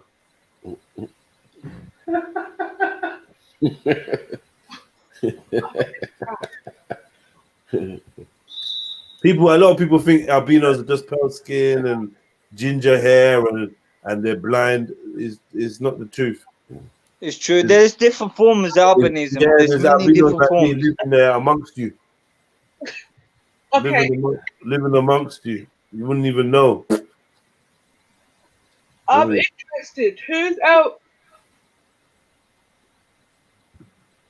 You what? You're breaking up. No, I'm not. I just stopped talking halfway through my sentence. Okay. That was funny. I was just wondering who's albinos. I'm actually really interested in this. So you're genuinely saying there's albinos so albinism isn't just physical. It's not just animal. It is. Oh, sorry. It is.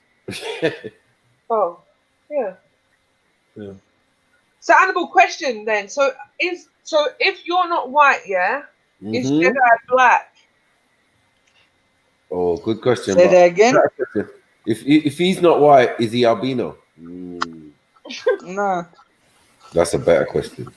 But it's what is that?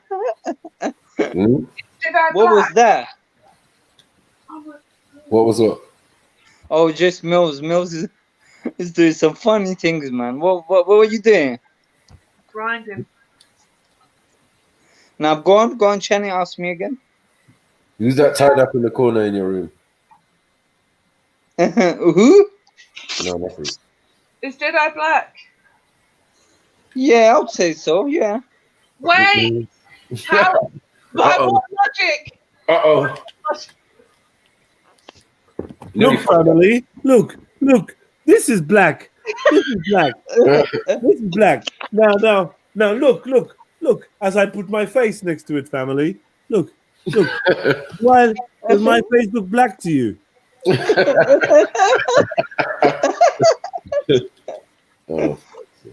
That's a good one, yeah, man. So how you gonna call me black? If you're not white, why am I black, bro? No, I would say you're not black. I would say you're brown. You're brown then, yeah? So then you're not white, you're Magnolia. Someone in the I would chat. say I'm like light brown. I would say I'm light brown then. Don't beg brown. You're beige. No, he's actually more Dark beige. You're dark beige and it's cool. Magnolia. Dark beige and it's cool. You don't need to switch to brown now. Brown is dark beige. Listen, you're dark beige and it's cool. Tan. Dark beige. Yeah, dark beige, tan. No. You know what I mean? Sand and them color there. No, it's kind of more color dark. No, egg white, isn't it? Nah, not egg white. Darker than egg white, bro. Egg white. Yeah, go grab an egg. I bet an egg's darker than egg white, man. Not egg the egg. Oh, the egg shell. It's egg shell, dove shell, all them things there. Like business cards in American Psycho. Yeah. Dove shell, egg shell, them hints there. You get me? Honey. I even stepped you to honey. But don't say brown though. You know what? I've lost a lot of my color. Let me speak. Nah, I was gonna say I've lost a lot of my color. To be fair, you lost it, yeah? Where'd you lose it, bro? I've lost it through this chlorinated fucking dirty water in London. Wrong answer. You lost it in Europe. Plus, there's no fucking sun here, man. Yeah, So I I've know, lost I a know. lot of my color, man. You lost it. I know. Seriously, if you see me 10 years ago, you'd have seen a different person. How do you think Freeborn got so Hannibal, you're gonna have Yeah? to show me a dark skin picture. Yeah, I'm gonna need some delay on that still. Yeah, I'm gonna get a picture from when I was younger, so you can see. Freeborn was born the same color as Chris Brown? No, he went to Sweden, and that's how he became light skinned. So we know you can lose your color.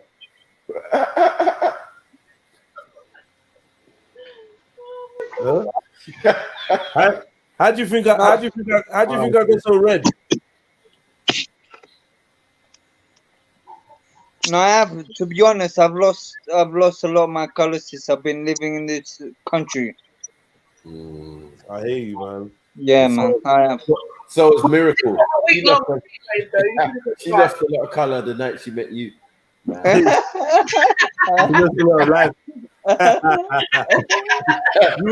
You literally wouldn't recognize her if you saw her now. We'd be like, who's white now? Who's white? Who's white now? Oh, man. Yeah, definitely peach though. Definitely Magnolia. White. No, Magnolia belongs to what's his face? Who? Radar. Radar. Yeah. Is Oh no, wait, but Radar might be even darker than Hannibal. So I don't understand what's going on. Hannibal's got red undertones, so he's more peachy, whereas Radar's got more yellow Oh no, undertones. wait. He's peachy in the arm, but in the face. Like he didn't put his face up against paper, did he? Put the face next to the paper, Hannibal. Hannibal. Truth, Summer. Oh, don't laugh and just do it. Oh. No, look, look, family. One more time. Okay, put your arm down. Put your arm down next to that piece of paper, Animal. Look. Yo, Animal. Yeah. Put your arm down or put like a piece of paper, put like your body next to it, fam. Yo, can you not hear us or something?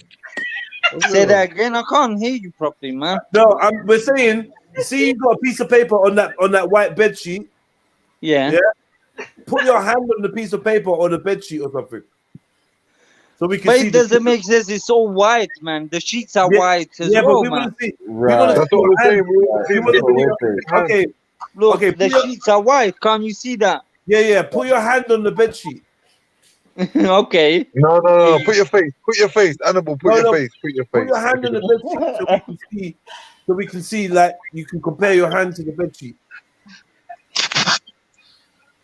All right. Obviously, you're not in the mood to do it. All right, whatever, man. Cool. Now you guys are just taking the piss, man. Taking the piss now. Put your face on the bed sheet. Yeah, your face. No, I'm not doing it. Your face will be better. Oh yeah, you're right, Shady. There's a pause. What the fuck? Yo, Richard, put your face in the bed sheet. Oh fuck. Yeah. You heard the man. Yeah, you heard the man. Disregard that bed sheet.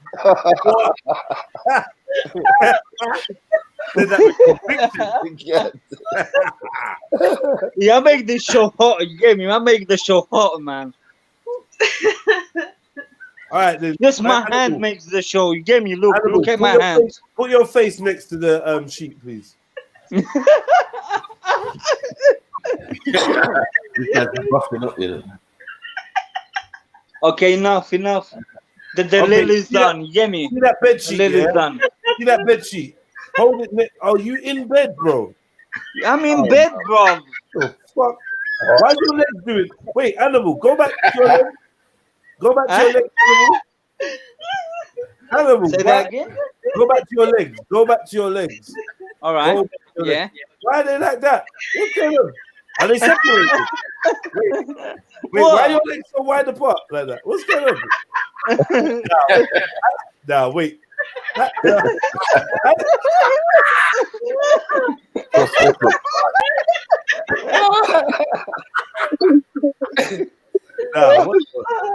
Yo, Animal, what's going on, bro? Nah. Wait, hold on, wait. Animal, what is that? What? Put that away, Animal, man. Come on, bro. Everyone's trying to see that. What is that? Poking up. What's that? Nah, fix up, Animal, man. Tuck it away, Animal, man. Come on, bro. I'll put it away. Don't worry. I'll put it away. Let me put that away. That's a mess. Live on TV. No one wanted to see that, Animal. Your legs spread wide. Like, what the fuck? Is that how you lie on the bed? Oh, I'm still dying. No. What's it called? Legs akimbo. I gotta be careful, man. This is dangerous. You get me? This is dangerous. I thought it was Stephen Hawkins in the hotel room. Nah, why would those things like that? I don't even know what's going on. That was a wild Animal, man. Wow. I actually died. I died. Wait, it was like the bottom half of Chucky. What's going on? Oh. It was like the bottom half of Chucky, boy. Nah, man. You know what it reminds me of? Misery. You know when he wakes up. You bring a dirty, you know? Bed He broke his legs with a sledgehammer. Nah, hey, that's like what I imagine what it would look like if King Gold panned down. You know? Yeah. With a couple of nurses and a little monitor screen beeping away.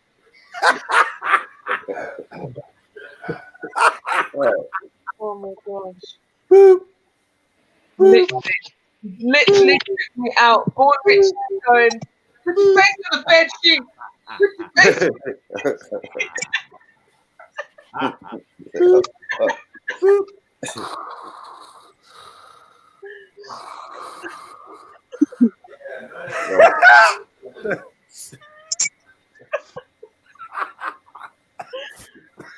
Oh gosh, that was too funny. Fucking hell. Where's King Gold today?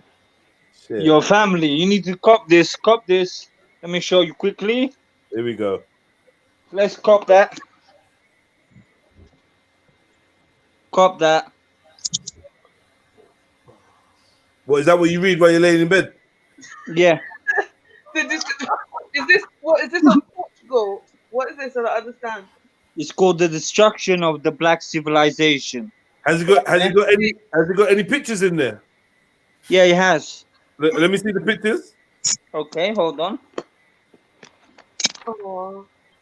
We've got some pictures of some strong black men. What is it? What's in that picture? This is like 2 elephants, I think.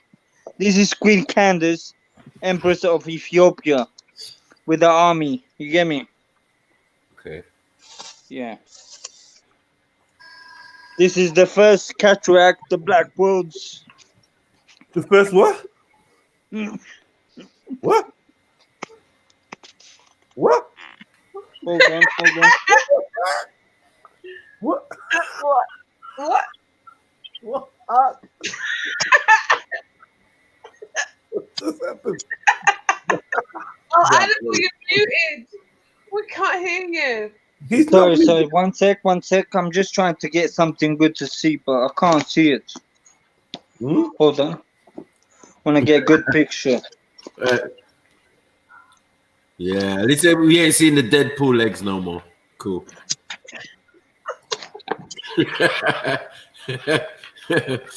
I was like, he's got 8-year-old legs on the screen. Like, what's going on? Yo, nah, man. Man had the bottom half of Murphy after he got attacked. Robocop.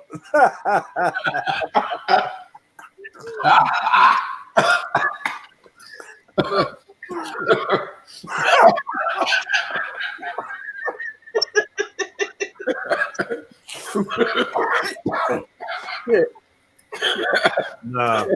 Oh, fuck sake. You say it's the guy from American Dad. No, this is a picture of the Arabs. And basically, this is African armies that were fighting the Arabs for 600 years before they managed to creep into Africa. What part of Africa? What country? Right, them legs look like Ivan the Boneless.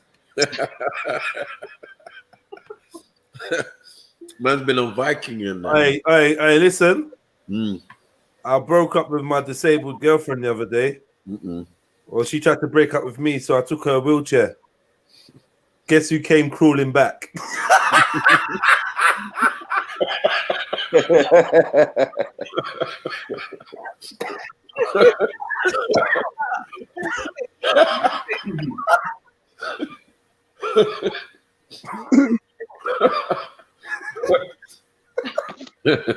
Run, Forrest, run.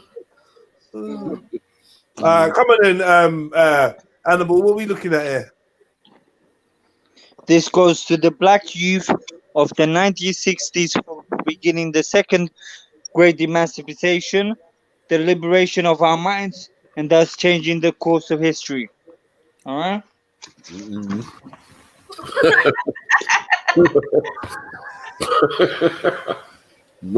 I mean, there's so much to go through. You know what I mean? So much. Can you read the title in Portuguese, please? Yeah, I'll do that another day. Can you read the bit where your legs are trying to get reparations?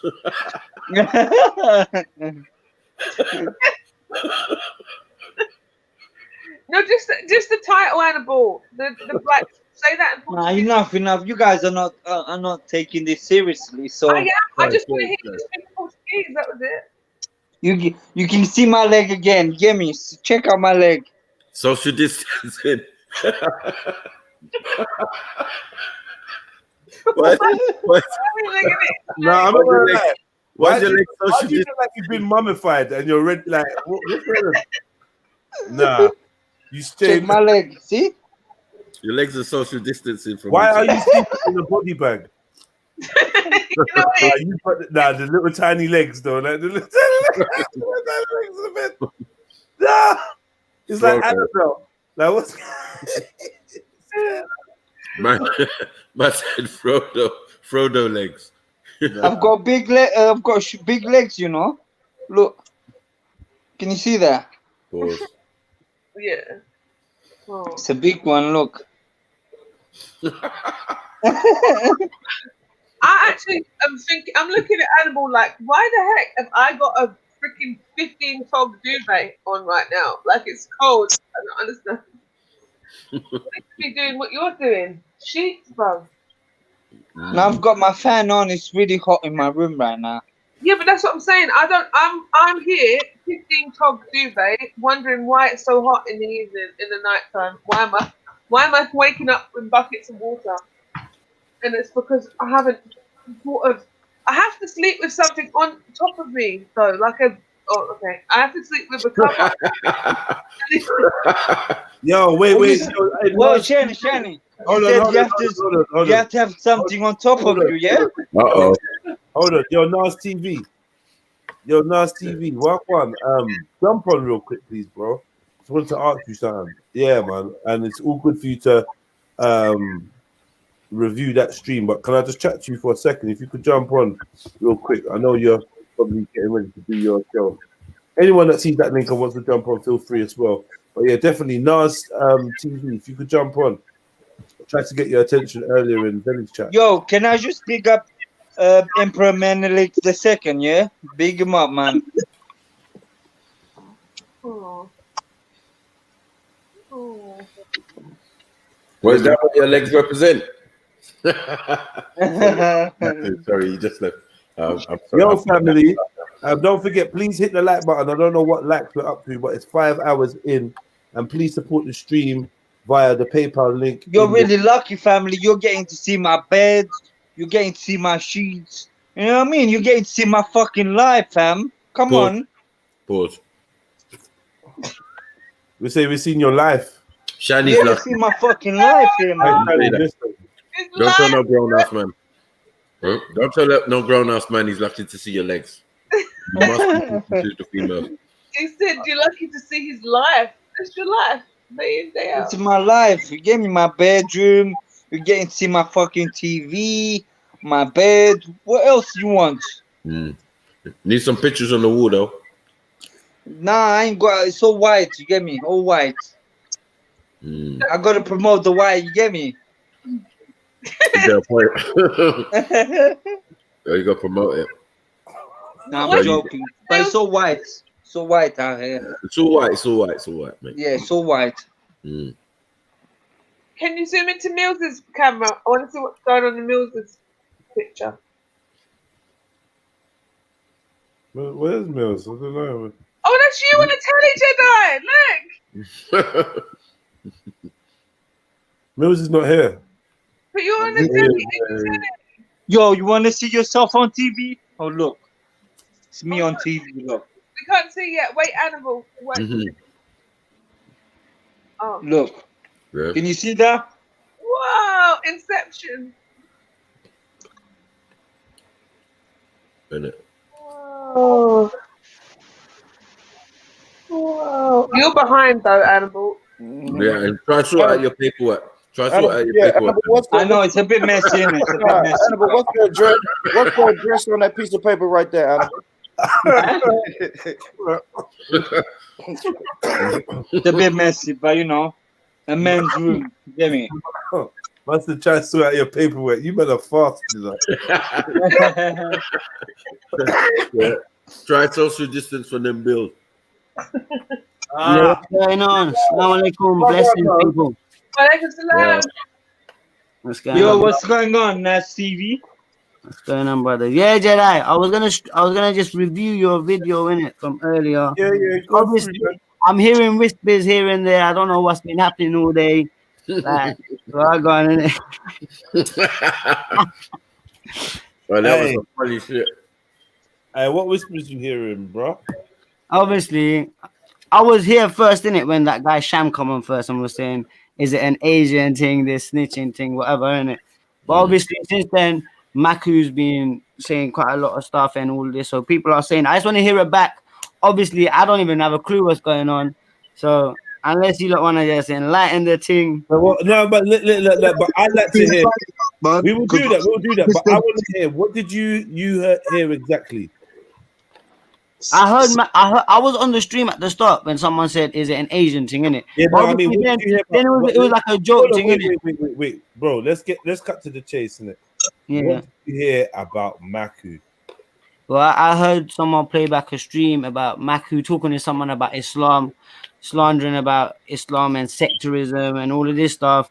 I heard Maku say it's an Asian thing blatantly, like he was saying it while I was here. But I see you stirring at the start, so I thought it's all a Bants thing, innit? Do you know what I'm saying? But I haven't heard it back, so I want to hear it back. That's why I told you I want to review it. I want to play it and review it and hear it.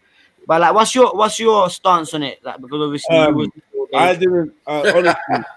I've not had a chance to play it, but I asked Maku outright, "Yo, bro, what are you racist, fam? Are you being racist with Asians? Because you know, man, I can't fuck with you if that's the case." And he assured me, yeah, I G-checked him live on camera. You know what I mean? And he assured me, "No, little bro, it's not that. I just said what I said, and that's that." People just try to twist his words. I'm happy with that. No one had that's what I'm saying. So if he's saying that and I hear it back, and then I'll have my own opinion on it. Do you know what I'm trying to say? Like you, when you hear it, you'll have your own opinion on it as well, innit? Right. But is that why you were trying to pull me up earlier? You said you were looking for me on Bellies. No, not even. No, that wasn't even it. Basically, we was looking at this whole thing with you and Rat Boy. Yeah. And it was like people were saying that you both were snitching. What do you mean by snitching? Like you both like, what do you mean by snitching, innit? You both was having unnecessary conversations with the law enforcement and supplying them with information. Let me tell you straight up how it is, fam. If I'm in Speaker's Corner and someone like Omar's coming there, and you know his main intention is to get man shifted, I'm watching my own back, brother.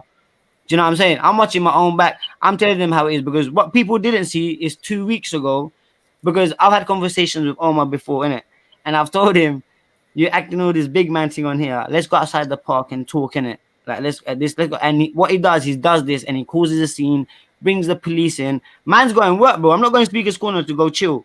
I'm going work. I go through the park. I fly through. Do you get me? Like, man ain't wasting my time getting shifted there for someone like Omar, innit? So, like, when it's there in the park, you gotta put your hands up and play by the rules for a minute. Do you know what I'm trying to say? That's me. I'm really watching my own back, fam. Rules. I'm glad you said that. I'm glad you said that. You gotta play by the your review. Wait. Very good.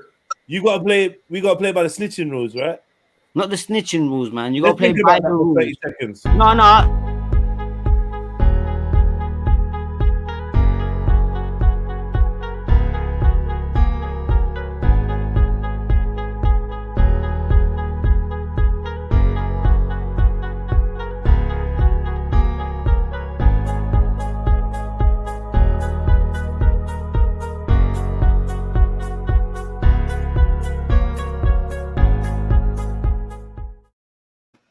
Welcome back.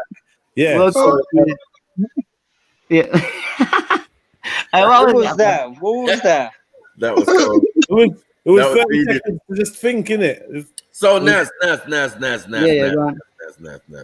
I'm obviously Jedi left me to review the video, and this is where a lot of the good discussion came about. You get me? Come on, yeah. So I'm here now, innit? If you got anything to say about we can load this bad boy up. Whoa. When I reviewed it, what I've said is, look, you've got two different types of brothers, right? Asian brothers, right? Indian brothers, right? You've got two different types, right? You've got Rat Boy, who's a criminal. We already reviewed the video before. He likes to make false claims and right? We're watching the video with you and him, right? Yeah, you're only asking him questions. He's semi-answering them, but then also being abusive, touching you, physical, all of that. We watch. Jimmy, he's trying to cause a reaction, fam, innit? And I'm not falling for that trap, fam. Well, it's that simple. No matter, even if he was to give me a little dig, I wouldn't fall for that trap there and hit him back, because I know he's got nothing to lose, bruv. I've got a job. My thing is, so I'm not gonna hit him back there. But I hear you. If he was outside, it's a different story completely, bro. Like 100 is completely different, isn't it?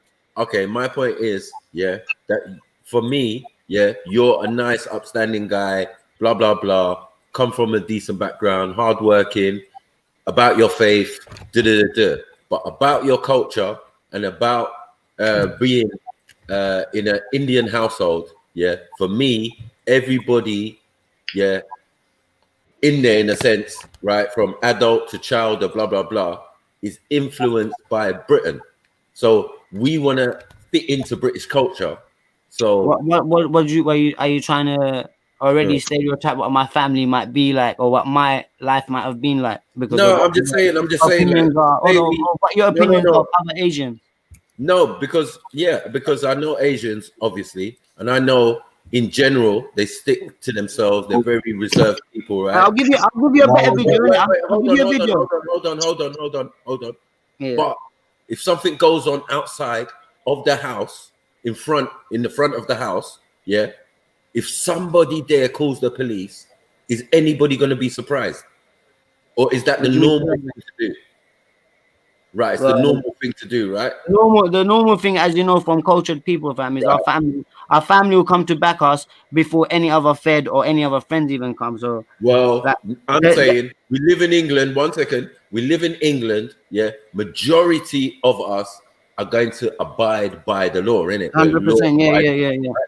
Right. So our natural nature is something's going wrong. Call the people in authority to come and deal with it. Now, the difference with maybe the family and yourself, and if you got younger siblings of the same type of age group, yeah, I'm saying is now an urban thing, because people are saying suck your mother, people are saying pussy-o, this is not part of your culture, this is not part of your thing, this is part of your environment, right?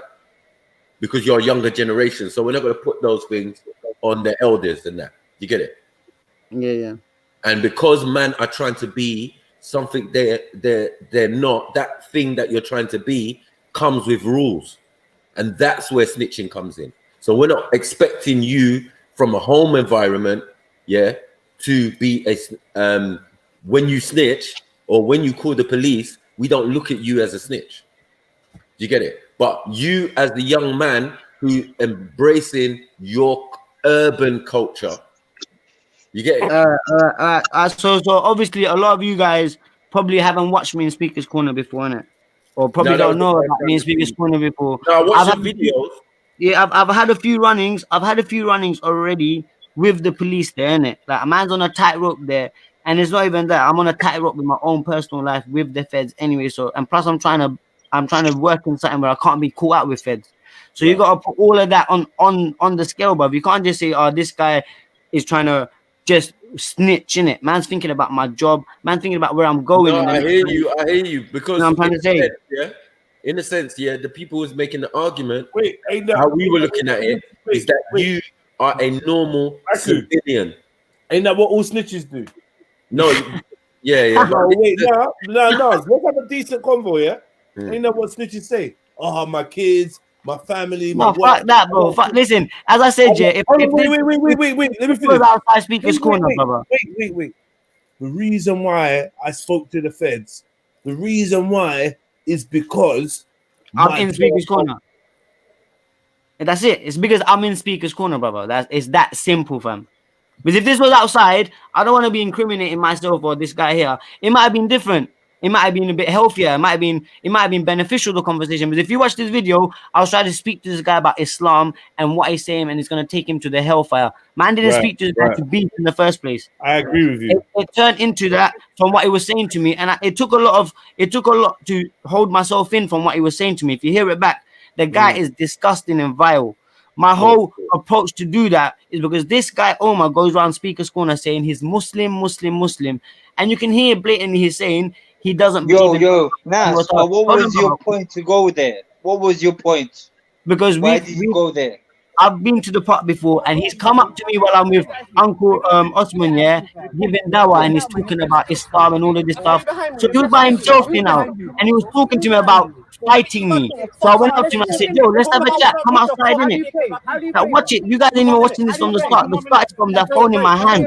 You can see me. I wasn't even going to see him, bro. He was standing there watching me, so I ain't going to let him watch me like I'm some little mug, fam. You know what I'm trying to say? So I went there, and you can see the whole conversation. Man exposed his true feeling about Islam. He's not a Muslim. What are you gonna do?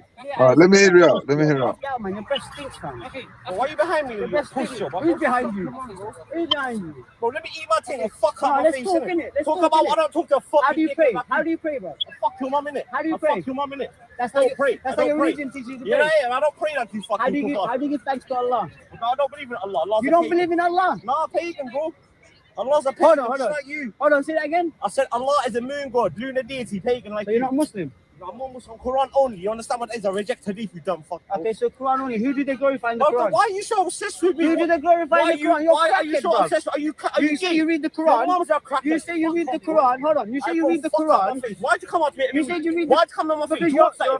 Do you want something? Do you want something? Your mum's a fake Muslim. You fucking shit. Don't fuck up my face, man. Who the fuck are you? Why are you frothing, man? You skinny little rat, man. Why are you frothing, man? You skinny little pussy, man. Why are you frothing, man? Skinny little pussy. Don't come any closer, bro.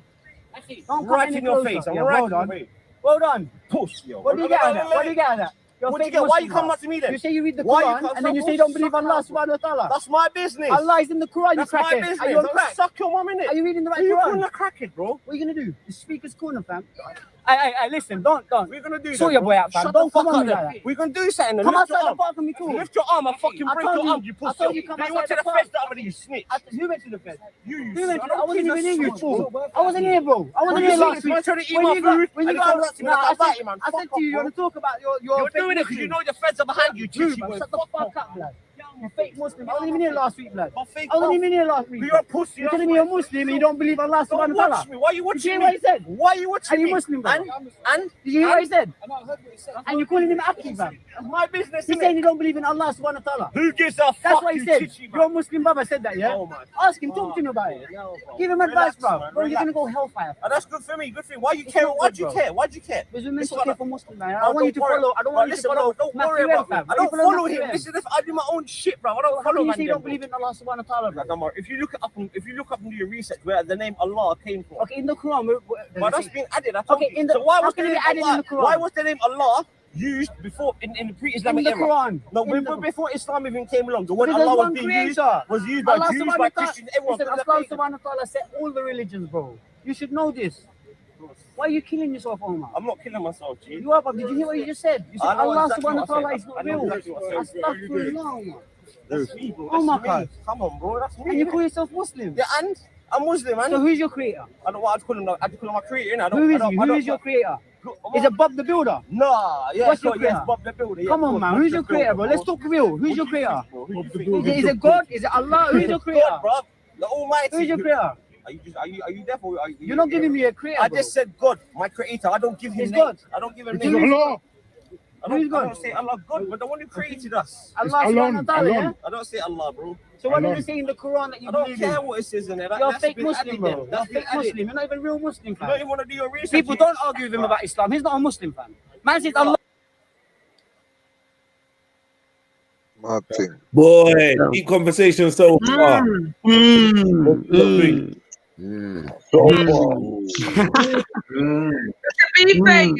me say.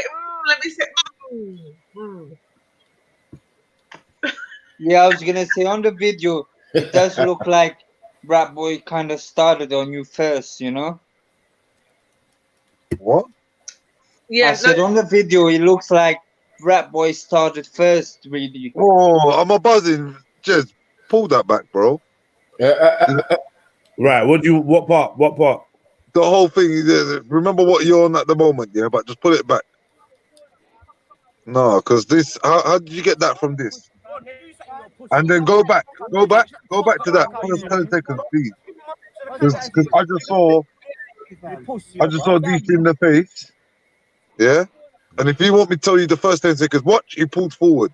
So if anything, he didn't even pull back. Go back 10 seconds again. I don't know none of these two. Sorry, bro. I'm not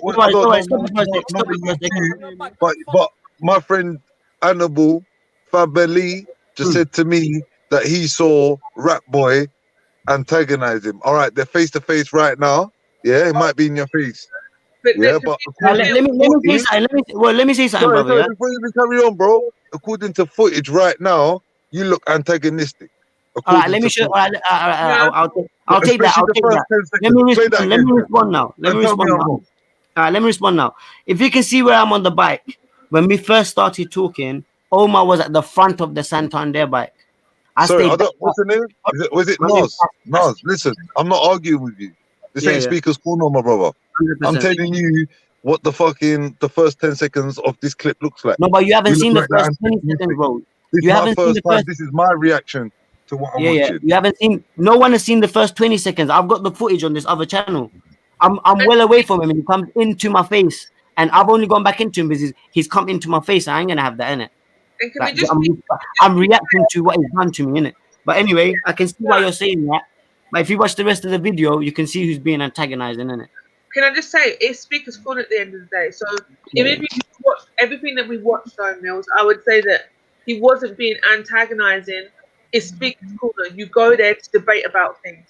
Why is that boy there if he doesn't want to chat about nothing? Do you see what I'm saying? Sorry, I mean Omar. Sorry, he literally is there wanting to talk, but then he's talking, and you can see the conversation could have went decently, and it did for like literally a minute, and then he was going crazy again and wanting to fight. So it's him. We know it's him. We've seen him do it all. It's a pattern. It does it all the time. Yeah. I think like obviously you look like you were concerned and you were trying to like help him or whatever, or even just help the Ummah by like having him not. That's the sort of things, you know what I mean? Yeah. I've spoken to him before he turned into an idiot. He started hanging around this Matthew M guy who's some Quranist thing, but that's a whole nother subject, isn't it? I've spoken to him off camera where he's never heated like this, and when there's cameras around, he comes and he does this mad thing. And recently, it's been a bit heated, as you can see, innit?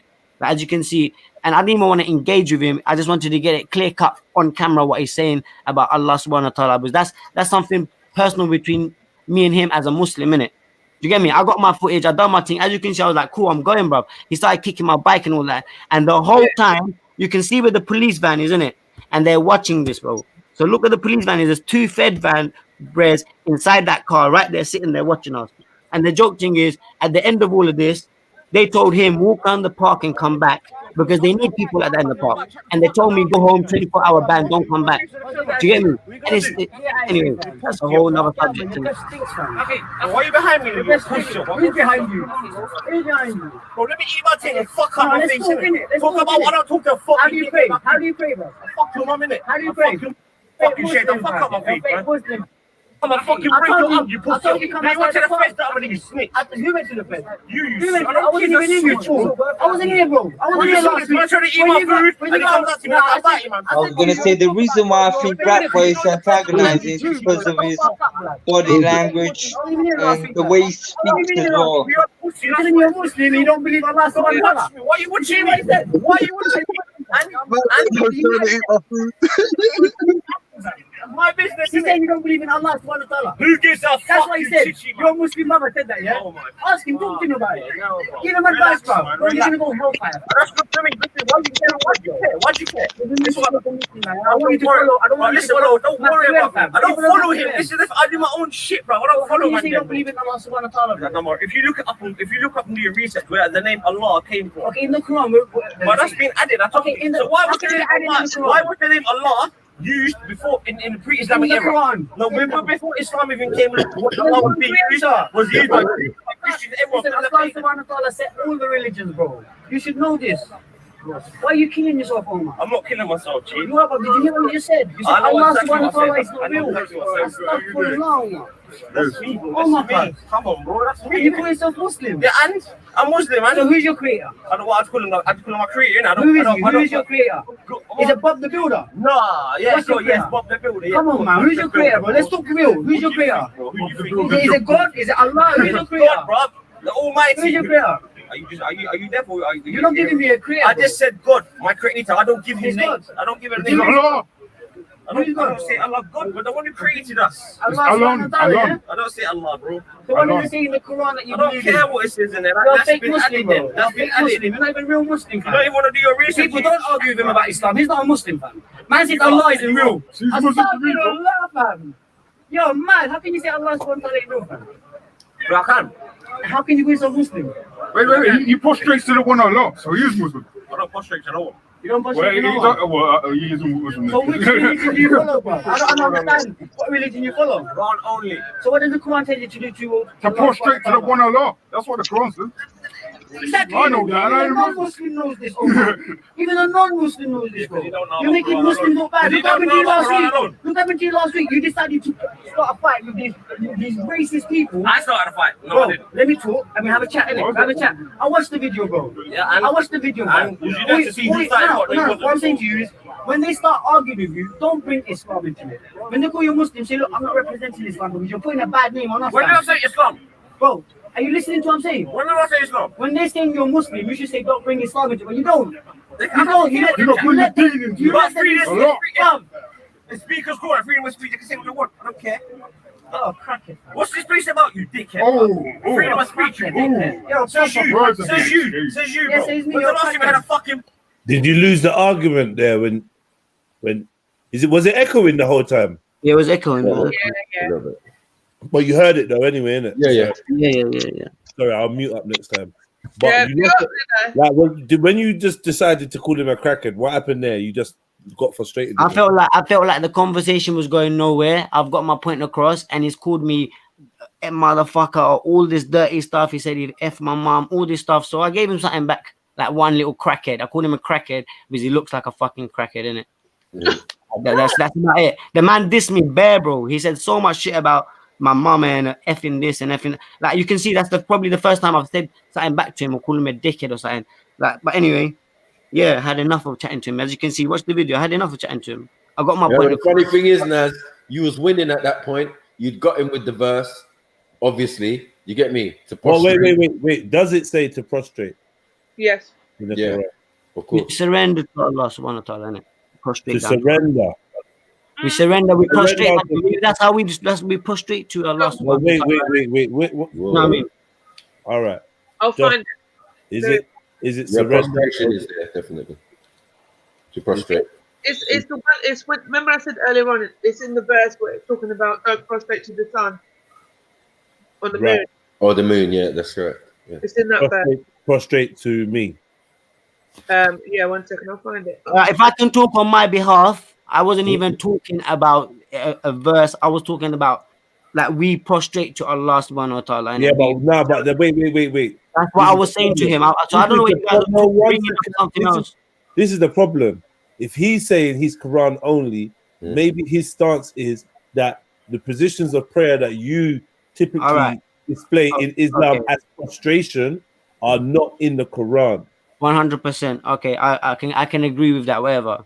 I was saying to him, if you don't believe in Allah subhanahu wa ta'ala to be the creator, you can't believe in the Quran. And if he can say like he reads the Quran and doesn't accept Allah, then there's something wrong with him, innit? But like the Quran is about glorifying Allah subhanahu wa ta'ala. No. Did he say Allah subhanahu wa ta'ala or did he just say Allah? Bro, you can't just wordplay now, innit? You know what he meant. He didn't believe in the same creator I believed in. Like that's how simple in layman's terms. I believe in the creator, Allah subhanahu wa ta'ala. He doesn't believe in that creator. Like he said it clearly. Like, do you know what I mean? Okay, so was there validity? Do you think of what he was saying? I think what he's saying now is makes no use to me now. I've got my point across. I know where he stands. I'm trying to make it clear. Don't let this my guy try to say he's a representation of someone who's Muslim, because he clearly isn't. His behavior is disgusting with Muslims, non-Muslims, with the now it's disgusting. 1 second, Naz. Now it's disgusting, yeah? What do you mean now it's disgusting? Now it's disgusting. What do you mean now it's disgusting? So, like, when did you personally decide that he is no longer Muslim or Aki? No. I didn't decide that. He decided that himself, innit? Okay, he decided that in the situation with you. And I think he's made it pretty clear. He's from long time, for a very long time, innit? Right. So but in that time, were other Muslims saying he was an Aki? I don't understand what you're trying to get at. Were other Muslims saying? I don't know what other Muslims. I don't understand what other I don't know what other Muslims' stance were with him. I'm not like that. What do you mean? What my stance of Omar was that when he was Let me not ask you. Let me finish. No, let me finish. Let me ask Shani then, because it's like you don't want to answer. No, Shani, I don't know, innit? Like I told you, Shani. I don't know. My stance was from quite a long time ago. Sister Shani. Hello. Yeah, I'm saying before this incident, yeah, would you say that no matter what Rat Boy done, was he still considered a Muslim brother? I'd say yes. Thank you. With all his failings and all of that. So I understand, yeah, that our brother Nas has just had a personal something. He's gone too far with him. He's disrespected him and all of that, right? But it's funny how all of a sudden you're trying to tell us something we already knew. Do you get it? And when I gave him good deal and good advice on how to behave, do you get me, in the park and that from a long time ago? Yeah, but then he was calling man kafirs. He was doing all of this, and man let it slide. A lot of people let. Yeah, I still wasn't rolling with him them days, bro. I still had beef with him from back then. Do you know what I mean? That's what I'm saying. I can't answer on other people's stance. Yeah, but hold on. How does the advice work only sometimes? Like, what is this? This is the problem with good Muslims. Yeah, they're too busy turning away, looking away, and but when it's something that they feel offends them, yeah, according to their deen, they're quick to jump in, and all of a sudden, no, I hear you on that. I hear you on that, innit? Like, I probably have the same stance. That why do you only want to speak out when something happens, innit? So right. And that's the kind of point I'm trying to make. The kind of point I'm trying to make, that now he is a pariah now all of a sudden because he's had this interaction with you. According to you, that's fair. I believe that's fair. Yeah, coming from you, right? He's been a pariah, if I'm being honest with you. What, sorry? I think that everyone's just thought him as a bad Muslim, in a sense of being like, he's a Muslim, yeah. He called himself Muslim, or had called himself Muslim, but he's behaved disgustingly. So he's always been a pariah, like with all the whole N-word scenario, all that rubbish, all that was happening, 2 years ago, whenever it was? He's just been absolutely disgusting since. So I would always say he was a pariah, but I would have never said that he's not a Muslim. Based on that video and based on the things he's saying now, I'm saying he said he wasn't a Muslim. So Right. According to his own words, that's fair. As I said, and Nazi's assessment on it is fair, innit? Because obviously they've had a situation, right? But what I'm saying is, it's very weird. Like tomorrow or next week, there are going to be other Muslim brothers who are just and sisters who are going to see him just the same. Yeah, he's a bit extravagant. Sometimes he can be a bit rude and obnoxious, but he's still an Aki. That's how they look at it. And I think people need to start being more honest and jumping in at the right time when it needs to be jumped in, not jumping in with your interpretation or because you feel you have to defend someone. I said, yeah, the Most High, Allah subhanahu wa ta'ala, the Prophet, peace be upon him, yeah, do not need your aid or defense. These are words said to Rat Boy when he was getting in my face. Do you get it? Yeah, I hear you. Yeah, it's like, it's how you deal with it, like, and how you think. So as a Muslim brother, I told him straight, this is the deal I'm going to give you, right? I'm going to tell you this. None of these, none of these prophets or sage or nabis or whatever need your help. It's not your relationship with the creator, a personal one. Like no one can intercede in that. No one can come in. No one can give advice on it. No one should be doing any of what they're doing, to be honest, on either side. Because I was gonna say, I think that who are you, Naz, to question man's faith? I think you're in the wrong there, G. No, it's not. Okay. Yeah, you're in the wrong because you can't question man's faith. You can't. You're in Speaker's Corner, man. Get out of it, Hannibal, man. Yeah. No, man, that's just dumb. That's just dumb. If I can respond to that, that is dumb. That's a personal thing. You can't split. You can't dismiss him like that, though. Can I respond to the brother? Yeah. Go on. So basically, what you obviously haven't seen and don't know is previous to this, bro. Me and Uncle Osman got nothing to do. I don't like talking to this guy. We're giving dawah to other people. He's coming and interrupting our video, innit? So now when I've seen him alone, I've come to complete that conversation with that he brought to me previously. So you can't say I'm just starting on the guy or questioning his faith, bro. He's come and questioned us. Do you know what I mean? I can show you the video. It's on my channel from like 2 weeks ago. Like, do you want to see the video? Send the link. Send the link so I'll check it out later. Yeah, I'll send the link, man. I'll send the link, bro. Please, yeah. This is what I'm saying. You can't just come in and like I'm right here. You can ask me, "Oi, Nas, why did you approach him?" Like I'm more than happy to answer to you, innit? Like without you having to assume something.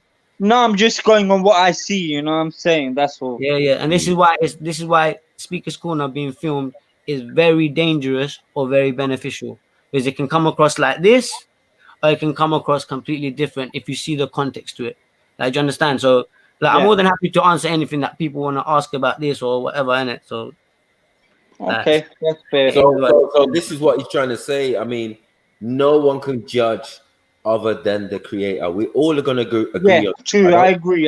Yeah, but if he's saying that he's trying to be Muslim, but he doesn't believe in this creator, that the one we believe in, is he even gonna like? I got to advise him, bro, innit? Like, if you hear the video, you haven't. You can hear it in the video, bro. You can hear in the video. At one point, when we stop arguing, I say to him, "Omar, what are you doing? You're killing yourself." Like I'm actually trying to. Does your deen contain Omar? What the heck? Does your iman or your imana concern Omar? What do you mean? You got to make me understand what you're asking me. I don't know what you're asking me. Does your Iman concern Omar? Is Omar a part of your Iman? Is he part of your... Everyone in the world is part of our religion, innit? Because we've got to try to guide them, innit? Whoa.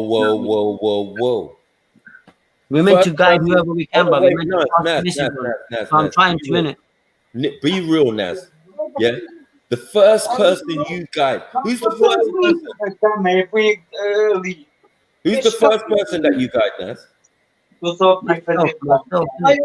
Sorry? Myself. Okay. So then that's it, innit? I think that's the answer there. I mean, anything else Listen, I'm not trying to say I'm the most righteous person, innit? No, we're not judging that. We're not. Wait. We're not knocking that. But we're saying, like, we see this a lot. And this is what you're going to see when you review the video. Me explaining that people do this a lot. Do you get it? Feel that they have the right to judge. Say, look, this person, for example, is out of the fold of Islam. Or this person, do you get me? Is doing bid'ah. Or this person, wait, is doing shirk. Or this person, do you get it? Is the kafir. You're going on like I randomly went up to a bro and just said to him, "Yo, bro, is this what you believe? Why do you believe that?" There's a lot of previous to this. It's built up to this. This is the first time I've seen him alone since the last time I saw him and we had the altercation. Just now I had a shower before work. You cracking? You probably had that hoodie on from last week. Yeah, man. Yeah, bro. You're mad, man. This is live. This is so live. You said you don't believe in Allah subhanahu wa ta'ala. No, I'm not a Muslim, bro. Why you in my face? Don't call yourself a Muslim. Because I can be here. Because I can be here and show up that you're not a Muslim. No one believes this guy to be a Muslim. Yo, Mr. X. This guy is not a Muslim. He just said he does not believe in Allah subhanahu wa ta'ala. It's live on yours, live on mine, live on Halima's. Yo, waste man, bro. You and your deen are fucked. I don't know what. Who's Halima? Strong words. So Maku, just words after what he said to me. Just to confirm, Maku, that he did say he doesn't believe. Well, he confirmed that it is Allah subhanahu. I mean, that's what's being put to him. I mean, you never hear that come from his mouth, but you know what? Yeah. But he's saying yeah. So like at first it was like he didn't really agree to that. He didn't verbally, but because you know why? Because when he comes back to it, it's gonna be on the point, innit? It's gonna be on the point of that Allah is pagan and and try and explain what he's talking about. Do you get it? It's not the full title. That's why I was talking with Shania saying, is it the same? He doesn't know what he's talking about. That's the thing. You don't know what thing you're on. Well, that's what we can do. You got no facts. You don't even know what creator you believe in. We don't expose you, little shit. You can't expose nothing. What creator do you believe in? You can't expose what creator do you believe in? Do you believe in that pigeon? Do you believe in Rod? Nah, bro. You're mad, bro. Now man's just trolling, innit? Now man's just trolling. Yeah. That's cool, man. You're your prophet, innit? Hold on. Matthew M, just Why do you go say that to his face and not mine? I've said it to him, bro. Where is he? Bring him. Bring him here. Bring him here. Slap silly, Bring bro. him here. Little Junior would slap you, Bring him here. Shut up, man. You waste. Junior would slap you for saying what you said. Yeah, go offer him out. Go on this channel, offer him out. See if Offer we don't who knock out? you out. Matthew M. Yeah. I came on Matthew M. I came Why on you Matthew telling me? M. Go Hold tell on, him. hold on. I came on Matthew M. And I exposed both of you, and you're not kicking me off the show. You doing this shit, bro? What are you doing? You had no answers, so you not kicking me off the show. So I came here to Did expose you, man. A lot of history there, boy. No one's questioning the history there, no? What's the thing with Matthew M? So basically, him and Matthew M. I started up this channel, this Quranist only channel, but they were ridiculous. Like they were taking the mick in it, like they were mocking our Prophet Sallallahu Alaihi Wasallam, they're mocking the hadiths, they're mocking the religion. Wait. So this goes a bit further back than just. Bro. Wait means wait, bro. All right, cool, Who's brother. Matthew M? Some next guy, bro. This is what I'm saying. This next guy is reverted Islam. He reverted Islam. Wait. Is Matthew M the ex-EDL white guy? No, I don't think so. Who the fuck is Matthew M? What's I only know Jordan M. It's some next channel, innit? It's some next channel, but Wasteman channel, don't go there. Yeah, we don't tend to. Who the fuck is Matthew M? Real. So I'm talking about, he's saying, why don't you come and speak to Matthew M? So I said, look, I came onto his show. I spoke to you both there. I exposed both your beliefs because you couldn't answer questions about your own religion and how you even practice your religion. And they kicked me off the show. So that's what I mentioned. And I was like, what are you talking about? I've spoken to Matthew M. I've offered to speak to him. I've offered to see him because he's trying to antagonize me and cause a reaction. So I'm not kind of falling for it if you're going to carry on playing the video or whatever. Innit? All right, cool. Yeah, it's all something. Yeah. Obviously, we don't. Yeah, the history is the history because according to the history, he's saying you snitched on him. You're saying, yeah, I'm gonna call the police to defend myself or to see what's going on. So you kind of semi-confess to snitching on him from earlier, but we're gonna overlook that as well. We're gonna throw that away. Don't touch shit. Your face is fake, lad. Yeah. That's it. Echo. Yeah, that's it. We exposed you. And you done? Go up there, get a job, you little shit. I got one. Are you? Have you? Have Yeah. you? I'm a minute. If you said a real job, I would give you some respect. That's what I'm saying. You deserve no respect. I don't want your respect. I told you 2 weeks ago. I don't want your respect. I told you 2 weeks ago. If you want to talk to me like that rude man, come outside the park. But what did you do? You ran to the police. You where's the police? Where's the police? I'm on camera, you fucking idiot, bro. Snitch, bro. That's what you do when the feds are right behind you. I'm in the park, I'm making sure police. You're a pussy, bro. What Come outside the park. He's not part of my team, so I'll expose him all day long. You can't expose that shit, bro. You expose yourself. I told you come outside the park. park. You're nuts, bro. Come now, you got your bike. Fuck your bike. Why are you kicking my property? Why are you kicking my property now? Look at this. You're no representation of Islam. I hope everyone can see this, bro. Look at this animal, bro. Your mom's an animal. Look at this. Stop touching me, bro.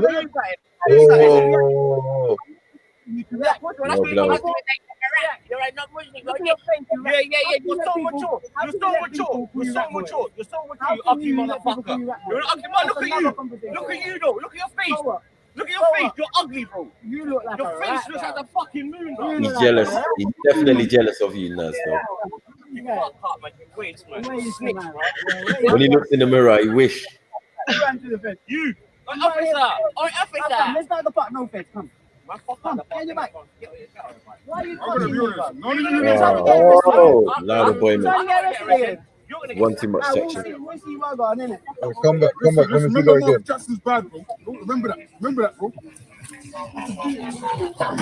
Do this. No, it's about to get sticky. Let me see that again. It's about to get almost sticky. Come. Get your back. Why are you? Oh, the little push. Get out of here, push. Yeah, he wanted the reaction, innit? You're trying to get arrested. Can't rise to that. Listen, remember Michael Jackson's bad, bro. Remember that, bro.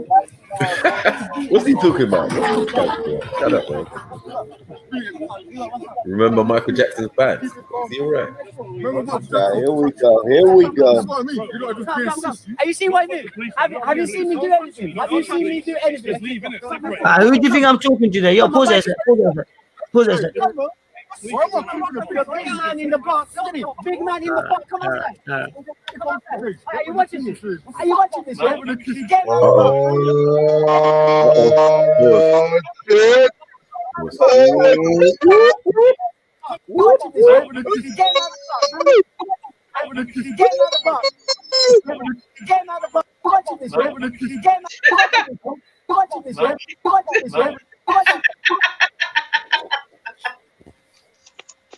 He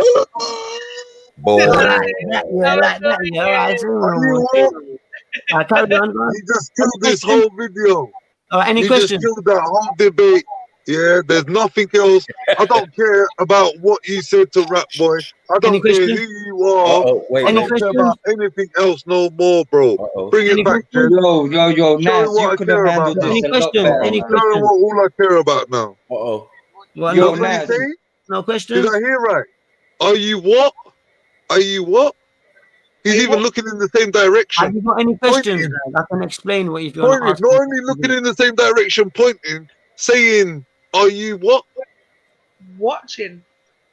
Oh man, Listen, I don't know. 1 second, right? I just say my point of view, and I don't even know Nas. Yeah, I've never even met him before. This is obviously the first time I've actually been on a panel together as well. Thank you, But my Johnny. Because I hope you're gonna say what I think you're saying. No, I'm going to say opposite to you though, Mills, because at the end of the day, yeah, if I'm in that park, right, and I've been there a few times, and somebody's pushing me, the only thing that's going to happen in that situation. Well, Shani, you've been to the park for real. Okay, I don't want to let him finish, man. So, like, the only thing that would literally happen if somebody put their hands on me is there would be a fight, right? But in that situation, because you're out in public, you're in Speaker's Corner, everything is being filmed. You've got to hold yourself.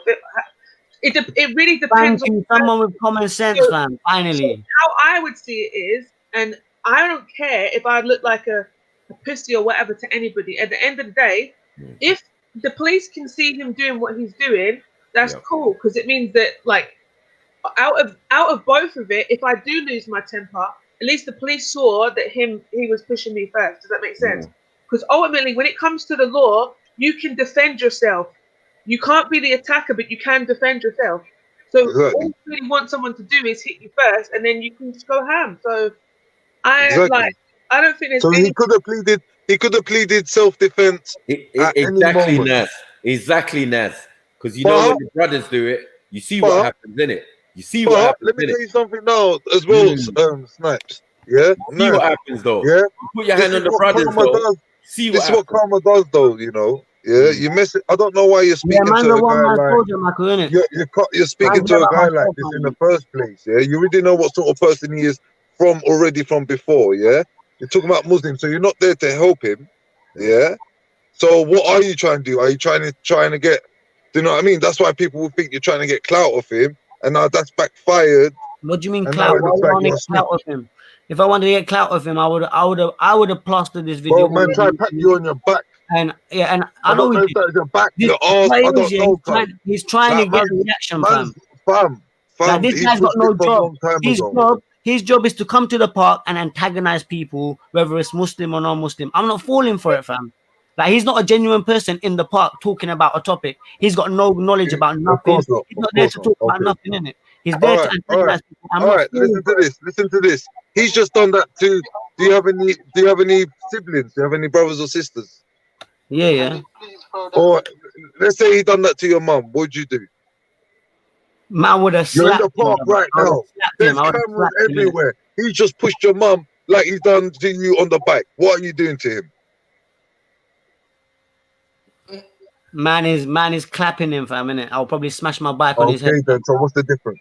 Because this is Speaker's Corner, bro. So you got more. Oh yeah. This is Speaker's Corner, bro. This is not the street. If this was the street, I would have smashed his hand. But you're willing to risk it. That's the point. Risk what? In Speaker's Corner? Risk what, man? I don't know what you're talking about, Neil. Who am I speaking to? No, as he said, if your mum was there, you'd be willing to risk it. But that makes sense. No. If my mum was there, I would not even engage in someone like this because my mother is there. I know what he's like. So, and if you're And if you're representing Islam and you're going there to represent Islam, yeah, and you're trying to say that he's not a Muslim, and then no, you're coming over like, yo, I'm a representative of Islam, and you're not. That's what you're coming over there and saying. No, I said I didn't say look at me, I'm a representation. I said please don't think this is a representation of a Muslim. Don't take him serious when he's trying to talk about Islam. But as you can see, what he's saying about our creator, he's not, bro. And people are trying to blow it up. People are trying to blow it up and make it rare nice. You got pushed by this bear. Why didn't you punch this bear nice? Man's on my way to work, fam. What benefit do I get out of punching him now? I can come back after work, find him one day and punch him. Okay, so why put up you know what I mean? bike? I can see him another day and punch him. Why park up your bike then? To go outside the park. Okay. Tell him come outside the park, bro. They come outside the park, there's no bed. Your bike, they come on the bike. If you want to come on the bike, let's go. Coming.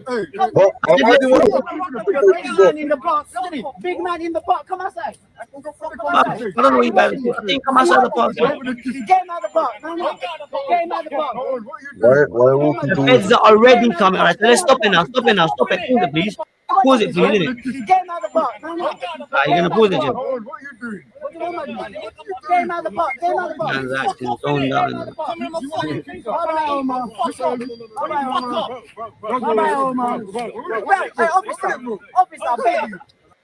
But I was gonna say, Naz, you know, from what he's pushing you, you can push him back. You know that. Yeah, but I chose not to win it, brother. Because then I would already look like someone who's feeling just like. Slow it down. Pause it, But you man just on this mocking thing, fam.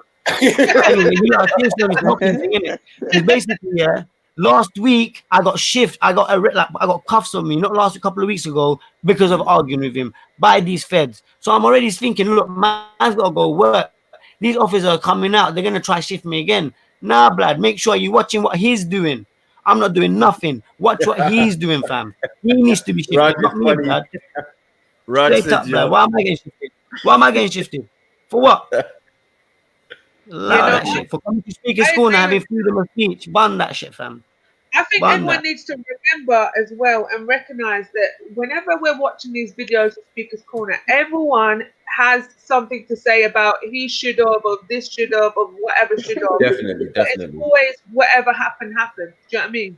If you're not the person in that situation and you did what you did in that situation, I don't think it defines you as a person. It's just how you reacted on that day, in that moment, in that time to that person. And we know that a lot of people, even myself, obviously I've never done anything outrageous in the park, but just heated conversations, even online. Do you know what I mean? It doesn't define who I am as a person. It's just how I reacted in that time. So let me just tell you guys, if he was to try punch me or slap me, it would have been a lot different. That tapping on the back, that shit, that's nothing, man. That's nothing. I got 5 older brothers. I got bullied all my life by my brother. That's nothing, bro. If he was to lay his hand on me, it would have been a different story. All these men saying, like, but ban what you lot are saying, fam. I can see you lot trying to just mock the thing. You're not even seriously trying to. No. Talk about your brothers, man. How many brothers do you have? I personally was catching a little bit of jokes out of it, Naz. I'm gonna be honest. No worries. It's all banter, fam, and it's YouTube. It's not all banter. No. See, me personally, I don't know.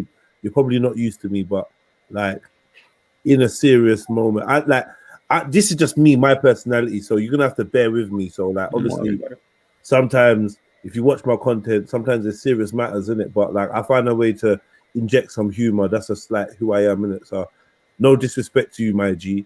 Do you know what I mean? It's definitely no disrespect, but yeah, I like to have a little bit of a giggle in that car. It could be heavy stuff if we're all taking it 100%. Like you know, it ain't that deep. Do you know what I mean? We all laugh, man. It's cool. No, like, I don't know how you feel, but this ain't that deep. To be honest, regardless of whatever happens after this phone call, like it's nothing off my back, in it. I'm not gonna go like no. But what I'm saying, hold on.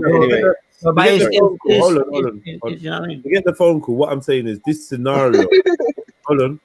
What I'm saying is this scenario is not that deep to you, is it? Like, no. What I'm saying to you is no. Okay, let's turn it around, innit? In this situation, what would you have expected me to do where you wouldn't be questioning my actions? Like, what would your reaction have been? First of all, hear what I'm like. Like, just listen to what I'm saying to you. See this scenario, yeah, with Omar and the Speaker's Corner and all of this whole shenanigans. I'm saying it's not that deep to you, is it? It's not important. It's not. All right. So because it's not that deep to you, I'm trying to remind myself and others that, you know what, fam, this ain't that deep. We still can have a laugh and a joke. We're not fuming at that. That's what it is. That's what I'm trying to show you. Maybe at the moment, like, obviously you're focusing on, oh, man's mocking you, rare. Like, bro, this is a YouTube channel. Like, I have to have some entertainment in it, like, because you and Rap Boy arguing without us adding our thing to it ain't that entertaining. Well, maybe it is actually. I'm lying. It is. But, bro, it's just it is what it is. It's been me.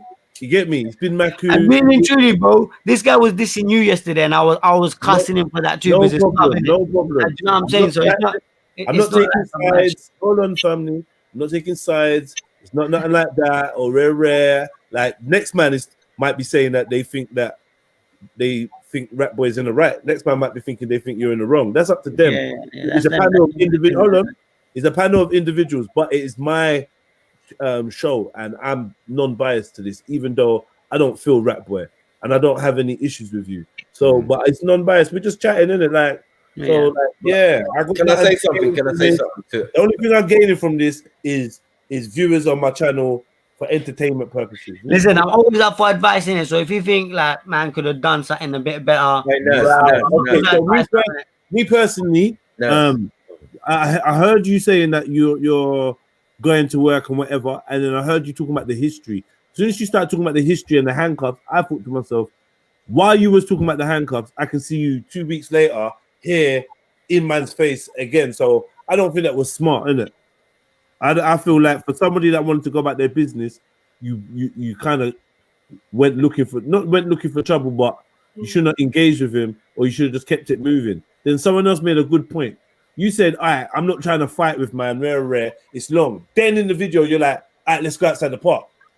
So then you're saying you don't want to fight, you want to go work. But no, I'm not going there to fight in it, but someone's saying let's go outside the park. Then when you say let's go outside the park, he's like finally, he's like, all right, fuck it. And then you're like, hey, can you see this? Can you see this?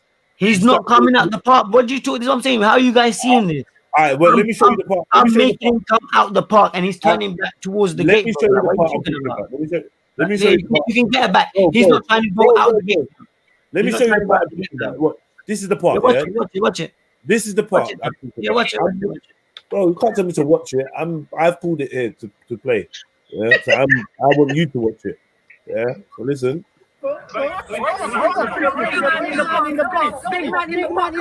Come outside. Boom. So what you like? Come outside, and then you're like, because he's doing it inside the park, bro. If I was pushing him inside the park, I wouldn't be telling the Fed. I wouldn't say nothing in it. It's inside the park, bro. I gotta watch what I'm doing. And prior to this, the same feds are already watching us from when we were there before. Like, before it's even being recorded, the feds are watching us. I know they're watching us. I'm not dumb to fall into that trap. The park's empty. You can be seen. Who's this guy with his little bag and whatever, like filming, man? But the guy on the side, didn't you see him? Yeah. Big brothers in the park, fam. Yeah, I was gonna say, yeah, no.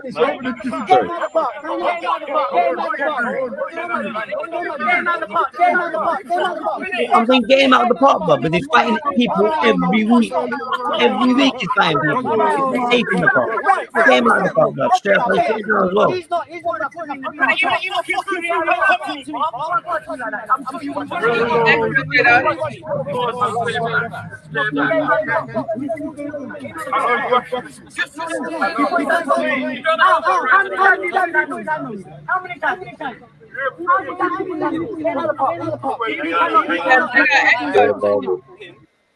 Yeah, I know.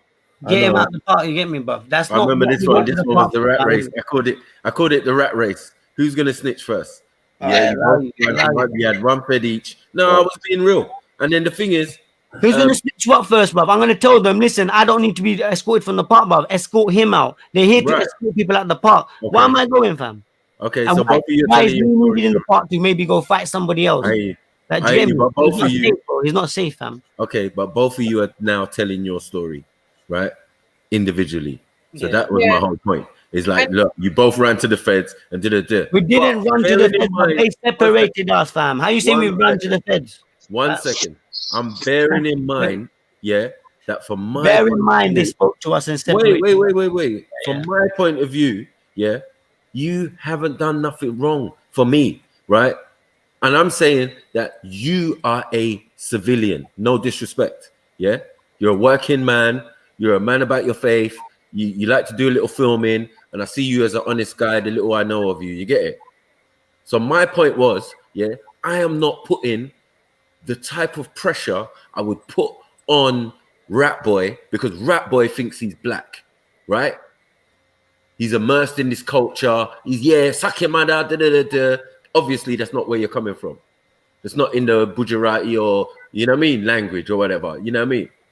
So you can see he's embracing street culture. And street culture involves the snitching. So he's definitely 100% definitely a snitch, right? We know this already because he's got previous and all of that, right?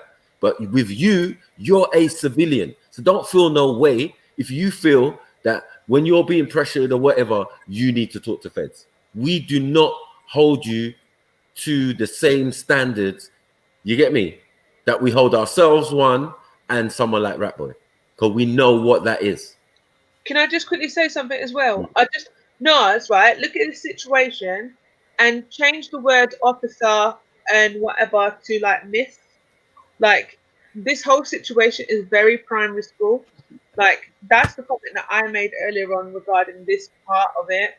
Like, it's very, very, very childish.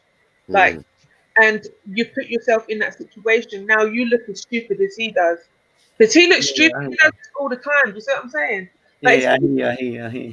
But brother, it's easy for me to say this watching it. I know if I would probably put myself in the same situation, if not a worse one, to be honest with you, because my temper's. I'm not as patient as you are. You know? Yeah, you should be like me and never get in drama at Speaker's Corner. So, Nas, just a quick question: are you connected to Halima in any way? What do you mean connected? Connected? Do you speak to her? If you see the video we just played, you can see I'm saying you're live on Mr. Rax, you're live on mine, you're live on Halima's. So I was filming on Halima's on my phone. Can you see? So I was live for her, yeah. So yeah, you know her personally. Then? No, I don't know her personally. I know the same way that I might know you, man, of this. I don't know her personally. I've seen her in real life. I speak to her on these things. That's it. All right, just because people are saying stuff on the chat, innit? Yeah, the people say a lot of stuff in the chat, innit? It's best if you ask me instead of... Yeah, that's what I'm asking you, Yeah, big up yourself. Do you think now as well, so before we continue, do you think the fact that you were kind of recording it, knowing you were recording it for content, it might have hyped you up a little bit? I was a bit more hyped because I was exposing Omar, innit? Like, I was exposing him, like in the other calls and that. He's like, no, I believe in Allah and subhanahu wa ta'ala. It says all of that. Then here he's saying something completely different. I'm excited, fam. I finally exposed this guy to what he is. Like, yeah, I'm gassed. Like, yeah, as I was saying, there was a bits where I was saying like, yeah, Nas has lost it now. He's pissed. He's like, yeah, that the original Nas that was there is gone. He's gone. He's left the building. The feds are getting it. Everyone's getting it now. Yeah, and there was a bit where you could have just left it, and you walked I could have away. left it. You know when you kicked my bike, I could have just rode off. No, not then. After this bit where, all right, the feds go and talk to him over in the corner, and you're talking to two feds or whatever, and then you end up cussing the one fed, and then you walk towards him. That's when it goes thing, and then the fed comes and says, "You go that way, you go that way," but then you continue to argue with the feds. And he's just there in the background eating his food. Mad. You get it? But by then you'd lost it. You'd been pissed. Yeah, because the feds, this is what they're doing, bro. They're completely ignoring everything they saw. I'm sure you guys saw him push my bag and kick my bike and tap me on the back 3 times and push. You get me? You guys saw it. Like, these feds were watching this. And when I asked them, they're like, "Nah, we saw you antagonizing him." It's like they already know they need people like him in Park, innit? Like they arrested him last week. Last week they put cuffs on him. I think maybe that's why they didn't necessarily get the footage from Mr. Rax, because he's filming live, so to rewind it, you know what I mean? And also I think that he didn't really want to get involved. He has to kind of play neutral, you get it? Yeah, Mr. Rax is just there for his channel story. Yeah, so like obviously if you both individually ask for the footage, he'll probably give it to you. You get it? Yeah, he's giving me the footage. Yeah, But he's that guy. One in my hand, I've got from the start. You can see I'm well far from him when I first saw him. But no, you see when you was asking him for verification, that's why it seemed like there was no answer. Because I don't think he thinks he can. Oh no, he nodded, didn't it? Okay, yeah, but he can't be seen to. Yeah. And then after he said, even how can review it, whatever. It's on the video. I get you. Yeah. So that was that little bit. But other than that, bro, you just lost it at the end. Yeah, but actually in the situation with my man, why it is what it is, isn't it? As I said, if you feel threatened and you feel you're gonna react the way, in a sense, normal people, civilians react. And we never judge that. Because as I said, we don't hold you to the same standards that we do. But yeah, as my brother One said, you just need to free that, can we go outside thing? Because now you've put yourself into that category. Yeah, but if I was outside, fam, I wouldn't have called the feds and be like, "Hey, officer, look at him." I would have probably broke his face, fam, because of the stuff he said about my mum in the park. No, definitely. You can hear what he said about my mother, bro, innit? Yeah. We're not wrong in your motivation. Are you gonna let this guy see you outside and say that about your mother? This is a different story. Yeah. Like we're not gonna judge your motivation. I know that you go whatever circumstances, obviously it will be different, no camera or whatever, yeah. So I understand that, yeah, and I understand that you hold him back because at the end of the day, you can't. I've got a lot to lose. No, he was goading you. He definitely wanted it. He definitely wanted you to hit him, and then he would have just dived on the flour, probably, like footballer. Yeah, like feigning a knee injury or some shit. Like Parcel. You know what I'm saying? At one point when he was grabbing me, I was like, "Nah, man, what am I doing, fam? I feel to death this guy, blood." Do you get me? If you see on the next video, there's a next video, his popper in my face on the gate, innit? And I'm like, "Officer, look at this guy, fam. Like, what do you want me to do? Not hit him, fam." Do you know what I mean? Where I'm saying officer, I'm like, look at this. I'm not saying officer, help me. I'm like, fam, look at this guy, and you're telling me not to fucking touch this guy in my face, bro. Like, well done with you, lot. Yo, Nas, I was gonna say, if you're not looking trouble, why would you invite him outside to the park? Because you're trying to incriminate man, fam. Like, what one? Like, yeah, but you're not looking for trouble. You said. Just say it as it is, Nas. You was pissed, and you was ready to roll. That's it. He got to you, and you was ready to rock, innit? Yeah. Hey, can't talk about my mum or nothing. Like, are you mad? I demand. What I'm talking about the video where you got punched. What's I'm talking about? Who punched him? What? The video where you got punched by a rap boy. I didn't get punched, man. I got pushed into the gate. There's a next one. There's a next video on Mr. Rax channel. Shit. It says part 2. Oh yeah. Someone said that earlier. Someone said that earlier, but we wasn't. Yeah, it was he didn't punch me, man. What the heck? Who said he punched me? Before we continue and get your side of the story of part 2, like up the show, people. Yeah, like up the place, man. All of that. If there's not as much likes as people watching, it seems exactly like like up the show, man. Come on. No, tried to pick a fight, and then when you found Rap Boy, you know what I mean? You didn't want to. It's like you wanted to fight. I'll show you another video. The first thing I told him is, "Yo, come outside. Let's have a chat," because he knows what's going on, innit? And he's like, "Let's chat here, bro. Let's chat here in front of cameras, bro." Do you know what I mean? So it is what you don't know, innit? I know what it is. Oh, so what? You had someone in the chat. You had someone in the chat say something. In whose chat? Yeah, someone in the chat. Previously in the park. Someone told you to go to. Go to. So you got sucked in. So you got sucked into the chats. They told you to do that, and then you went. Man, what the heck, man? I'm streaming in it. I'm in the park. I saw him. I was like, "Yo, let's chat." And then he started doing this from the start, innit? From the start. All right, mute up. Let's hear this. All right, man. Is this after? Yeah. Yeah, this is after. Look. All right. This is crazy, man. This guy's mad. So he's still there. I'm on the phone, mate. Officer, he's punching me. He's punching me. My dad, your dad, bro. But that's on the phone. I'm on the phone, officer. What's wrong with you? My dad's fucking dead. Don't talk about that. I'm on the phone, my mum. You can't talk about my mum. Oh, why he got upset because he thought I said something about his dad. See how upset he got. See how upset he got because he thought I said something about his dad. Joke thing. I'm on the phone. What do you want me to do? People I'm talking about, you can slap me in my face. I was here, officer. You came up to me, man. What's he talking about, officer? Go sort him out, man. I'm on the phone, Omar. I'm on the phone. I'm on the phone, mate. Go up, bro. I'm on the phone, officer. You can even hear me. You can hear the person. You can hear the person. Officer, are you hearing me? That's cool. I'm on the phone. You come up to my face, officer. You saw me in the same spot half a second ago. You come up to me. You saw me. Yeah, that's fine. He's leaving. I'm on the phone. If you do that, I'll do that. I'm not leaving. His booty fed dragging me at the top, bro. Little booty shit. Can you tell him not to come on my face? You're going to go with him. You're going to go with him. I'll go and take him. No, you take him and I'll go this way. I need to go that way. Okay, grab your back. Yeah, I'm leaving.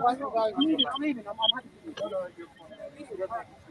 Watch this Fed push my back, the little bastard. Like you're leaving the park under the wrong path, like you're leaving convenient things. I hope you get the same message. Go. Yeah, I'll get on my bike. Can you not push my bike? Look what you're doing, officer.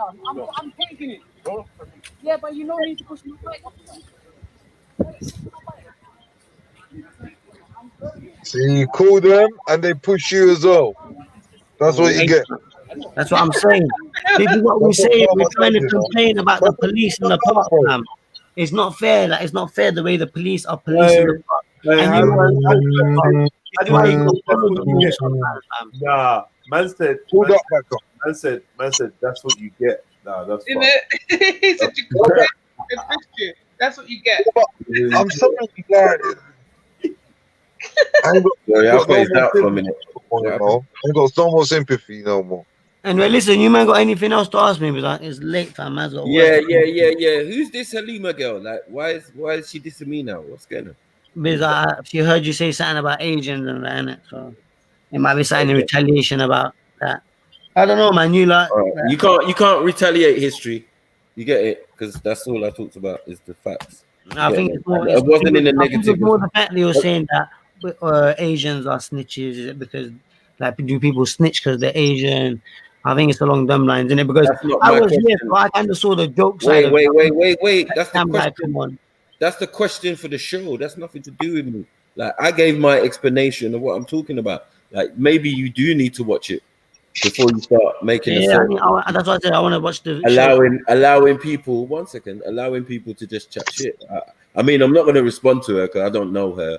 Ain't got nothing to do with me. If she wants to come and defend India here or at the time, you're going to see in the video, we keep asking for your fellow country people to come in to the chat. I don't understand what's going on. Now everybody's piping up now. No, Jedi, that's a good Mac who said that. Asif said is blocked on your StreamYard. I don't know. I heard that earlier still. I remember when you were saying that earlier. Yeah, he told me, I just told Jedi I'm blocked on the StreamYard. I don't know if you want to unblock him or if you know he's blocked or whatever. But he said to let him know. Man saying don't cry now. Bro, it's late, innit? It's like 2 o'clock, fam. Oh, don't worry about him. Don't worry about the comments. Nice. I mean, you have to be like, my voice breaks. Yes, you do have to be like us as well. Also, being on this thing, you have to grow thicker skin because you're gonna get trolled to fuck. That's facts. Yes, facts. So I'm still saying the same thing. That's my unification, even with my so-called enemies in Speaker's Corner. We unify on that fact that trolling now, we're not accepting that. There's no need for people to be pulling up, doxing people, pulling their dresses, doing all sorts of nonsense. Do you get it? People do this, but you know, it comes with the internet. As long as I've been on the internet, we're about seven years or whatever, I've had death threats. I've had things from day one. You get it? So yeah, you're gonna have to not necessarily pay attention to the comments. It's hard, but 100%. yeah, trust me, bro. 100%. Don't. Man from Camden. People know I'm from Camden, bro. This guy, And I know better about this guy. Don't worry, bro. Everyone knows better about me. It's cool, fam. Yeah, you gotta grow a thick YouTuber, skin fam. We're around here, celebrity. We're celebrity out here, blood. Come on. No, it's all up. It's all up. Hey, no, Naz. Yeah, It's all come up on. out here, you know.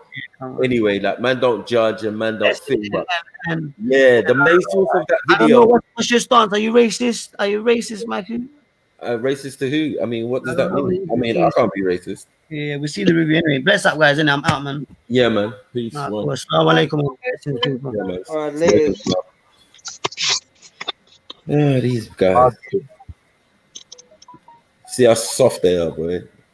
Look at Yeah, it. they're soft, real soft. You get me? Man's racist. Also, like what? What are you lot sitting there? I'll say Maku is not racist for everybody to know. You get me? You are nuts. You don't even have Come to on, that's explain just bullshit. You don't have to explain that. Wait a second. Wait a second. We need to see if The video. animals racist. That's the real question. No, we see. As I said, the video will show everything. I didn't even imagine I got to review this one. Shit, would have been a mother. I'm on the phone. Yeah, man. Big up Nas though, man. Yeah. That's what it is, What man. is wrong, Mills? What is up with you? Mills is doing a whole disappointed head shake. What's up, Mills? Yeah, man. No, because it really upset me. Because you know what I mean. If you're gonna go up to that person, the only thing that I could sit there and say, you'd go up to that person to try and help him. Yeah. So if you're going up there to think that you're gonna try and get clout, even if now that I'm hearing that you've had a run-in with him from before, then there's no reason for you to have a run-in with him. Do you know what I mean? And if you really wanted to harm him, you could have harmed him at any particular point and called it self-defense at any single moment. So, to me, it's all. Well, Nas did say he did it. He did go back this time because he was trying to expose him.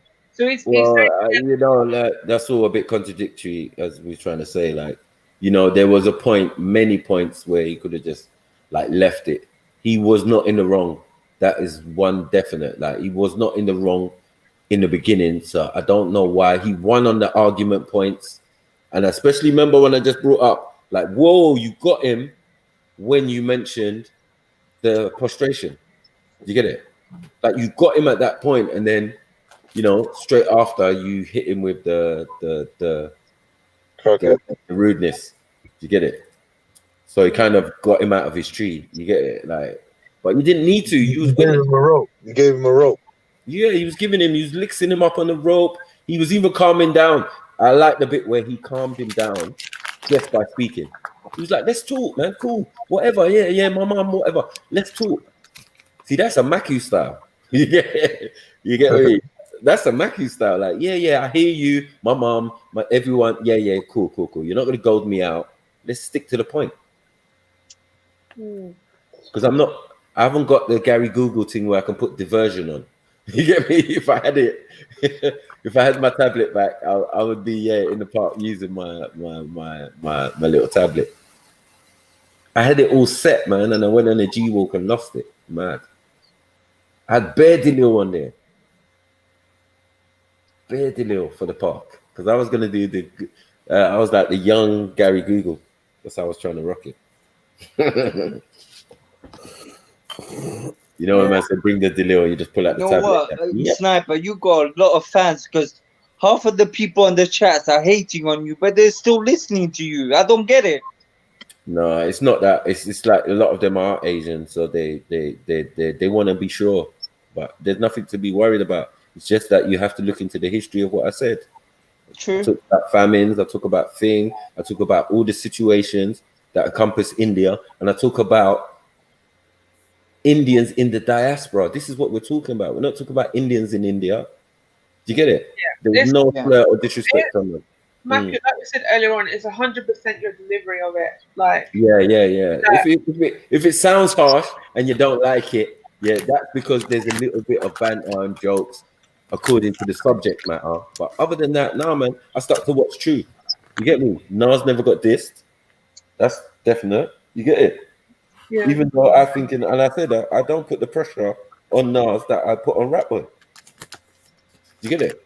Anyway, it's snowflake free over here. Anyway, man. We say? Get me? We anti snowflake over here. It's too hot for snowflake. So, like we encourage everyone to have thicker skin and whatnot. Yeah, down here you have to grow thick skin, especially And around even- Jeddah. You get Hold me? on.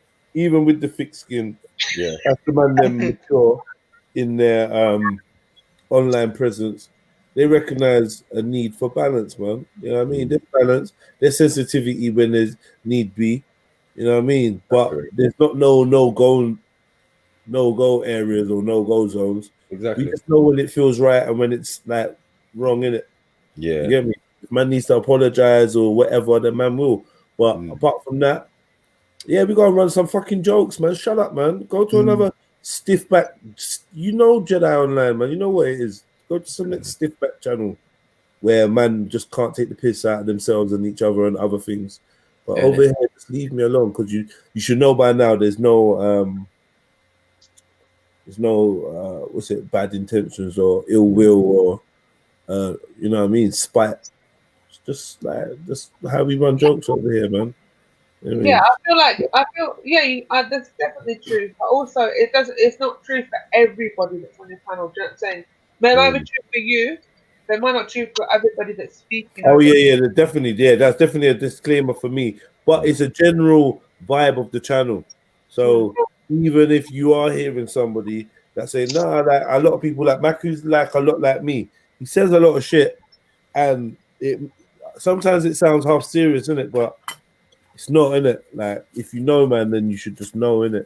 I don't know how to explain it, but I suppose that maybe it's easier for people to tell when I'm joking, but doing it with a straight face. Do you know what I mean? I'm more of a Jack D type. Yeah, that's how we get down, isn't it? Yeah. I like to say my jokes with a stiff face, and I find it hard because I always laugh at my own jokes. So, yeah. That's cool, bro. Yeah, but that's taken away from Maku actually meaning shit that he says as well. So I'm not trying to give him no disclaimer. No, man. Remember that. It's probably not worth listening up to. It's probably not worth listening to one of my streams if you're gonna get offended. Definitely. I don't know. It's just not that, man. Not that. But yeah, as I said, a lot of them have got sensitive. Remember, I'm still -1 with my Indian brothers because of the statement that a next man made. Yeah. And then next man jumped on to another brother's panel and went bananas. So I jumped in and defended that, and then I ended up being the bad guy. You know the ones. It was mad. And it was a DNA thing and all sorts. But yeah, man, big up the Indians, man. A lot of snitching going on in your community, man. Swear. The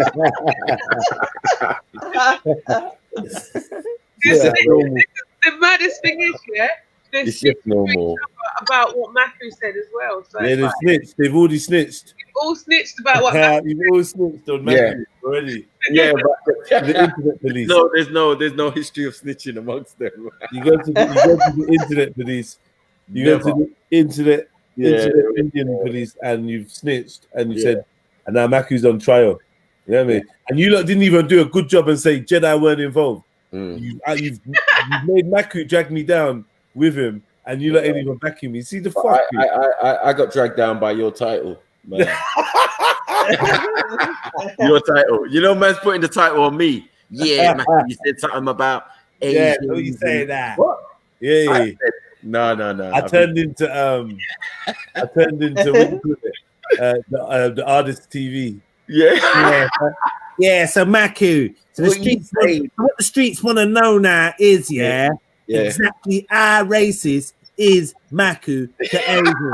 To hear what now? Word on the street, Yeah. Hey, don't let me do my special answer. Hold on. Hold on.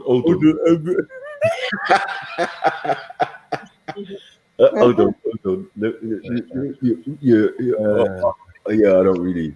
Yeah. Hold on. Siren, big up the Siren. The Siren freed me from this. Thank you, family. I'm free from this. Yo, big up the Siren, yeah? Big up the Siren every time. The siren also requested that you put on some suntan lotion before you put your light on in your room. I'm waiting for someone to come to me and say, "What did you say about Gandhi?" Nah, no one's gonna take for Gandhi. They're not gonna. You don't know, Jeds. You don't know, bro. You don't know. Nah, that'd be a FTK. That's a FTK. That's what's gonna happen. That's what's gonna be. Yeah, that's what you can draw. What did you say about Gandhi? What did you say about colonialism? What did you say about us being the best of servants? Are you still about that? Leave me alone, mate. Leave me alone. I just thought it was quite strange that all the vocal Asians are the ones that are not like saying anything, but the ones, do you know what I mean? The only ones at that point were What's the vocal Asians? well, the ones that come on the panel. That's what I'm talking about. Oh, sorry. I thought you meant the ones in the comments that talk. No, I'm saying no. The ones that's what I'm saying. All you got was ones that don't ever come on the panel defending it. Do you know what I mean? Defending the Asians, but the actual ones that do say stuff and do come on the panel weren't saying anything. So it's a bit interesting that they're on. Oh, no, wait. I've just been basically terrorized by, and I was analyzing a video where two of the individuals have said the N-word. This is funny. And then one of them wants to ask me if I'm racist. I don't know. Wait, was Nas doing the N-word? Yeah. Can I get But he was really angry when he said it, and his friends. He grew up in a culture where him and his friends. No. Listen. No, I need background checks from people. You need to have an background check before I start like. Yeah, I know. It's mad, isn't it? It's just like, anyway, you get me? I just had to highlight that. If there was ever a court case and Mike had to pull out papers, I'd be like, yo, hold on, Rat Boy and Next Man and what? These other men who are racist to me and call man monkey and all of these type of stuff. What? Those guys? Yeah, your mum's a monkey, gorilla, nigga, this, nigga, that. He said everything. Suck your dead grandma, your dead mum, Jedi. I ain't done nothing to him. What? Oh no, Omar. Oh, I was like, oh, for goodness. Little attacking, like, oh my gosh. Delete the stream. Yeah, like, no, anyone who says that needs to fall back. Should not be upfront with some things. That's all I'm saying. Yeah, need to just take a chill pill. Yep. I heard it. I heard him. He was saying, call Jedi a big, fat, gorilla-looking bitch. Man, retarded, ugly ass. He just said a lot, man. Now, is that religious or cultural? I'll answer the question. Is that religious or cultural? It's Rat Boy. That's what it is. Right. It's Nobody's claiming it. You know when nobody's claiming it? The culture's not claiming it. Like, nah, he's not one of us. But he is. But he's not. But he is. But he's not. But he is. But he's not. One thing, that's been that I heard recently, and it's so true, is the fact that the N-word, is so happily and freely used, but the P word is apparently extremely offensive. When the P word is a shortened version of obviously Pakistan as a country, right? Even though, and hold on, wait. One thing though, Johnny, you never know. No, let me finish what I'm saying. You can't cut it because then people will take that. You know what I'm saying? Let me just finish. In this, I'm saying, even though it's used disgustingly and derogatively, the P word is so frowned upon at being used when the N word has way more power, way more history, way more disgustingness, and we're not trying to tally up what is more racist and stuff like that. That's not what we're doing. But we know the history of this word that is being made up and used for a nation of people. People are not from a country called nigger. Do you know what I'm saying?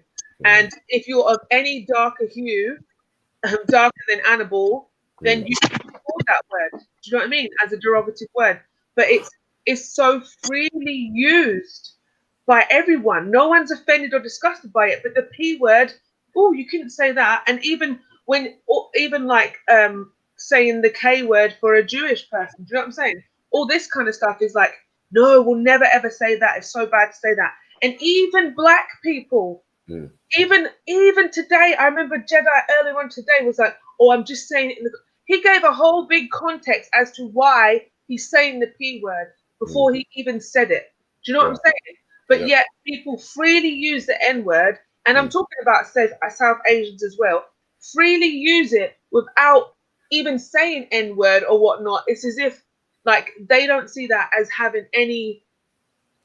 I don't know. Like it just making me feel a bit sick now. Like now that I've been made aware that Nas also was the perpetrator of the word, and it's just like, what? No, I'm not gonna lie. This is another thing I'm gonna put out there. A lot of the Asian brothers are very happy to use the to say nigger. A lot. Even my best friend. Yeah. Can I add 2 comments to what was being said? Not to undermine what was being said, but just to add a little bit to it. Go on. Listen, I already said, as an Asian man, your view is very valid, Con. All right, cool. So when you think about who the P word's used on, what percentage of them people are actually Pakistani? Like very few. Asian, right? Anyone, right. So they will call it Indian or a Sikh or whoever, that same P word. And then you realize how offensive it is when those people actually hate each other.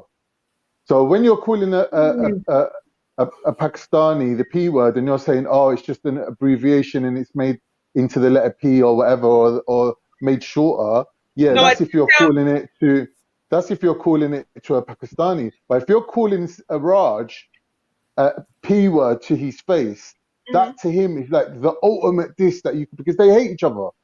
Well, no, so you're kind of right and kind of incorrect. And the reason why I'll tell you why you're incorrect is because regardless, you calling anyone, my big sister, who we have the same parents, used to get called the P word a lot growing up because she has phenotypes as a South Asian, right? She very much looks South Asian. Right. And as a black person, she would be offended. And the reason she wasn't offended because she isn't Pakistani. She was offended because that person was trying to offend her and using a derogative word to do that. Wait, all right, stop though. Stop there. What you just said don't make me incorrect. Just means that your sister don't hate Pakistani. Let me jump in there. That little thing that you said about the person was it's not because you're not Pakistani or the word itself was offensive to you. It was more the intention of the person using the word that caused offense, which is kind of strange. It's a strange paradox that we find ourselves in, where we're not offended, but because you are trying to offend me, that offends me. Yeah, man. That's at football matches. One minute, can I say something? At football matches, when Turkey's playing England, the chant that English use against Turkish is, I'd rather be a P word than a Turk.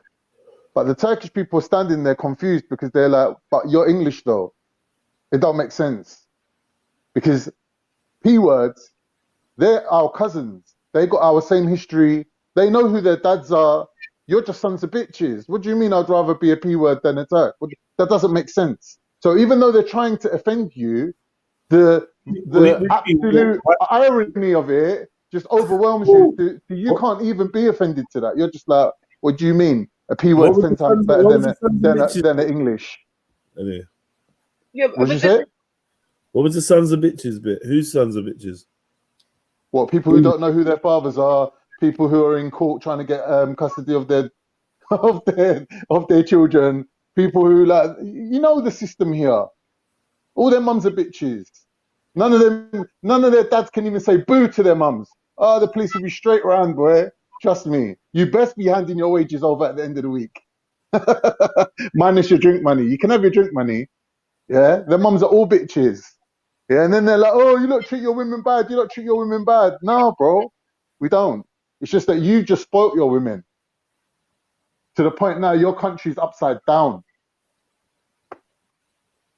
What country is this? Where we live in? Oh, England. Oh, okay, yeah. Oh. So Ryan, you just so kind of just went on like a little racist rant about the English, right? That's not racist. Prejudice rant. Well, it is because you literally No, just it's not. No, it's not. well, prejudice. Because you just made an assumption Yeah. about a whole group of people. Yeah, based on prejudice. It's prejudice. Yeah. I said it right after I said racist. Yeah. But yeah, like so you've made a. It's factually correct though. Is it though? Because you've not said. You've kind of Do put it other on. countries? Do other countries have family law courts? Welcome to my world, Khan. This is how you Do end up other being- countries, Chancellor? Do other countries have family law courts specifically for the arguments between parents to have access to their children? I don't think they do. I'm not We aware. have actually a whole court system designed so you can fight for the right to see your child. What you Is telling that- me? Every single woman that's making a man go through that ain't a bitch. That's the definition of a bitch. I don't know. Well, it's a deep one. It's a deep one. It's quite misogynistic on top of it, but you know, like it is what it is. Every Well, it's anti-Islam. It's not only being a bitch, but it's anti-Islamic. Jeez. Well, Oh. it's anti-Islamic. It is completely because the man is in his child is his right, so he should be looking after his child himself. That's how it's Islamic. But they don't want you to look after your child. They don't want your money even. They don't want your money. They don't want you to be around. Why? Because the next guy's lined up. They're bringing in the next guy. So you got one woman with kids from 4 men. You might as well be married to them at the same time. What's the difference? But They're all paying her. It sounds like it's personal because I can't. That story. It is personal. So the reason why I say that is because that story doesn't resonate with me and the English people I know. And we're back in the room. Maybe you live in a nice area because I live in a ghetto. I'm in a ghetto. Yeah, I mean, there's obviously loads of different stories, but I just don't think it's exclusive to English people. I feel like it's a very. I think it's. You need to bring evidence for that. Well, no, there's plenty of Muslims that I have actually come across that are single parents or doing this and doing that and whatnot, got a new man and all this crap. It's because they're living here though. Yeah, that's what I'm saying. So I'm saying it's the system. So then it ain't racist. Well, okay, if it's the system, then we'd just say it's the culture of the Brits, isn't it? Rather than it be the English people that it's not racist then, is it? It's not determined by race. Yeah, no, that's what I'm saying. So I'm saying originally it sounded as if you were just talking about English people. Yeah, but then now we're saying it's of culture of the British. So there's a lot of different ethnicities come under Britain at the moment. Right. Well, you know, you move here from Pakistan in 5 years, you can count yourself as British, really, I reckon. Definitely. Yeah, but just quickly jumping back to my point. Obviously, I don't want to go on and on and on about the N word and the P word and whatever. And obviously, it's very important that I make it clear that the P word. Shani, to go with it. Yeah. Stop cutting me with these really. You can cut me any other time. See what I'm trying to make? Because my statement can come out really. It can look mad weird if like mine. Don't end up like me, innit? That's the thing. All right, go. Sorry. I'm just saying, it's very important that people are aware that I am aware that the P word is not an easy word. It's not a word that I would choose. The point that I'm making is that people often say the P word rather than just saying packy because we understand the offensiveness of it. But then when it comes to the N word, people are freely just saying nigger and acting as if there's no offense or people shouldn't take offense to it. Because who's doing that, Shan? Who's doing that though? That's what I'm trying to say. So I wanted to ask, if you don't use the word, can you be considered racist? If you don't use the word. If you don't use the word. So what word? I don't use any of the words in my language. Use the P word. So you ain't gonna see no recording with me using the P word. But you could still be racist. I could, but not from using the P word. No. Yeah, of course, yeah. Right. So I'm not racist from using the P word. As long as people know, I personally don't use it. it's not about you, Maku. I'm not saying you. I'm just saying. Oh. You know, like it's strange, isn't it, that they can say, "Oh, are you racist?" And one of the things that you can't even say is that I use the P word. Do you get it? Like, yeah, that would be part of the package, isn't it? Like, yeah, you've also been known to say this. You've also done this. You get it? Like, nah. With Maku, he's not racist, but some of the comments that he makes can be misconstrued as racist comments. Yeah, but no. Because don't forget, we're all hypersensitive. We're all hypersensitive to this at the moment. Wait. If you don't use the slurs, how can it be? Because if you insinuate that certain people come from monkeys, you're more like monkeys than we are. Yeah, you're not better than a white man. No, when you give them racist white man, a racist white man. You give them evidence. What are you talking about? There ain't no evidence for that. There ain't no evidence. Yeah, there That's is. pseudo. That's pseudo. 1 second. Stop all that. Ain't no human come from a monkey. Can't stop all that. Can't. Cool. Listen. Hear what I'm saying. You can't explain it. Don't ever say that someone else can't think. And I always make sure if I say something like that, I'm going to explain it. I'm going to talk about RH factors. I'm going to talk about rhesus monkey and all of that. I'm going to talk about these things. I'm going to talk about Neanderthal. And the Neanderthal's probably part monkey as well. So, like, there's lots of monkeys floating around here, bro. What are you talking about? Like, remember, I said misconstrued stuff and think it. No, hold You're on. not listening to what I'm saying. I'm saying people are hypersensitive to these type of things right now. I don't understand to the truth and no derogatory words. I don't understand. I'm not saying your intent. I'm not saying your intent is to be racist. I'm not saying that. I'm saying your comments could be misconstrued as racist. Do you not agree with that? See how that can be possible. No, I don't see how that can be possible. What does that mean? That was not said today as well. Remember that. All right, so cool. You're bringing up another scenario where someone else I don't know what was said today. I don't know what was said today. All right, the original one, as I explained earlier, was someone else made that statement. Yeah, some people out here got monkey right in them, right? I was the one able to break it down scientifically after all the smoke cleared and all the Asians came in and they were mad and switching on next man. And I said, no, hold on 1 second. That's not a lie, is it though? Then all of a sudden it became, oh, Maku, you think we're monkeys? Well, white man says he's got monkey in him. Yeah. Sniper, you know, it's the Europeans that say white man they come from monkeys. From the Asian man. Explain to me. So the rhesus monkey is, or the RH factors are in Asians and also in Europeans and not in us Africans. What do you want me to do? These are as stated information that's out there, bros. Can it be construed as racist or whatever? No, man, this is a man's research. It's out there in the universe. Yeah, like, don't tell me that's not already out there. Oh, that's irrelevant. Already been discussed. That's irrelevant. I could go and find evidence. I could go and find evidence for a whole heap of scientific racist shit if I wanted to. No, but that's all not out there. racist. Chat to Ralph. Racist. Ralph's got all the Hold on stats 1 second. If the people doing their experiment are of the same color, that doesn't make sense. Do you get it? So how can it be racist? What you're saying? Saying that. 1 second. Go on. If white people or English or Europeans are bringing back these results on themselves, how can it be racist? Sniper, this is what I was saying, that European science, they say they come from monkeys. Thank you. They say that themselves. No, they don't say that. Yes, they do, you twat. No. Why are you calling me a twat? All right, forget it then. No, I'm not going to speak no more. Man's getting angry. No. I'm not trying to upset you. I thought we were having a conversation. Don't worry. Like, don't you understand. It's not that deep. Hold on, look.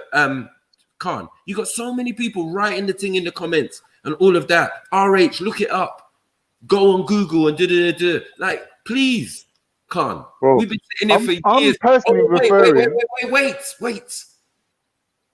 Please do not apply the word racist to any conversation that we're having because it's not based on that. There's nothing that can be misconstrued because the source of it is coming from a people. Do you get what I'm saying? Who are talking about themselves. What the fuck? They send us to fucking school in England to learn certain information, and then you're going to tell us man's racist for learning it and regurgitating it. What kind of stupidness is that?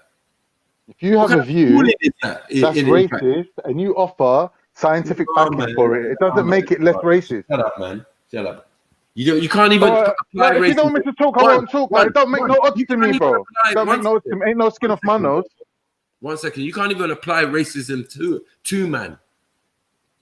There's no situation where it actually applies. So I'm just entertaining foolishness, one, by even entertaining the thought of it, because it doesn't exist. How can I be racist? Explain. I'm not saying you're racist. I'm saying your comments can be misconstrued. Wait. If I go back to my country, you're not going to let me speak. I'm not going to bother. Hold on, wait. I understand that. I know the definition of racism. Okay, cool. You're saying just because someone's racially prejudiced doesn't make them a racist. No. Not racially. Yeah, a racist and racially prejudiced. Yeah, but if you're making racially prejudiced comments, it's not racially prejudiced. But it is though. Take it out of your mind. 1 second. Take it out of your mind. As I said, these are results from the same Europeans. Yeah, but they're the same scientists that were measuring skulls. 1 second. Don't me. Don't fucking me. Yeah? You listen to the fucking information. When I tell you that the Europeans say these things about themselves. Now, please explain to me how that is racist. Because are you saying that scientists are always right and there's no contradictory science out there to disprove the science that you're putting forward? You can never ever say that. So obviously everyone goes around. I agree. 100. Back their point. 100. But now it's an accepted fact by them. So now a man will tell you, oh, I've got between 5 and 8% Neanderthal. Right. And if obviously a person checks his blood, he knows what blood factors and group his blood is. So a man can tell you he's got RH in his blood group. So like, that's all great. Yeah, that's all great, and that's all facts. So there's no. But can you explain something for me? Because I don't really know. I want you to explain something for me so I can understand you.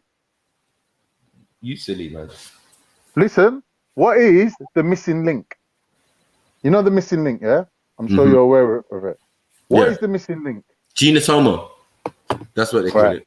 So if there's a missing link, what does that mean? That means that they're saying that humans and monkeys or apes or whatever come from a common ancestor.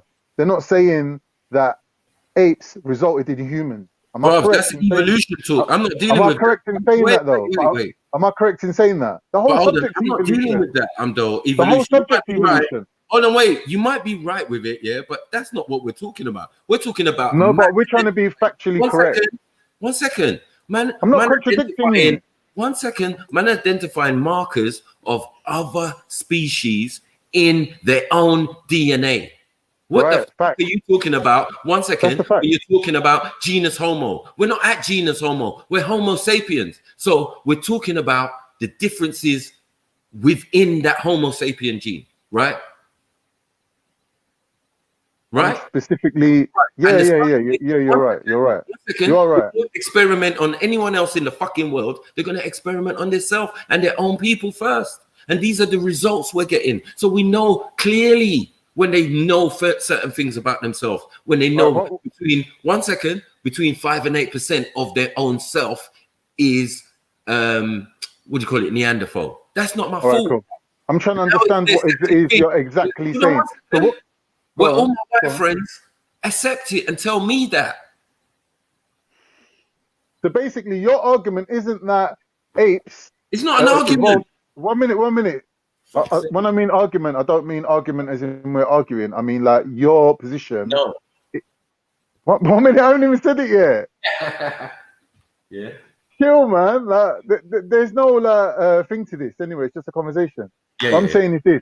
Your thing, it seems to me, you're not saying apes evolved into humans. You're saying to white people, your ancestors fucked a primitive species similar to apes, and you got that DNA in your genealogy now. Personally, 1 second. I personally could not tell you how the DNA got there, right?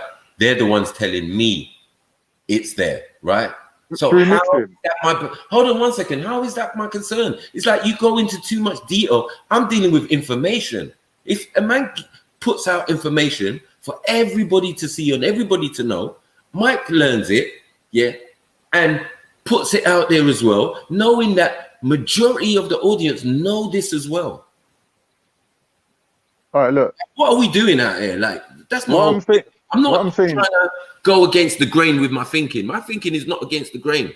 You're going to hear a lot of me saying the general consensus is, right?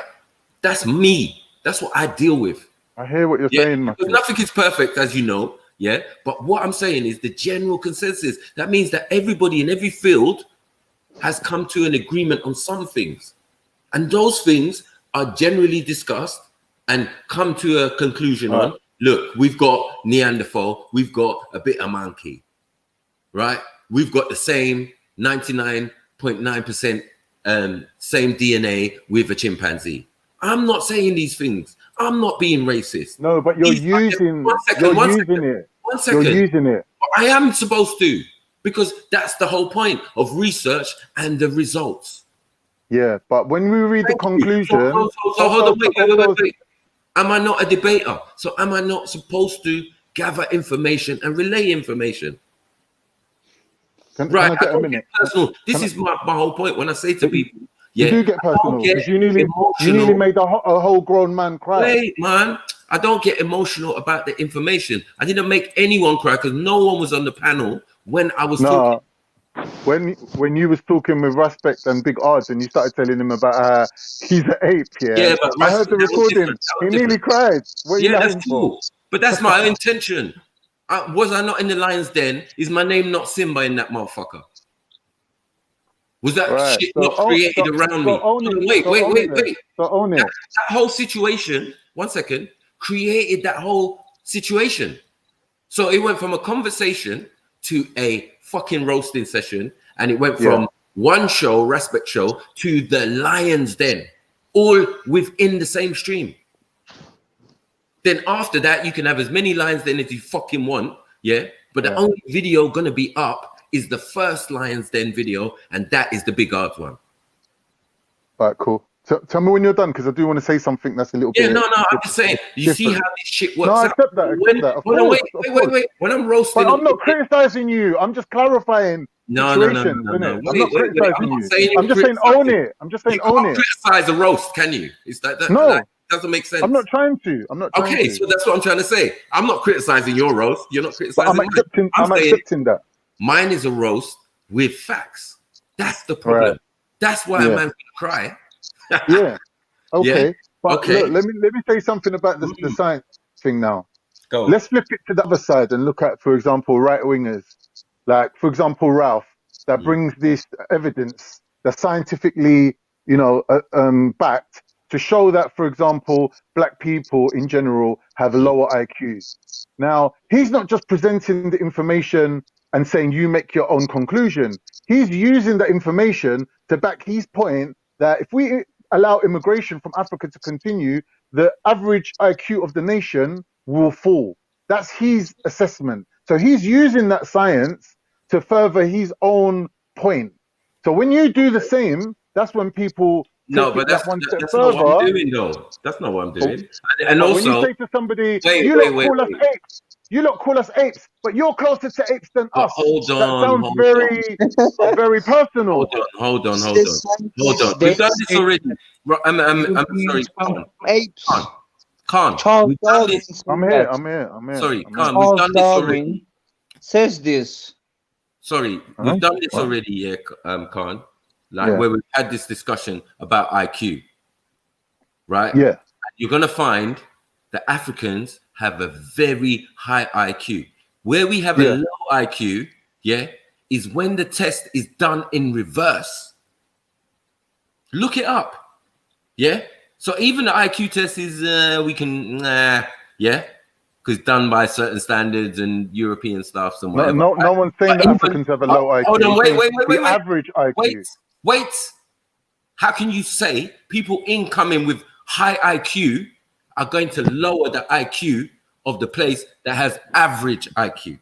Makes no fucking sense. You don't You get it? understand. So you're demeaning, one second, you're demeaning the people who are coming from Africa who already have universities, places of learning, you know, is a Nigerian man, for example, who gave you the mathematical equation for your internet that we're all on. Do you get it? So I don't know about this low IQ thing. I can actually refute that with information and people in positions of, do you get it? Like my own father. Yeah, 100. And that's what everyone should do. One second. Like my father being one of the top 10 scientists on the planet.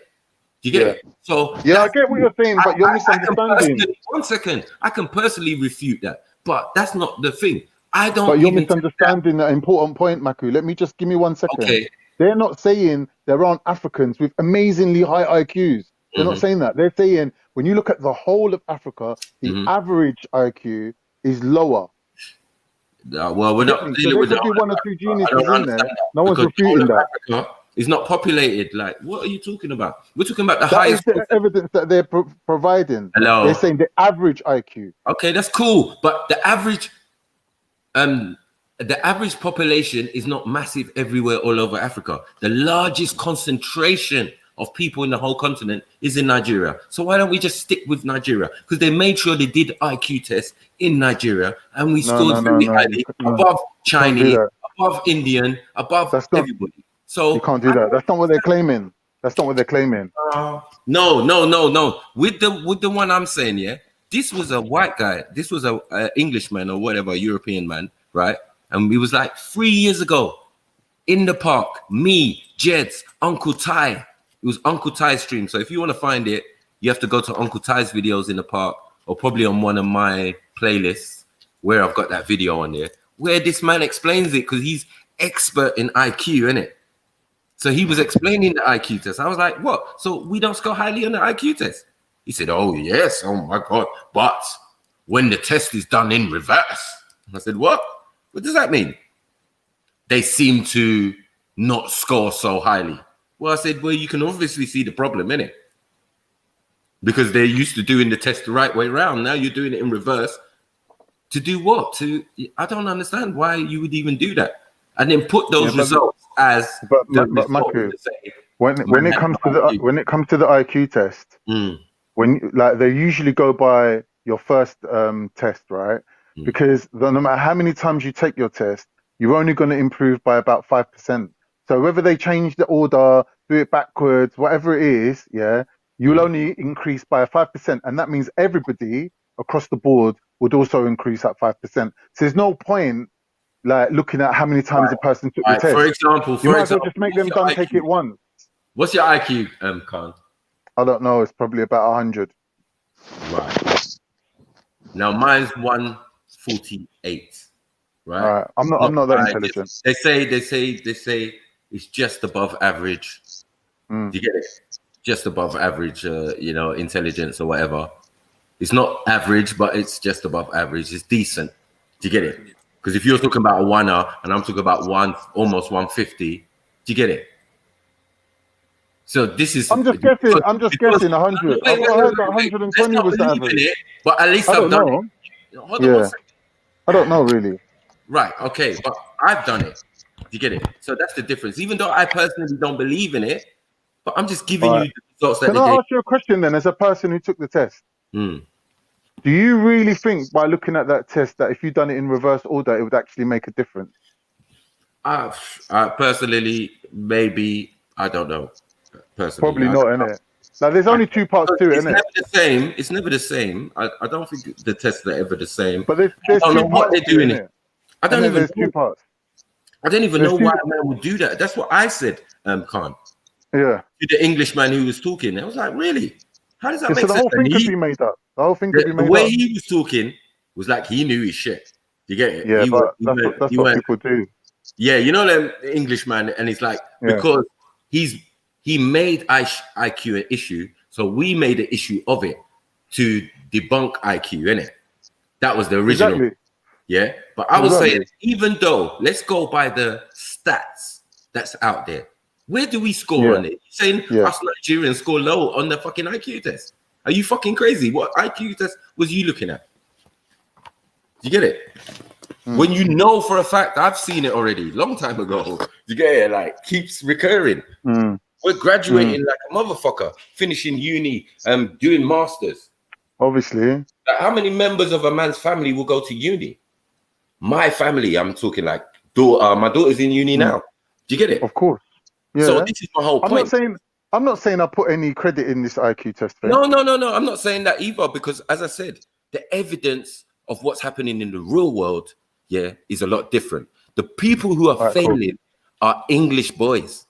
White boys. That's right, because they don't need education. They've got jobs waiting for them. Supposedly, with all the privilege, but it's not sitting well with Europeans. Otherwise, they wouldn't have made a complaint about it. Like, all right, cool. All right, they put it on the news saying. You nailed that one, yeah. Let me throw one more at you. Okay. There is the previous science about measuring the size of the skulls. Yeah, do you know that one? Right. Right. There's a science. I don't know what it's called. I forget. James Jones told me about it. Yeah. But basically, when the whites went to Africa, they were obsessed with this thing about measuring the skulls. And they were like getting dead skulls and drawing them, and there's a whole science behind it. You get me? Now that things have moved on with science, we know that whole era of science was just bullshit, racist people making up things to fit their own narrative. Science can do that, innit? So we don't always go by science, innit? Like, all right, science is a good thing to have, but you can't always rely on science, innit? Because science can be made up by people with their own narrative, innit? Like, get me? It depends on, So, but some things was not science yet. So, like, when they were measuring skulls and measuring the physiques, you get it? They've got little black and white pictures of pygmies and all of that, like they took from Africa, put them in their little human zoos and all of that bullshit, right? Same thing you're talking about, measuring their skulls. Right. They were not scientists.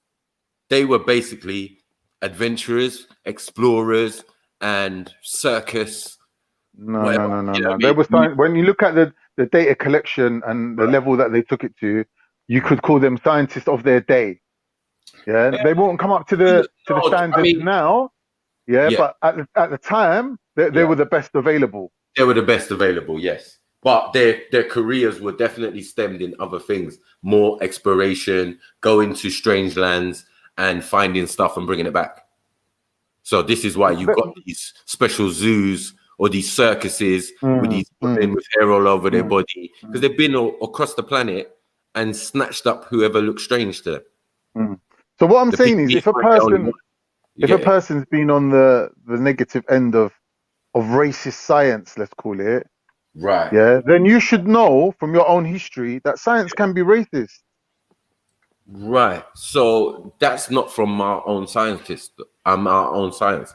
Our own science, obviously, is the science. It's not that. But that's what everyone thinks. But no. You're saying because they're white, then it's not racist. That's your argument, isn't it? Because the scientists that said we got this connection to apes or whatever. If somebody's putting out evidence about themselves, that doesn't suit my narrative, but it seems to suit their narrative because they're trying to explain something. They're trying to match it with evolution. I don't give a fuck about all that. But what I'm saying, they're not trying to match it with evolution. Shall I tell you what they're doing? Some might be. Shall I tell you what they're doing? Go. Right. They're saying, right, that even though all people came from Africa, they don't give the credit to Africa.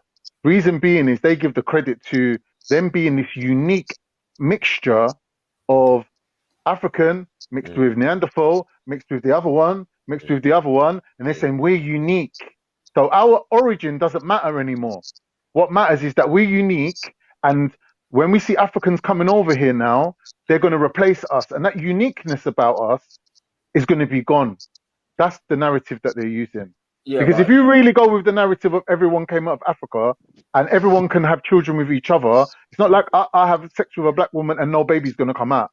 Like a baby will come out, innit? And it'll be a normal, happy, healthy baby, innit? Like it won't be a spastic, right? If anything, it'll be more healthy, right? Put it that way. Maybe. Right? I doubt it, but maybe. What do you mean? I guarantee you it'd be more healthy. I guarantee you that the influx of African DNA into the European admixture has raised we're talking about humans, the health We're talking status. about Homo sapiens, innit? So if we're talking about Homo sapiens, and we know that there's not much difference in our variation, right?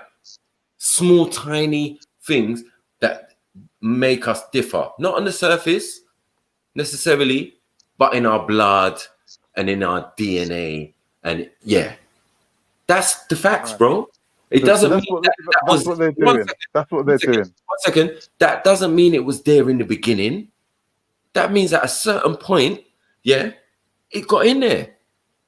Like, we can't knock that. That's in somebody, in some people who are out here studying, researching, discovering, and doing all that. They want to know about themselves, innit? Because they're the babies of the family. They came last. They never came first and then did it. No, they came last. They know this. They told us this. They did the research on themselves to find that they have the weakest genes. So they must be of the original, not the original. That's all it is. You get me? But the variants are so small, bro. Well, they don't care who's the original. What they care is identifying themselves as unique and therefore under threat from the majority, under threat from the original. This whole great replacement politics that comes into immigration and all that now, that's what it's about. They screwed up though, Khan, because as I said, if you're saying that you're got 97%, as one was saying earlier, 97% now, they've changed it, DNA to a chimpanzee, are you saying, yeah, that you came from a monkey? Are you saying no? That? Because if you look at the similarities between a human and a banana, it's still up in the 90s. Right. So, and remember that it's only from the small percentage of DNA that they've actually, you get it, broken the code of. Right. So the other supposed 98% is junk DNA and all of that bullshit, right? Maybe if we sorted that shit out, then we'd have a better leg for all of us to stand on. You get it?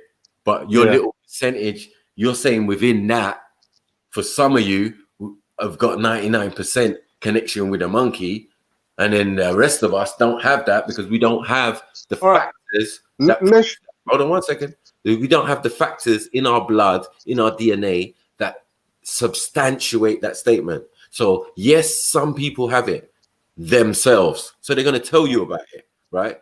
But us, we don't have it. If I was to say something, if I was to say something that was factually correct, yes, could it still be racist? No.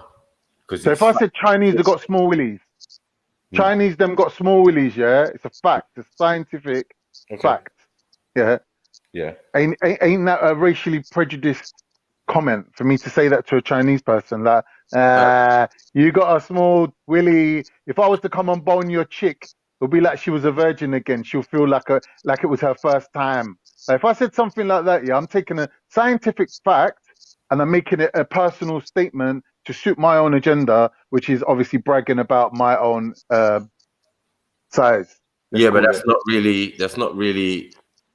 not really good enough evidence. It's not really good enough propaganda to stop them being over 1 billion people on the planet, is it? So with the small willy, they're still managing to outpopulate everybody else. But that's only because they got thing in it. It's only because that's why they got very powerful thingies. That's what I'm saying. You really use it as a slur then. Really? Small willy or not, the sperm is still getting to the egg and they're still breeding more than anyone else.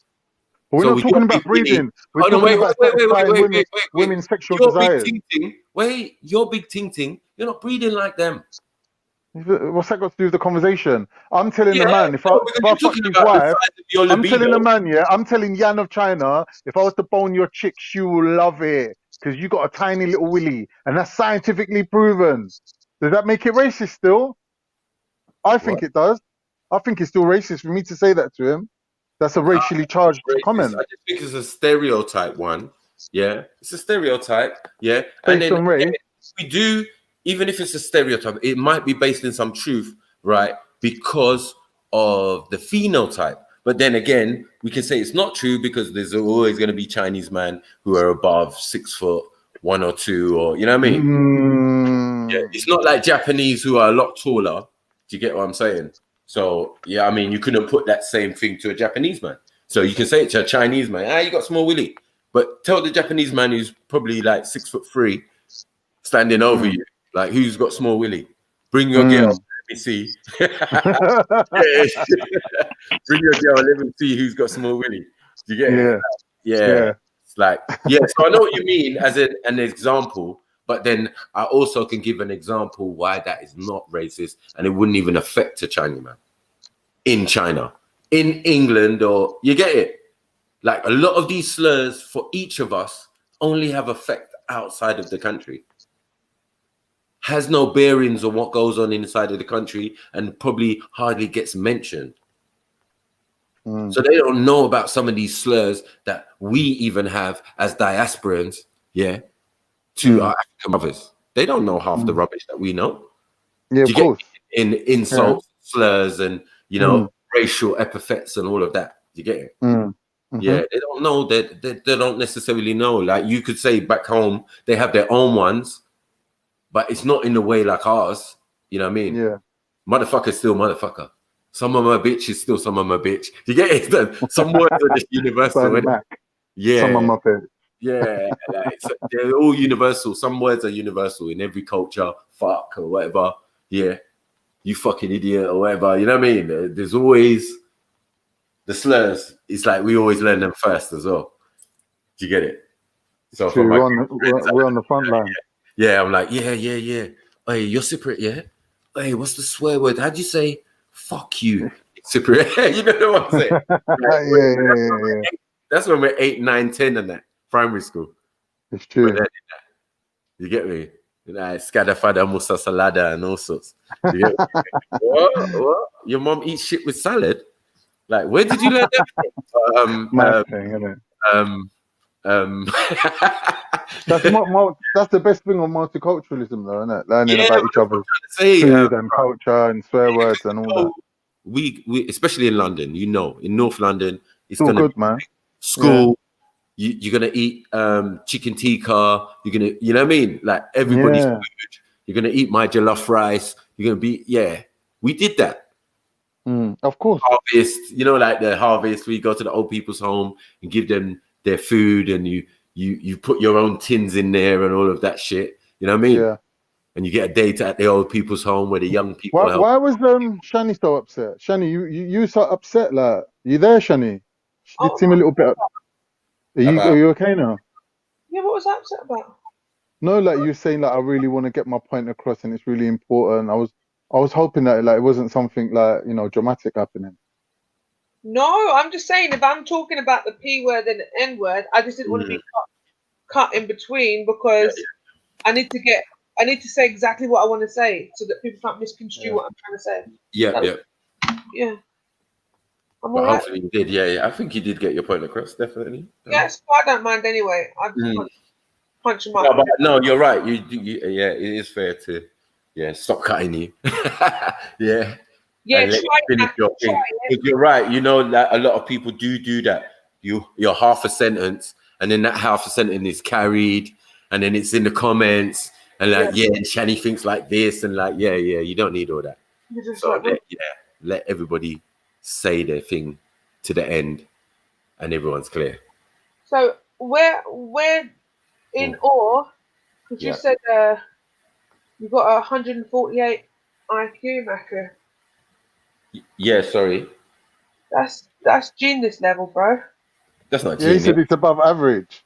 No, it's genius level. Nah, that's not genius. IQ, and I got 27. That is above average. You got what? I got what, sorry? But keep in mind, this is the thing. So first of all, I don't know whether or not the test that I did was real, because they basically wanted money after I did it. So they tell you your score, but they also want you to pay, so they break it down. So I don't know whether or not that was real. Right. But so I didn't pay for it. I just screenshotted the score. Yeah. All right, cool. And do you not want to hear the average IQ classification? 1 second. And also, when I did it, Yeah. I was in my house, innit? So I was just on my phone, I was just chilling, like I wasn't in the exam settings of doing an IQ test. Do you know what I'm saying? So I know when you're in those settings, that's when you're really going to be tested, because you know what I mean? It's all different. You're Johnny, like, I don't think you need exam conditions for IQ test. No, you don't. well, So- I'm just saying in the sense of, you know, when you're going to do the test, you're in a test mode. Do you know what I'm saying? So your body already is tense and whatnot in that kind of mode. Whereas when I was doing it, I didn't really care about the score or anything. I just did it for fun, innit? Oh, right. That's what I'm saying. So I was in a different like state, relaxed. So yeah, I don't know what my IQ is really. I don't know if it was true, but What did you come up as? Over 130? 137. And that's like So above this is saying very superior. I don't know, like the average, they put average, high average, superior, and very superior. So 90 to 110 is average. You've both come over the top of 131, which is the limit here. You're saying very superior. Well, That's I mean, amazing. sounds about right. I don't think, yeah, you know the ones, but I think that's age, because the people are getting those scores a lot younger. Yeah, so there's a young black boy who's got one. His one was one. I don't even know. It was some ridiculous score, but it was nowhere near my 148. Like mine was crap. You get it? And he was a younger youth than me. And I remember seeing it in the paper and all of that online as well. Do you get it? This little young black boy got a high, super high IQ, but it's because of his age why it's so significant that he got a high IQ. Do you get me? So at different ages, we've been getting IQ tests actually for a long time. When I was growing up, primary school, do you get it? Secondary school, like just before you're leaving, they do these little slide tests for you. They didn't necessarily do the SATs and all of that when I was going to school. You get it? Yeah, we didn't have that. Things like call you into the office, and all of a sudden you got to look at the cards and tell me if it's a butterfly or not. That's IQ test, bro. You get it? Yeah, I was like, right, okay, but you don't know at the time that you're doing that. Especially the first couple times, I didn't know what that was. I thought it was just a test. I thought it was for my eye, and I had to see if I could imagine stuff. Do you get it? So they're like, what can you see? I'm like, I can see a butterfly, I think. I can see a monkey. I can see a face in there. I can, shapes. Yeah, that's only one part of the test, though, isn't it? Yeah, it's only one part of the test, but that's the one I remember. Obviously, that's the bit I remember them days. To get it the most significant, especially when you're young, it is more cards based. But as you get older, all of a sudden, there's a piece of paper in front of you. You know what I'm saying? Yeah. So here's the levels of giftedness. It goes from mildly gifted, moderately gifted, highly gifted, exceptionally gifted, and profoundly gifted, right? So you would come between 130 and 144, moderately gifted. Thank you. So to me, I'm just like above average. Yeah, that's in my mind. Like that's how I saw the ratings before. You just said man was just above average. You get me? So yeah. Don't try to scare me, Shani, with no genius talk next time. I appreciate it. Yeah. Well, I was like, you know what? IQ for me is fucking bullshit, man. Because my dad would say. Can you hear me? Yeah. I can hear you, brother, and I agree with you. Yeah. I'm saying IQ is fucking bullshit. It's bullshit, bro. Of course it is. It's all bullshit.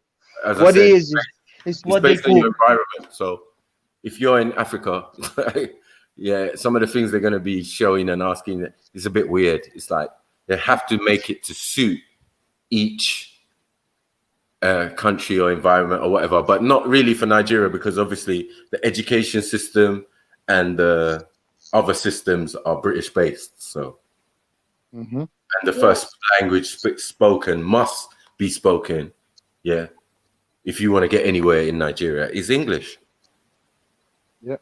This is why it's the most spoken language. English is the most spoken language. I mean, spoken the most outside of England is Nigeria is one of them, like top 3. Yeah, like third. Yeah, the third largest. I know, man. I used to work in security, man. I used to have bare Nigerian friends that come straight from Nigeria, straight into a job. Man's writing reports like it's nothing. Yeah, perfect English and that. You're like, Yeah. what? You're gonna say, oh yes, have you clocked in Khan?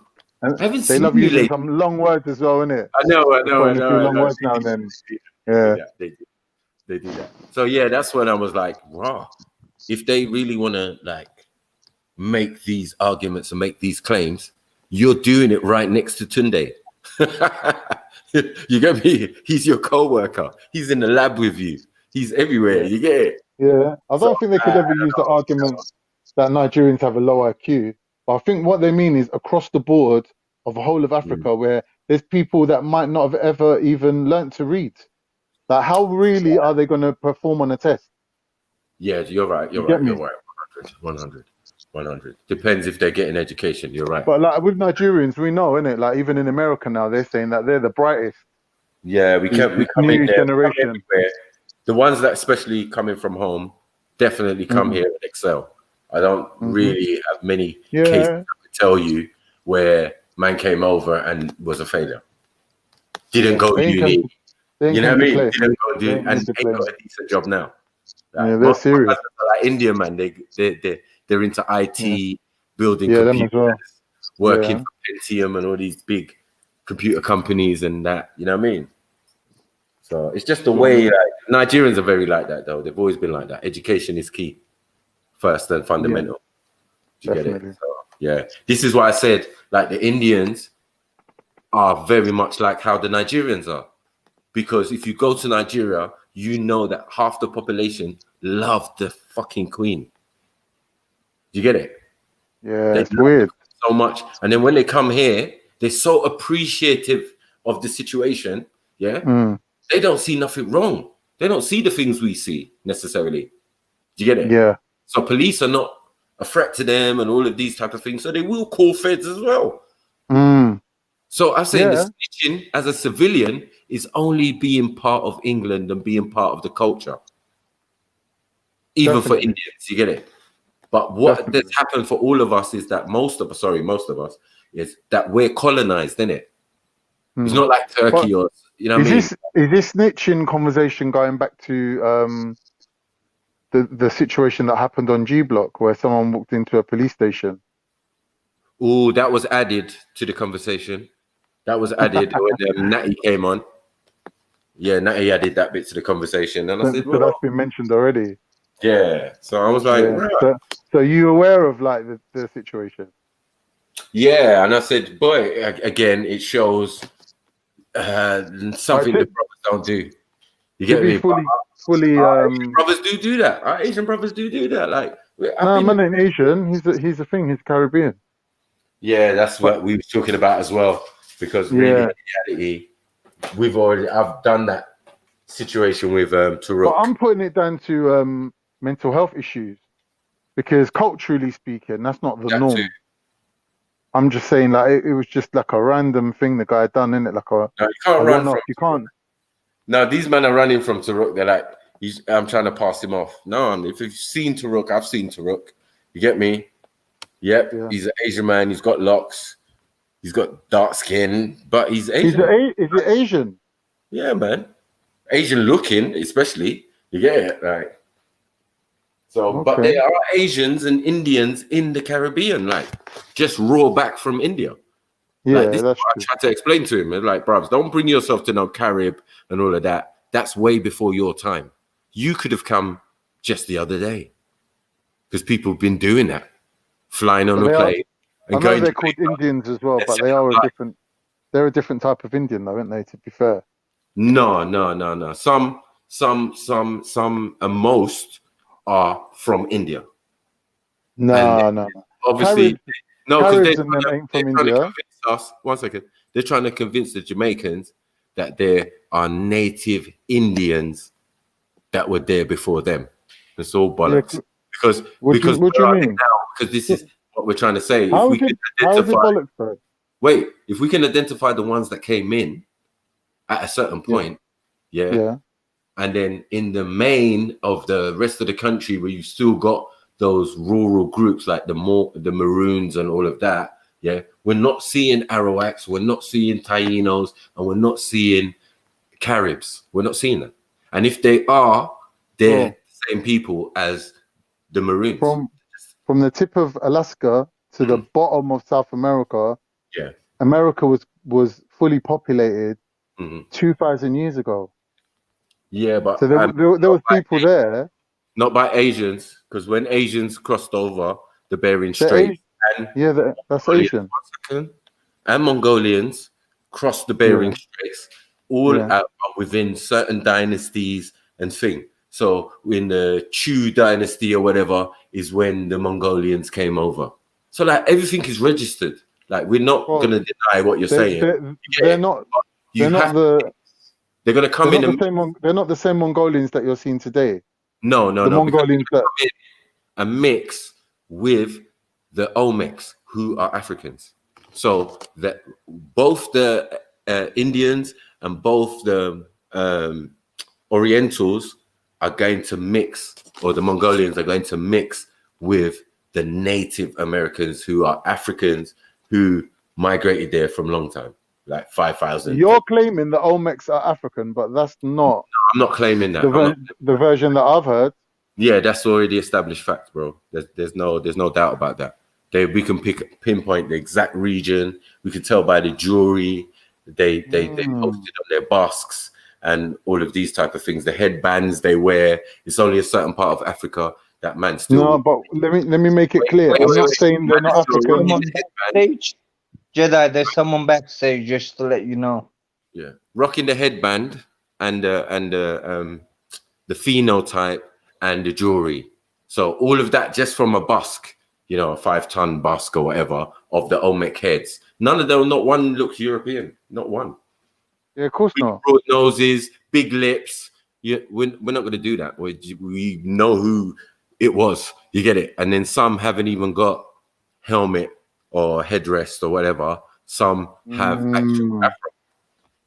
I'm going to definitely have to do some reading on this one.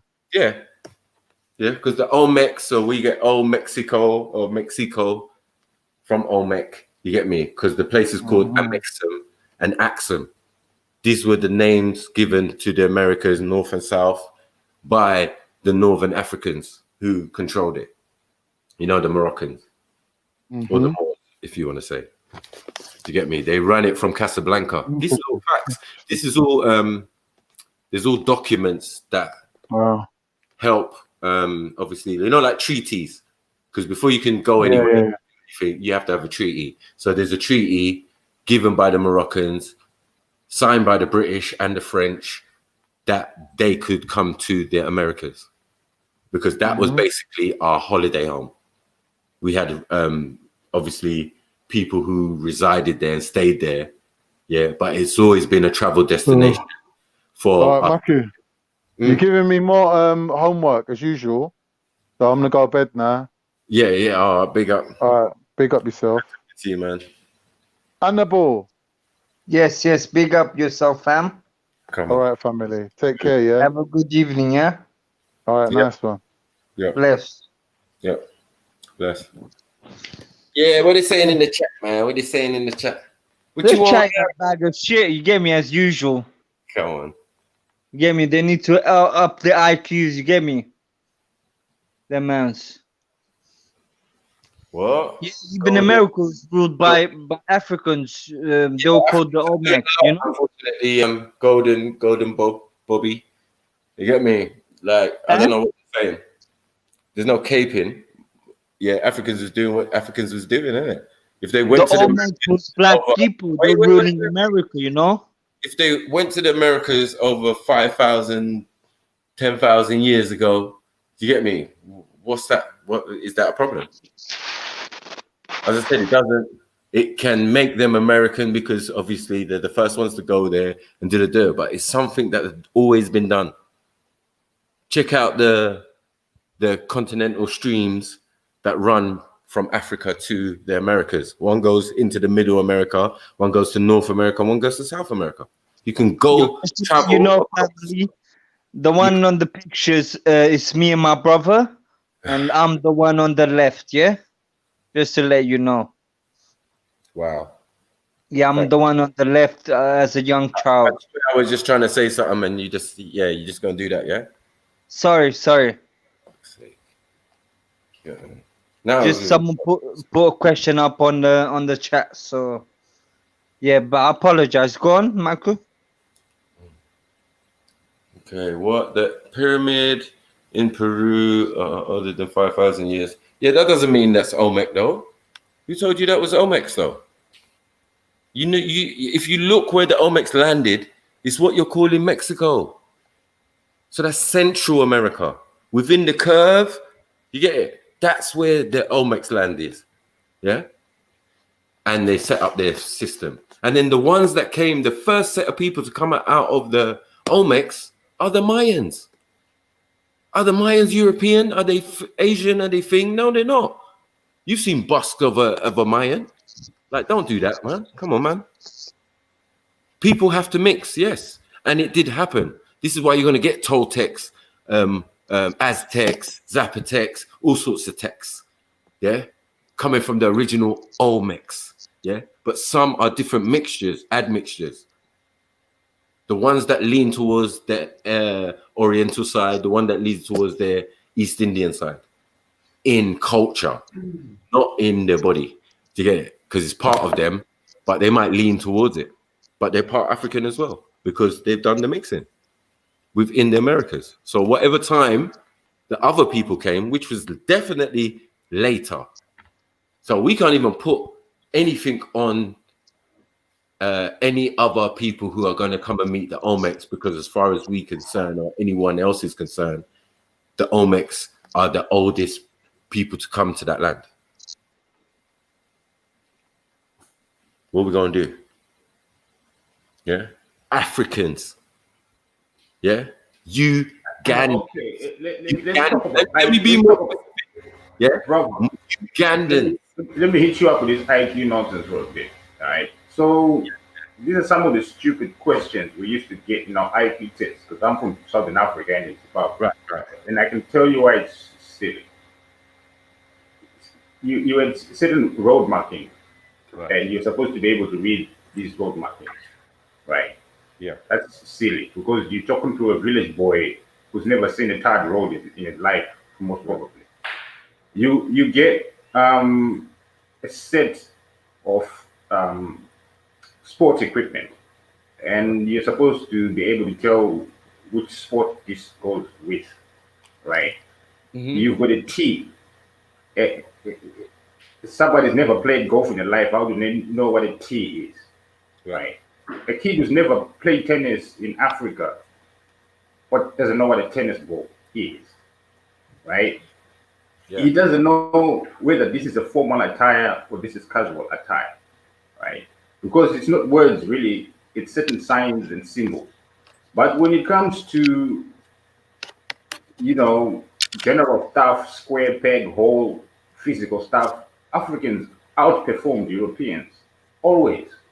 You see what I'm saying? Of course. Now, when it comes to language, because I've taken the IQ test, and then they do what they call,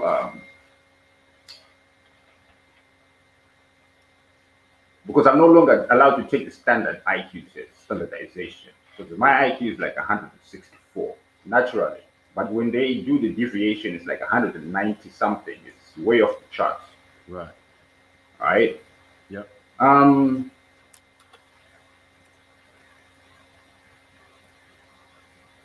Southern Africans, when you compare them to the Hottentot, the Khoisan, these are two different type of people.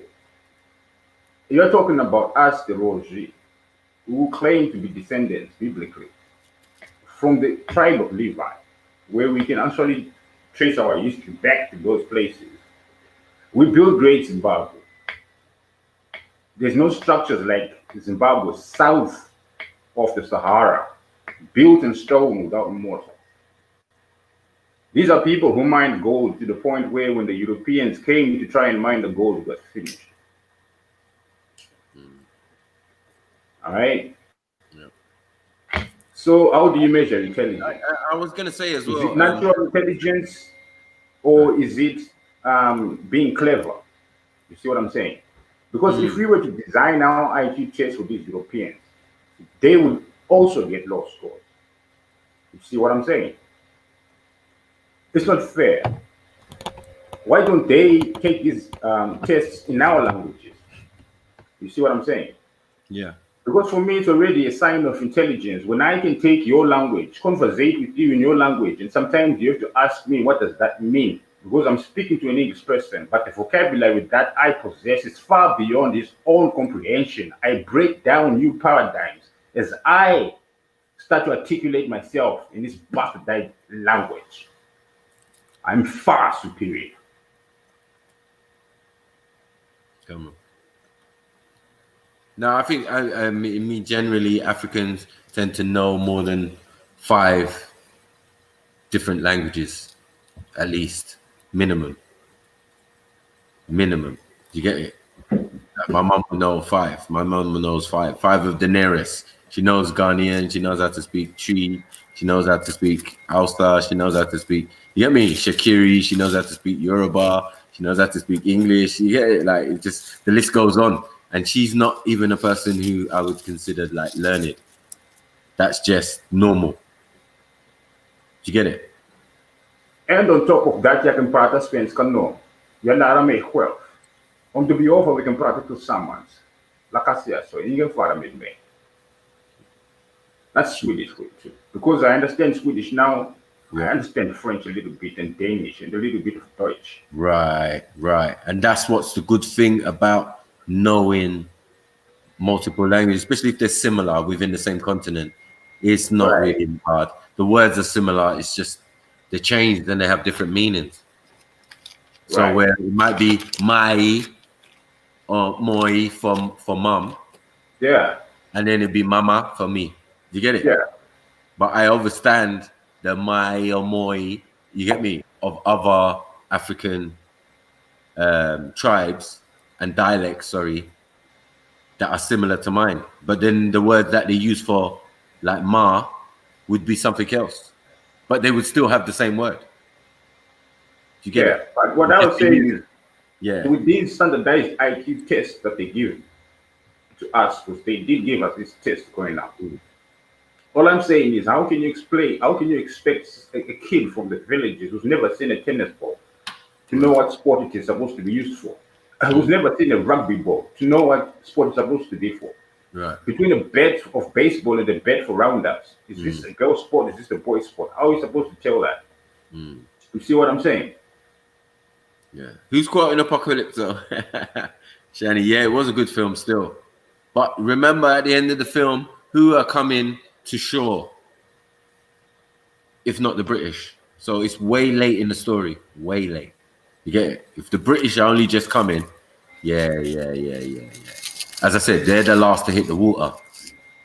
They would have been familiar with Portuguese and Spanish boats way before the British. You get it?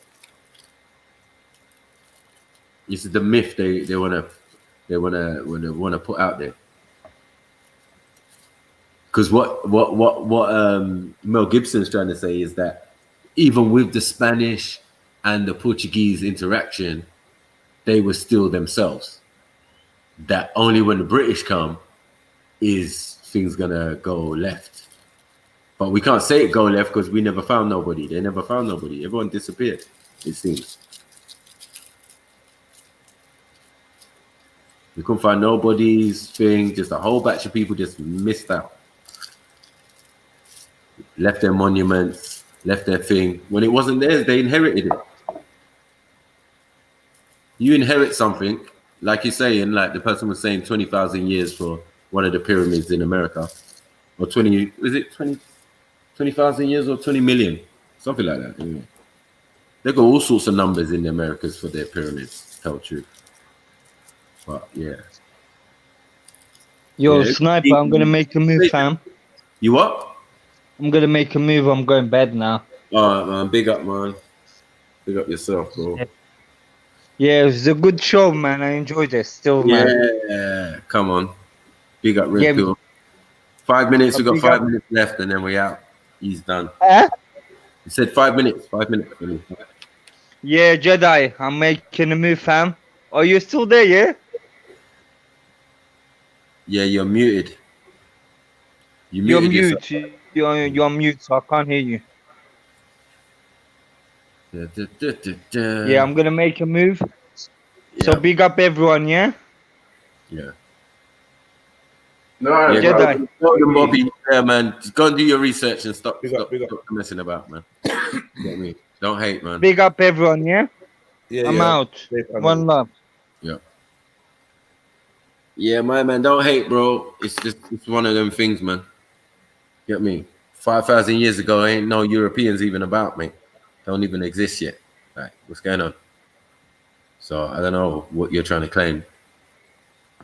Get me? I don't know who you think's building monuments and doing all that in the Americas thousands of years ago, when it's only hundreds of years ago that Europeans went there. Interesting, but true. Huh? And then you want to tell us about boats or something? Is that what you want to do? Hope not, because that's an L waiting to happen. Yeah, you ain't gonna tell us Africans about boats, right, mate? The boat thing is so deep here that somehow our distant cousins, the Vikings, yeah, use the same methods that Africans use to build their boats. Interesting. We didn't build boats, bro. We built ships. Listen, yeah, we built ships, but what I'm saying is we would use the center of the bark of the biggest tree, yeah, to make the spine of the boat. That's what the Vikings did as well. So it was all one piece. When we exported elephants and giraffes to Asia, what did we do that in a dugout canoe? Nah, but we know the biggest boat in the world is Khufu's boat, next to the Giza pyramid. It's got its own house. It's so big, they built like a museum around it. Yeah, and reconstructed it. Boy, that's the big. When they came to Southern Africa and saw Great Zimbabwe for what it was, they said it had to be the Phoenicians that built this. All right, and then they also said the Phoenicians had to be white. Then they could not attribute it to the Phoenicians. Then they said it had to be the Arabs that built this. Yeah. But then there was nothing Arabic there. All the ports and Golden Bobby, man, you lot are trying hard, innit? You lot are trying hard to convince yourselves. It's not me you need to convince. You get me? Tell the historians, tell the geologists, tell the anthropologists, tell the archaeologists, tell everybody what you're saying, because they disagree with you. Say they disagree with you. You get me? Not me. Like, don't worry about me. I just chat shit in it. But you, when you start to research and look into things, you're just gonna see bare cultural appropriation going on. You lot are too rude. I mean, that's real. Too fucking rude. Bare cultural appropriation, even now as we speak. Someone trying to beat us. Yeah, but don't want to give us the respect. That's why you all end up in a quandary. That's why there's missing parts of world history, because you want to hide our history. Facts. You want to hide the truth about history. You want to hide the origins of the original people who are all around the planet, not just Africa. Shut your mouth. You get it? When it was one piece, yeah, you weren't talking then, because you knew you never existed. There was no Europe before 11,000 years ago. Huh? Before the Ice Age, huh? While we was flourishing in Africa, having golden ages, yeah, there was no Europe. Get that in your thick skull, yeah? Was thick as the ice that covered it, the ice sheet that covered it. And then, supposedly, 10,000 years ago, there was a deluge, the shit all melted, now you got your Grand Canyon, now everything's reshaped, remodeled, and everyone's got to move and relocate. Come on, man. What are you talking about? Yeah, that's how that North Africa became a desert. Yeah, a large body of water just went across there, whoosh, wiped everything away. Almost everything. Let me hit you up on that here. Because this is actually hidden knowledge that a lot of people don't even know about. You get me? Now, because we Africans actually do store our history, we can tell you stuff that you don't know. You can go and look up on Google right now the Eye of the Sahara. And then if you look up Eye of the Sahara, then I can tell you that is where they thought Atlantis was.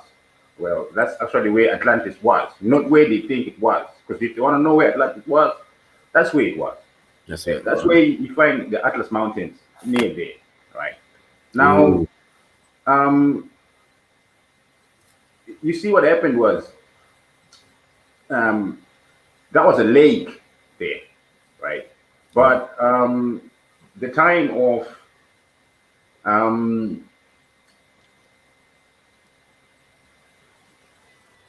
Hermes Trismegistus, or Thoth the Atlantean, right? Yeah.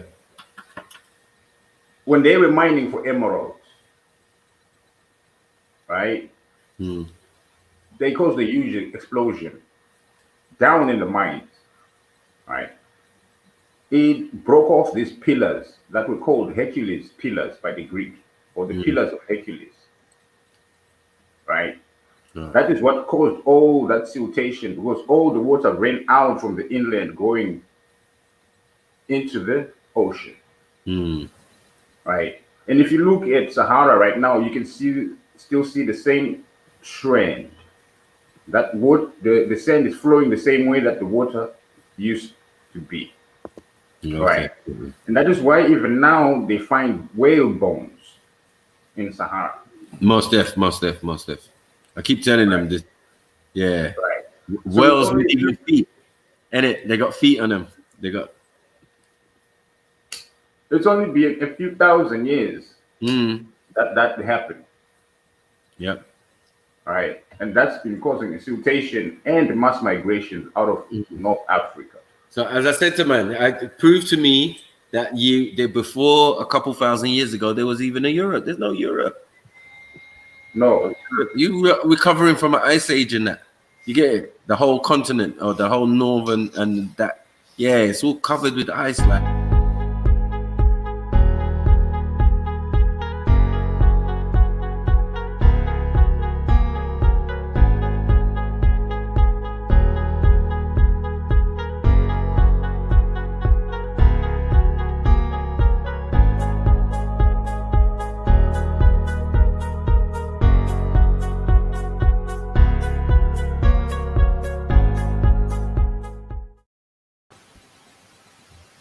Yeah, family. Thank you for watching the end of the show, guys. We gotta end it somewhere. Sorry to cut the random off. Yeah, man. Hopefully we'll be back tomorrow with something.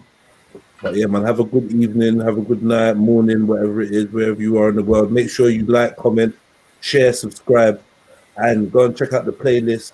Look at the rest of the videos I got, the rest of the different types of content I got, from vlogs to podcasts, to short films, to music videos, live discussions, interviews, all sorts of stuff on there. So yeah, go check out Jedionline, subscribe to my other channels, hit me up on the socials. You know what I mean? They're going across the bottom of the screen right now. And I even got another visual aid. Yeah, and most importantly, don't forget to tell a friend, to tell a friend, to tell a friend. You get me? Just make sure that they come this direction. And yeah, man, support with the PayPal, Cash App. Yeah. You know, every little counts. If you can make a donation, man, I appreciate that. 7 hours of streaming, 8 hours of streaming is not easy. And this is the second stream of the day. Obviously, electric, internet, all these things. Big up all the guests that's been here, having great conversation. And yeah, man, let's try to keep it diverse, keep it open, keep it respectful. You know what I mean? And most importantly, enjoy it. Because if you don't enjoy it, then it don't make sense. Peace. Big up you, man. All right.